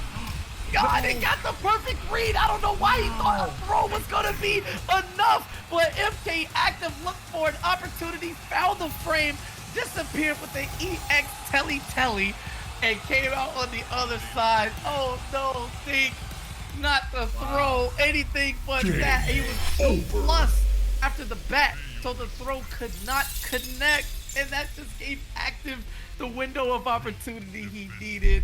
Oh, you hate to see it. Pain. So much pain in my life. So much pain. Wow. Hey, hats off to Dink. He put on a great performance with Quan Chi. It just shows how fun that character can be. So that was amazing. But hey, Active moving on. Do we got any more matches on the way? We do. I think we have about 2 matches remaining. 2 matches. If I'm not mistaken, we take one more look at the bracket to let y'all know how we're gonna close this. We have the winner side settled. All right, it's gonna be Unbearable Skill against TCO. That's gonna be fire next week, and Tweety against Cyclone. So all of these men are gonna walk home with no less than 5th place. And again, the entire top 8 is going to get a chip of that 1K pot. So thank you for making that possible. As we move down to the loser side of things, we just had another qualifier right there in MK Active. So Melina was enough to get the job done. And we have 3 matches for you. Gonna see Melina again, potentially. Crowley going up against Star Charger. Then we got King Gambler against Camus Black. And then Sunio against Ghost Samurai. So I don't know if y'all got any predictions in the chat. Please let me know how y'all feeling. I don't know what's gonna happen in any of these. Actually, I don't feel safe picking any of the picks, except for Gambler, because Mama's probably still watching. So hi, Mom. I hope you're doing well. Hey, all the shout outs, all the family love. This is amazing stuff. Yeah, geez, there's still so many great matches ahead. Man, this whole night has been such a crazy fest. The clutch, the all the situations, man. Yeah. It's just MKX is always a joy to watch, and anytime you get high level gameplay from any game, this deep in the game's life, like it's going to be a treat. I can't imagine like people who are relatively new, right? There's people who will buy MKX this year or play it on a whim, or finally say, damn, I wonder what this game is about, and become a spectator, right? And just they get to see it at this level for the first time, and that's got to be such an exciting feat. So shout out to those who, you love the game, you keep playing it. It's great, and thank y'all for entering these events. We get to work and watch because it's been fucking sick, and it's still not over. So like we're gonna see more Broodmother Devora. I get 2 more katanas at least. Who knows what's gonna happen the rest of the way, but right now we're gonna jump a little bit ahead in the bracket just to take care of some scheduling potential conflicts and make sure Gambler is good and set to go. So it's gonna be Oh, Jason? Oh, okay. Yeah, see, I told y'all, you thought Cam wants to win. That's it. Oh, I'm gonna play Johnny Cage the whole time. All right. Cam wants to win. Jason, debatably, and I know this might sound crazy because I ain't been around for a long time, so I don't know how the shit has evolved. But Jason is up there with the best characters in the whole game. Period. This character is ridiculous. And this relentless version, oh yeah, this man has success. Ooh, beautiful combo though. Access can't beat fundamentals. I got teleport. Where I don't really need it, but I got it anyway because I'm Camus. Watch your fucking back. Get that shit broken. Oh yeah, come here. Back one. Come here, don't fucking talk. Go in that way. Oh, and if I whip this, no recovery, and it's a mid. This shit is broke. Oh, down 1, 6 frames. Don't try me. Don't test me. I'm jumping in. Oh yeah, watch yourself. Oh yeah, and I got the clothesline safe. Nah, this character is ridiculous. Yeah. Okay, King Gambler is keeping his composure, and wow. Composure? Get your back broken. Ain't no composure. Come here. Watch. Look at his neck. Just the ragdoller. Come here. Big overhead boot. That shit do like 10%. Don't move, bitch. I'm coming to you. Red screen. That means fear. Jeez. And just like that, Cam is Black showing why Jason is to be feared. He is playing relentless. I love the name. And it's amazing. King Gambler, though, 3 bars a meter. You get something started. Care nothing about that. Jason, you better watch your back. Spinal. I broke my back. Spinal.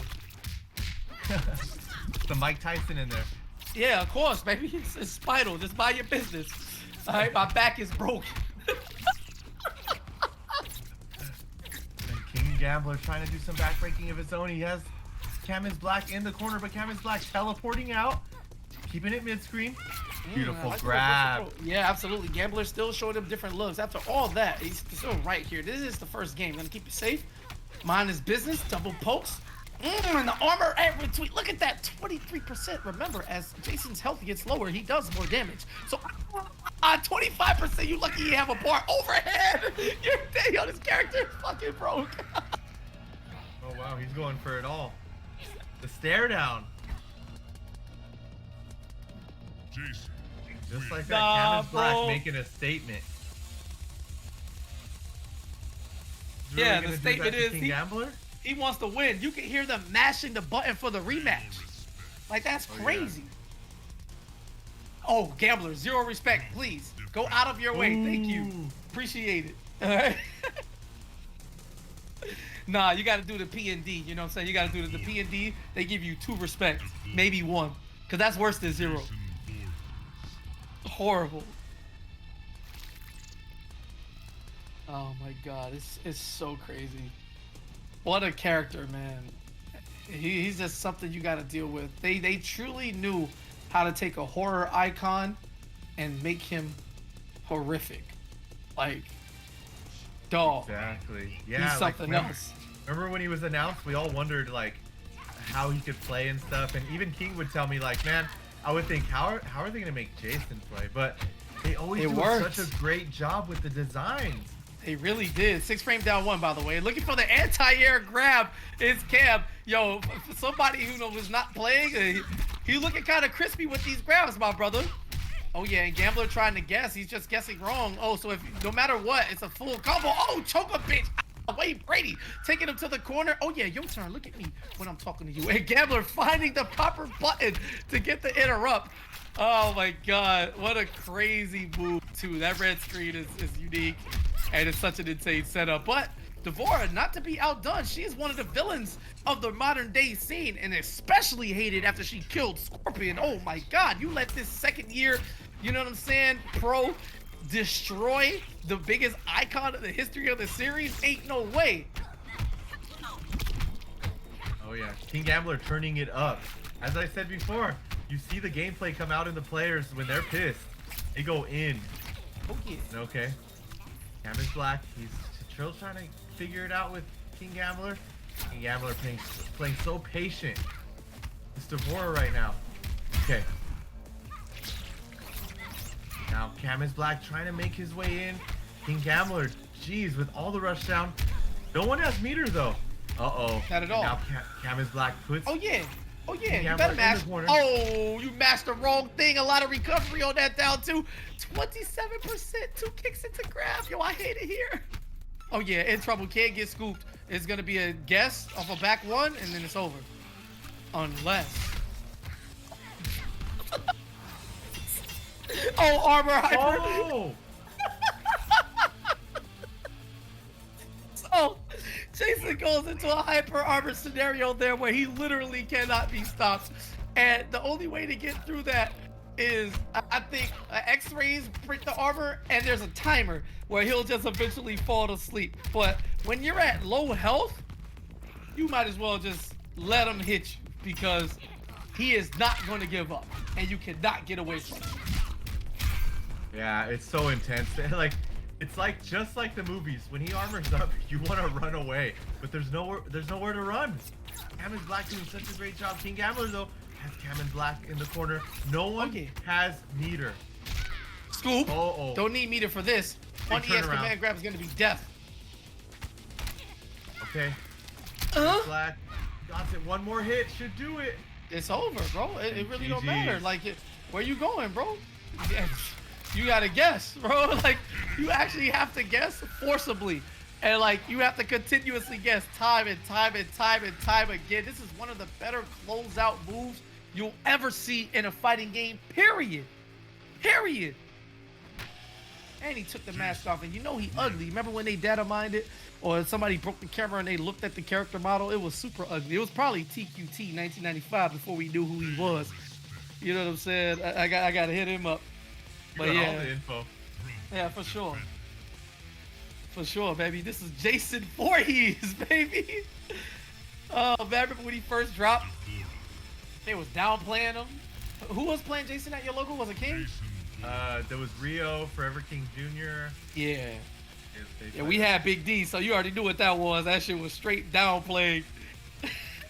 Oh, yeah. And wow, Cam is black really only needs one more to defeat King Gambler. For King Gambler to go down 0-2 right now, that's a statement of the power that Cam is black possesses with Jason. Doing everything right. I don't think, I think you have to actively be playing to, be set for Jason. You know what I'm saying? It's just, he just commands that amount of respect. Because he's going to do what he wants. Back one command grab. Whoop, you guessed wrong. 13%. Guess what? In the Oki. Safe. Oh, scoop. A 19% on a bar. Oh, that's an overhead, by the way. Completely safe. And knocks down. His character has everything. God damn. It's so fast, Mike. Oh, it combos in the air, and if you jump it, he recovers in time to like down to you or anti-air. Ah, I miss Jason. how Oh is yeah, all let's this go. possible? Oh yeah. King Gambler, cancel. though. He's on the Oh yeah. momentum. He's on Yo, the Gambler rise. Here we still go. got those crispy cancels. You love to see it. Just like Oh, that, no. Gambler could take it. He had an Oh, opportunity. no. He did double Not like NJB. this. Oh, he's dead. Armor time. Gambler might have been able to uppercut, but Yep. this is it. Cam is black. He's up. That Match would have been point. the play. Fortunately, Gambler didn't realize the first NJP hit, so he could have got a full combo and killed with relative ease. But instead, he's guessing. Gets the trade there. You love to see it, though. Swarm Queen giving Devora a better combo ability and has access to these bug cancels, the best versions of them. And yeah, let's play a game, baby. Try to guess. Oh, good punish. Oh, yeah. Extendo off the standing one string. That's a 7 or 8 frame punish that goes for 30% plus in this variation. No bar necessary. Gambler looking so much better this round. He's up in life. He has 2 bars a meter. Cam is black trying to find his way out. He's getting there, but no. King Gambler, very wise, keeping Cam is black in the corner. Not anymore though. Cam is black is out. Oh, Cam is black could make this giant comeback. Oh, it's Is it coming. gonna If he- happen? Oh if he- no! You love to see it. Yeah, Gambler said, fuck that. I'm getting around on the board. Get this Jason nonsense out of here. That is the one surefire way to not have to deal with that. Spend the cash to secure the bag, baby. Now tied up at 1 round apiece. Yep, Gambler wanted none of it, but now he has no bars. He has no bars, and Cam is black has all the juice in the world. And the meter. Oh my gosh. Come here. Breaking Come him back back. here. Oh, where you going? Come here. Scoop. Oh, yeah. It doesn't work after that second hit of the string, but it don't matter because it's safe. And here it is. Wow, the pressure being put on display. Yo, you just have Gambler. to guess. Oh, you have to guess every time he touches you. And Gambler, you're Well, the one putting on the pressure. Okay, we got interactables. That's cute. Oh, you're dead. Oh, nice. Okay, he got the grab. He can come back. He can still do this. And Gambler's on life support. And here it is. Okay, got the combo. Okay, he's tied in meter. He has a breaker. Nah, you're No. trying hard. Look. Oh, look at him walk to him. Wow. Nah. Yo, Cam thought he was Jason for real right there.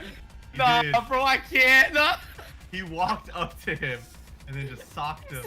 Nah, you know what? It's Black History Month. It shall pass. You do your thing, Cam. Fuckers they talk about. They better be scared. You know what I'm saying?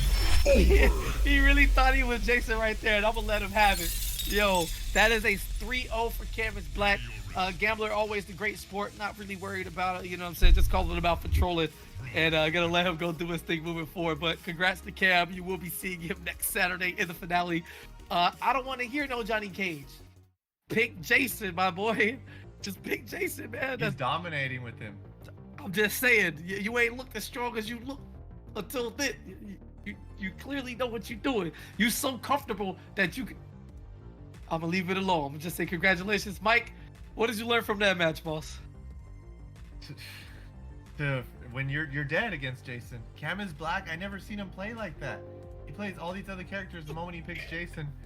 I even remember Gambler writing in the chat, just 3-0 me already. Damn. If Jason really puts the fear. What I mainly learned, NRS really knows how to design a character. Yes. They make you feel like Jason is in the game. It's him. That's crazy. The horror I movie. thought he would have like an inherent 6'4" advantage against like all the white women in the game by default. You know, you're a horror character. You know how it goes. You know, but they ain't working like that. Thinking of it, that takes me back, right? Mortal Kombat versus DC Universe. I had the special edition with the artwork and a little DVD and too. stuff like that. Yep. And I remember vaguely that at the beginning, well, during development, it didn't happen, but they talked about fumbling around with the idea of like types and like weaknesses, as in like Sub-Zero, like ice wouldn't work on Superman and vice versa. And they ended up not doing that, obviously, because it would be even more broken than the games they already make. But imagine if they had like weaknesses and like invulnerabilities. Like if you couldn't use ice moves against Sub-Zero, do you think that would make for fun, or it would be stupid? It'd be so detailed where like you would have to put so many hours into the game just to know the matchups. And then obviously there's going to be hidden cursor selects because the moment someone picks a character against another character and he's like, well, I'm screwed. I might as well quit. That would be something. I never put too much thought into it, but we'll see what happens over the years. You can count on NRS to switch it up with every Mortal Kombat title. The only legacy we've really had is like Injustice 2, right? Building upon the foundation that was Injustice 1. But with MK, they break it down, well, as far as the main mechanics go. And then they build it back up with each subsequent entry. So I'm really excited to see how MK12 is going to play. I know, like, it'll never happen, but I'm hoping for the God tier one day back to block and, like, single buttons instead of, like, strings, like, more like Street Fighter. But we'll see. I don't expect that to ever happen. I think we'll have strings and a block button forever. But enough about that. Let's get into the match. More Sunio, more Katana greatness, and Ghost Samurai bringing the imposter Shinnok. Oh yeah, and he's the true samurai with this Samurai Shinnok. This is the character he defeated Cyclone with. So he does amazing things. On the subject of MK12, I would love the mechanic of pro moves to come back. Since you were talking about MKDC, I'd love to see pro moves make a return. I don't know about that. I would love it. They're What are you too talking easy. about? Just make the timing a little harder. Well, I guess so. We'll all figure it out either way. Right there, you want to make the spacing even better. And wow, that is going to be the difference in this matchup. The air teleport is such a wonderful tool, and it makes the matchup easy. All you have to do when Sunio jumps, you jump. If he throws a glaive, you teleport. The end. And you don't have to deal with the pressure all the while having the threat of the hell sparks from the bottom. Shinnok, definitely one of the scary matchups for Mournful. Let's see how Sunio decides to adapt. And yeah, Ghost Samurai putting it all out there. He has the meter right now to work with. Beautiful conversion. Showing those Katana fans on full display. Okay. Moving Sunio into the corner. Okay, watch out. Come back. Oh no, you tried to armor jump back out. That was a great job from Sunio, but he didn't come down with a jump kick. Gets the punish on the Hell Spark because there's no meter to get the EX version. And here's an opportunity. Look at this. Sunio staying on the ground. Now, people might think, oh yeah, he's still just throwing sides, but you have to recognize that something isn't working. And I'm telling you, y'all may seem like it's just sweet. Zoning is not easy. You're welcome to just try it. Granted, he doesn't have the meter to pop it, and just like that, with Sunio shifting his gameplay, he reads the backdash. Like, that is a phenomenal round, and people will discredit it because they just saw Glaze. Yeah, and we're all tied up. Sunio and Ghost Samurai, we've seen them all night, just situation after situation, some amazing play. And right now, though, Sunio has to play. He's up by like half health. But Ghost Samurai does have the 2 bars of meter. Okay, he's trying to make his way in. Sunio can get full advantage. Dunked on his ass. That's what you love to see. You know, Katana was in the Adenian Women's League. You feel me? And for the NBA, y'all don't know about the NBA over there. I'll take y'all one day, but I'm gonna show you some things. Tanya was dominating the league. That's why we had to end that shit, because I don't like her winning anything. You was at CEO 2015. You know what happened. And Sunio gonna go up 1-0. It's Shinnok, not a bad pick. You got a good matchup here. You just got good knowledge and better adaptation. And when Ghost Samurai realized like it wasn't just going to be as simple as getting the air teleport, because Sunio shifted his gameplay, he also has the shift. And if you can't keep up with progress, you get left behind, and that's how you get smoked. So 1-0 in favor of Sunio, and 2 more games to go to get into the money, baby. Yeah, man, the nerves are kicking in for them, Katana Prime. Like the way they're just playing, but they're able to just use those nerves as adrenaline. Just be better reactions, better clutch, just stay in the situation. None of them have been cracking really. Oh yeah, people don't know that in real life. Sunio like 6'4" on muscle, but like 6'4", 220. Oh wow. Yeah, Sunio a real ass man out here. But yeah, either way, we got to keep the gameplay simple and just push him back outside. There's the overhead. You know, Forever King once famously said, oh yeah, you can react to that. And then he got fucking stumped on for 10 games at Yobi. Shout out to Wild Cowboy.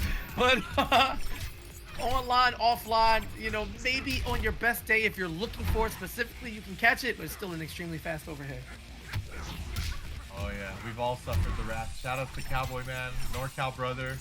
He's in Washington though now. But hey, right now, oh, beautiful by Ghost Samurai. Boy, it gets the call out. I like, the teleport to chase him down, but no, even with the armor, the perfect meaty back two, overhead, split his dome. You know what I'm saying? You ain't no Ronin, you ain't no Samurai, you ain't even no real final boss, nigga. You got smoked by Cassie in her first appearance. We don't respect you. All right, go back to the drawing board and find a better villain. And that was the real truth behind MK tournaments in the beginning. How many meaties were asked from all the players and they didn't want to admit it. Right now, they're on point with their meaties. Hey, It's always so cool to watch like the different katana players go through their progressions on their combos. Like a lot of her stuff leads to the same damage, but ooh, I like that. But how you get there is different, or like doing the 1 or 2% extra. Like I take pride in that. And now Deoxy's the undisputed king of katana combos. Oh my God, I was the man at one point, but boy, Dio has taken it a step up, and I just love when I see that content come across my timeline. The same way I love seeing Katana's W's add up on the scoreboard. It is now 2-0 in favor of Sunio, and Ghost Samurai is gonna dig deep because whatever character he elects to choose here, he's gonna be stuck with the rest of the way. Yeah, this could potentially be hit. Jeez, tonight has been match after just upsets and crazy just plays. Wow, I never thought I'd see MKX played at a high level like this again. I'm happy. I'm happy we're in 2022 seeing this kind of level of play, seeing that the players have still the passion to play this game. It shows the power. Mike, take like the first like 30 minutes of this. I'm just gonna order me some food, bro, because I just feel go like for it. Go ahead, bro. Thank you. So, ladies and gentlemen, Sunio is up 2-0. Who's gonna get that first hit? Just like that. Go Samurai. I got you, Mike. What's going on, buddy? Hey, Let's go. Aquaman's here too. He's been in the shadows. Man, of all the times for KP to walk away, I gotta come in and commentate some Katana, son of a bitch, ladies and gentlemen. Sunio, a game away from losers, top 8, and this is for the money, mind you. Every single match you've been watching has been for the money, Mike, and I love the pressure that we're seeing because it's making diamonds. Yeah, they're really working for it, especially because, hey, shout out to all the players for making the $1,000 bonus for MKX tournament. So now they're really working for that. Oh my goodness, overheaded Sunio, match point, Ghost Samurai. This Ermac gives people so much trouble. He has just handled the pressure well, and that raw, I don't know what's called in this, shadow kick? Nitro kick? We'll call it shadow kick, fuck it. But man, he's been doing it raw all tournament long. He doesn't care. He's a madman. We good. Thank you so much for that round, Aquaman. We back. You know, it's the Kolosseum, and I'm with Mike, so you know I had to keep it too real. I'm not just gonna mute the mic and hide. I gotta let y'all know what's going on, because it is what it is. So you love that. You get the dash up into the neutral jump, so you can get out of the range of whatever wake ups, and then that's the classic. Push into EX push. Are you a real Ermac player if you don't do that? No, you're not. So get used to it. Watch the Big D files. Watch the Beyond Toxin files. Watch the Too Easy files. Hell, watch the damn Nausea files. Yeah, I can keep going. Watch the damn Nicolas files. You know what I'm saying? I'm not gonna let the memories of the goats die. Oh, wait a minute. What was that? That was a little booty action. I know Katana ain't got no ass, but she threw a little bit on that teabag, and Sunio with the 3-0 disrespectful. We are used to seeing it from him. He did not over. Man, we rarely seen the 3-0s today, but man, Sunio taking it to him. He's making a statement right now. Okay. Yeah, that was the quickest one. He said, "Okay, P, you trying to order food? I got you, bro. So go ahead. I'm gonna make this one quick. You won't miss too much." And he's gonna punch his ticket into next week's finale as well. Unfortunate draw. You know what I'm saying? But it worked out in the best for Sunio, and to the victor goes the spoils. And if you don't want somebody to bag, you gotta beat them. So it is what it is. How you feel about that, Mike? I seen you bag a time or two in watching you over the years. Yeah, man. Oh, Sunio, he really took it to do that to Ghost Samurai. Ghost Samurai defeated Cyclone one week. He was one of the favorites, I would say. But man, Sunio has turned it up these last couple weeks. I feel like the Kolosseum it forced these players to become better at this game, and they weren't even expecting it. But yeah, they're doing such great things, and to see it on display right now, wow, we've been at it for a while now, huh? Yeah, man. This is what we do. I'm sorry, forgive me. I'm laughing because Slick said, "Why KP look like he got a shipment to secure after the street?" Hey, mind your business. This is a regular Scully. It don't pull down into a ski mask.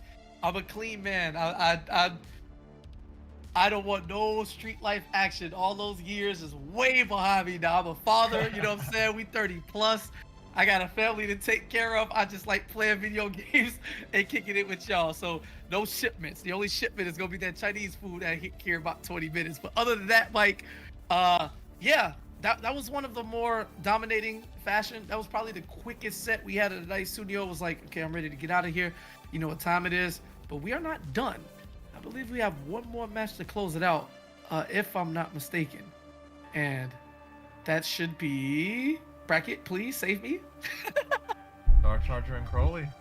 There we go. Yeah, because I knew we skipped over the normal order, so my brain was not ready. You know what I'm saying? It's that old man brain. And one more slot remains. You said Star Charger was a champion one of the weeks, I believe. Yep. I think it was week 7. Week 7 champ. Going up against Crowley, who plays Melina. So as far as I'm concerned, the destiny is in his hands. Yeah, Crowley looking good right now. He defeated Creaky Axe, which Creaky Axe was a Kolosseum champion. Can he do it again? Can he do it against Star Charger?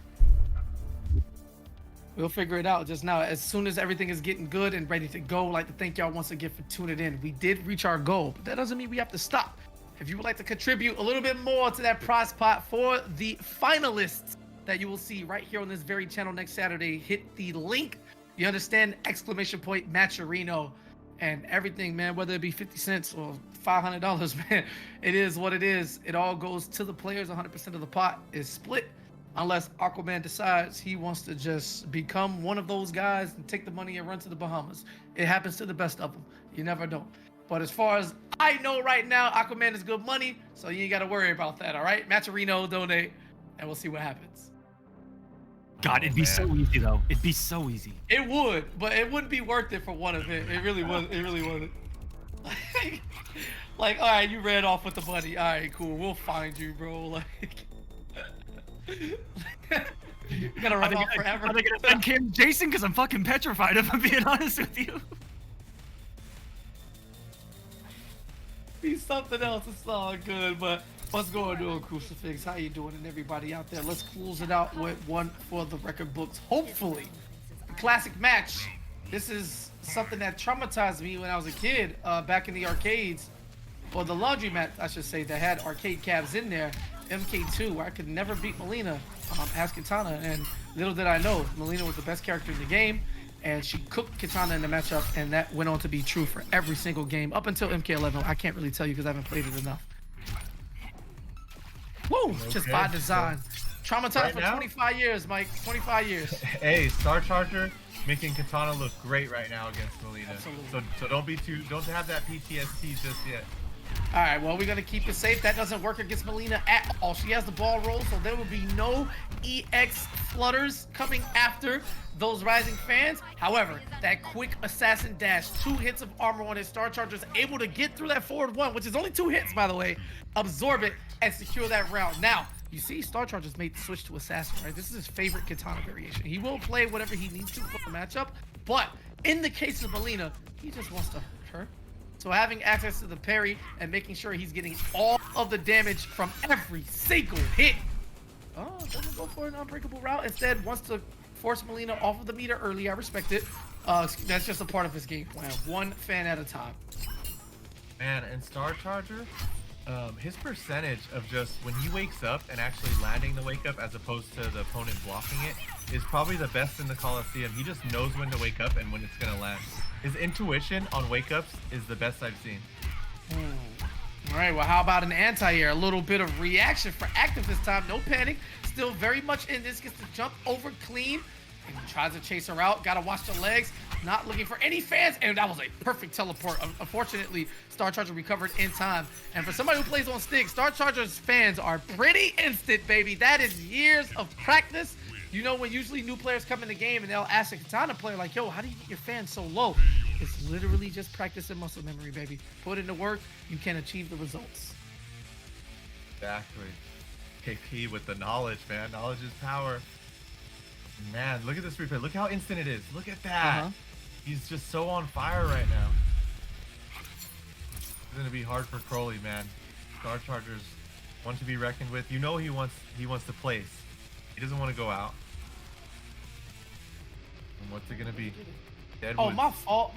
I called him active. Yo, my apologies. Thank you so much. Yo, chat, always correct me, man. If I say something way off, my apologies, Crowley. My apologies, sir. I just got this Melina in my head. See, it's the PTSD active. That shit burned in my brain, and we've been going back talking about MKS, MK9. So forgive this old brain. You understand? Anyway, game 2. Crowley, 28. All respect on his name. Opens up. And that's why, you know, he lost that last game, because I fucked up his name. So we're going to see a little bit different here in game 2. And for Star Charger to show how you play with Katana against Melina, this is looking so good right now. Star Charger just not letting up. He has the meter advantage. He has the health advantage. Yo, for the first time in a long time, he's got a Melina player actually stationary. Star Charger enforcing his will and just like controlling the temp. That is what? Oh yeah. Oh yeah. Every single time. You never see a Melina just standing there. For him to be doing what he's doing, he's asserting his dominance. Oh yeah, Oh yeah, we're going for the stacker. Still my turn. Beautiful tech from Star Charger. And I'm going to assume that was a back throw. You know, that's the easy call in that situation. Just out of range overhead. And it is just adding up. Star Charger not necessarily worried about getting the big combo because it's coming to him once he can get Crowley to make the mistake. So this is actually... Star Charger is playing way better than it seems on the surface. The next jump in, he's going to do that back 3 in the lift, and it's going to work. Ooh, beautiful grab. That was at full range of the grab. Keeping Crowley honest with these parries in the neutral. Yes, and that is a punish, baby. And if it wasn't, you better watch it though. 9 frames, 8 frames, triple overhead? Of course she needs it. What are we talking about? Sharpen him up. It does 42% raw. Oh, this is the best version of Katana ever. Why did y'all do that to her in MK11, man? We don't deserve that, man. We don't deserve that. I'm sorry, bro. I got tight. My bad, Mike. KP's broken heart right now. I'm sorry, bro. No, I'm good. It got personal right quick. Oh yeah. Man, I felt that one. Holy crap. Yeah, man. This is my favorite version of the character ever, but like, you know, it is what it is. Anyway, this is Star Charger looking to ride the coattails of what Sunio did. You saw what happened last time Katana was on the screen. 3-0, send everybody home. Good night. I'll see you next Saturday. Crowley, tournament life on the line. What's it gonna say? Yeah, Star Charger trying to set it up, and he gets the first hit. This is looking so good for him. Crowley's already looking in trouble. And look at those instant airs like you were saying, and I can't believe that man does it on stick. That is insane. Okay, Star Charger, full stick of butter. And he's gonna use it, yes, for some big damage. Oh, and that was beautiful side switch. That's gonna put Crowley into the corner. Wait a minute, Crowley's out. He's gonna try to get this life lead. It's very close right now. The pressure is on. Oh, and blocks the back 3, tries to roll out, and Star Charger with the big time read, the simple jump back. This is he had the opportunity to kill, but went for the wrong combo. It's all good. It worked out in his favor anyway. Just like that. Match point. Star Charger. This be it. Crowley does not have much to work with. Okay, he's trying to get something started, but Star Charger, the first combo. Okay, Crowley used the breaker. He has nothing left. He needs to get a combo. He has to get something started. Okay, Star Charger, beautiful grab. Crowley's life is dwindling fast. Beautiful overhead. He's doing everything correctly. He got the combo. He opened up Crowley. Is this gonna be it? Not yet. He's an active. It could be close. Spin the bar. Why not? Make it hurt. Oh, this is it. Curtains. Oh, and you pressed the button early? There was an opportunity to roll out there. All right, don't drop it. Get it. Cut her throat. Slice it. Ooh, sharpen. Ah!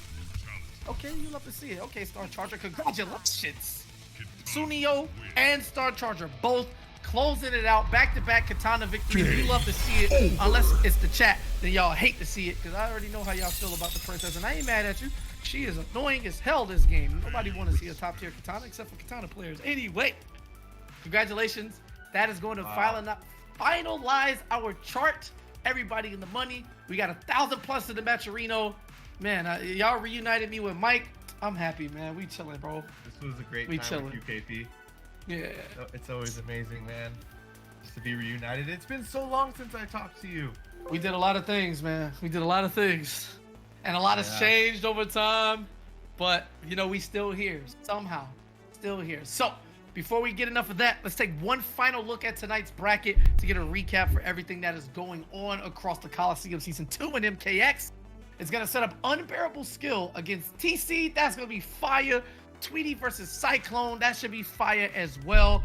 It seems like all the top-seeded players took the W, so no upsets, you know. At least that's how it feels traditionally. MK Active is going to get in there against Star Charger, so he's going to get Melina back-to-back in tournament sets, and this time it will be active when he's playing Star Charger on screen. And Cam is Black versus Sunio. Will Cam troll with the character, or will he lose a katana twice in the tournament again? Does he have katana problems, or is he going to scare the world with Jason? I have no idea, and neither do you, unless you tune in next week. Kolosseum Studios, baby, on every platform. Yeah, and just so everyone knows, in that top 8, there's 4 Kolosseum champions in there. So they made it, man. Consistency. It's gonna be hot. You telling me the people who are good and performing good keep performing good? No way, you're lying. But yeah, people said MKX, there's no skill involved. What is that? No. As we've seen tonight, amazing stuff. All right. That's going to be it for me and Mike. Before we do it, we're going to pass the floor back to the man who's behind it all, man. Thank you so much for having me. Aquaman, floor is yours, baby. Thank you so much, KP and Michelangelo, everyone. I mean, the dynamic duo back in effect here on the Kolosseum. I wouldn't have it any other way here. Mortal Kombat X, tonight I was just a spectator and a competitor in this thing, and I loved every single moment of it. Hearing KP's voice back on the mic, incredible. I saw everyone was loving that. Him and Michelangelo, like I said, they were commentating before even I was commentating back in Mortal Kombat X. When you tuned into Majors, you were hearing their beautiful voices. So thank you to KP coming on, Michelangelo coming on the entire season, and you guys, all 3 games, we broke over $1,000 in the Matcherino. So thank you guys so much. Tomorrow, Mortal Kombat 11, top 16 to top 8s. And we're just setting top 8s this weekend, guys. Like KP said, next week, same time, same place, Friday, Saturday, Sunday, 6 o'clock Eastern. The top 8s are going down. All right. Over $3,000 is on the line. Let's go. And every single player there is getting paid. 24 players total. And that's because of you guys. All right. We just build it and you guys come. So thank you guys so much. We'll see you tomorrow for Mortal Kombat 11. Until then, peace. The Kolosseum Season 2 is brought to you by pixelpro.io. Empower the creators. And the Kolosseum Studios. That's right, we're our own sponsor. Check out events, merch, music, and more at Kolosseum.gg.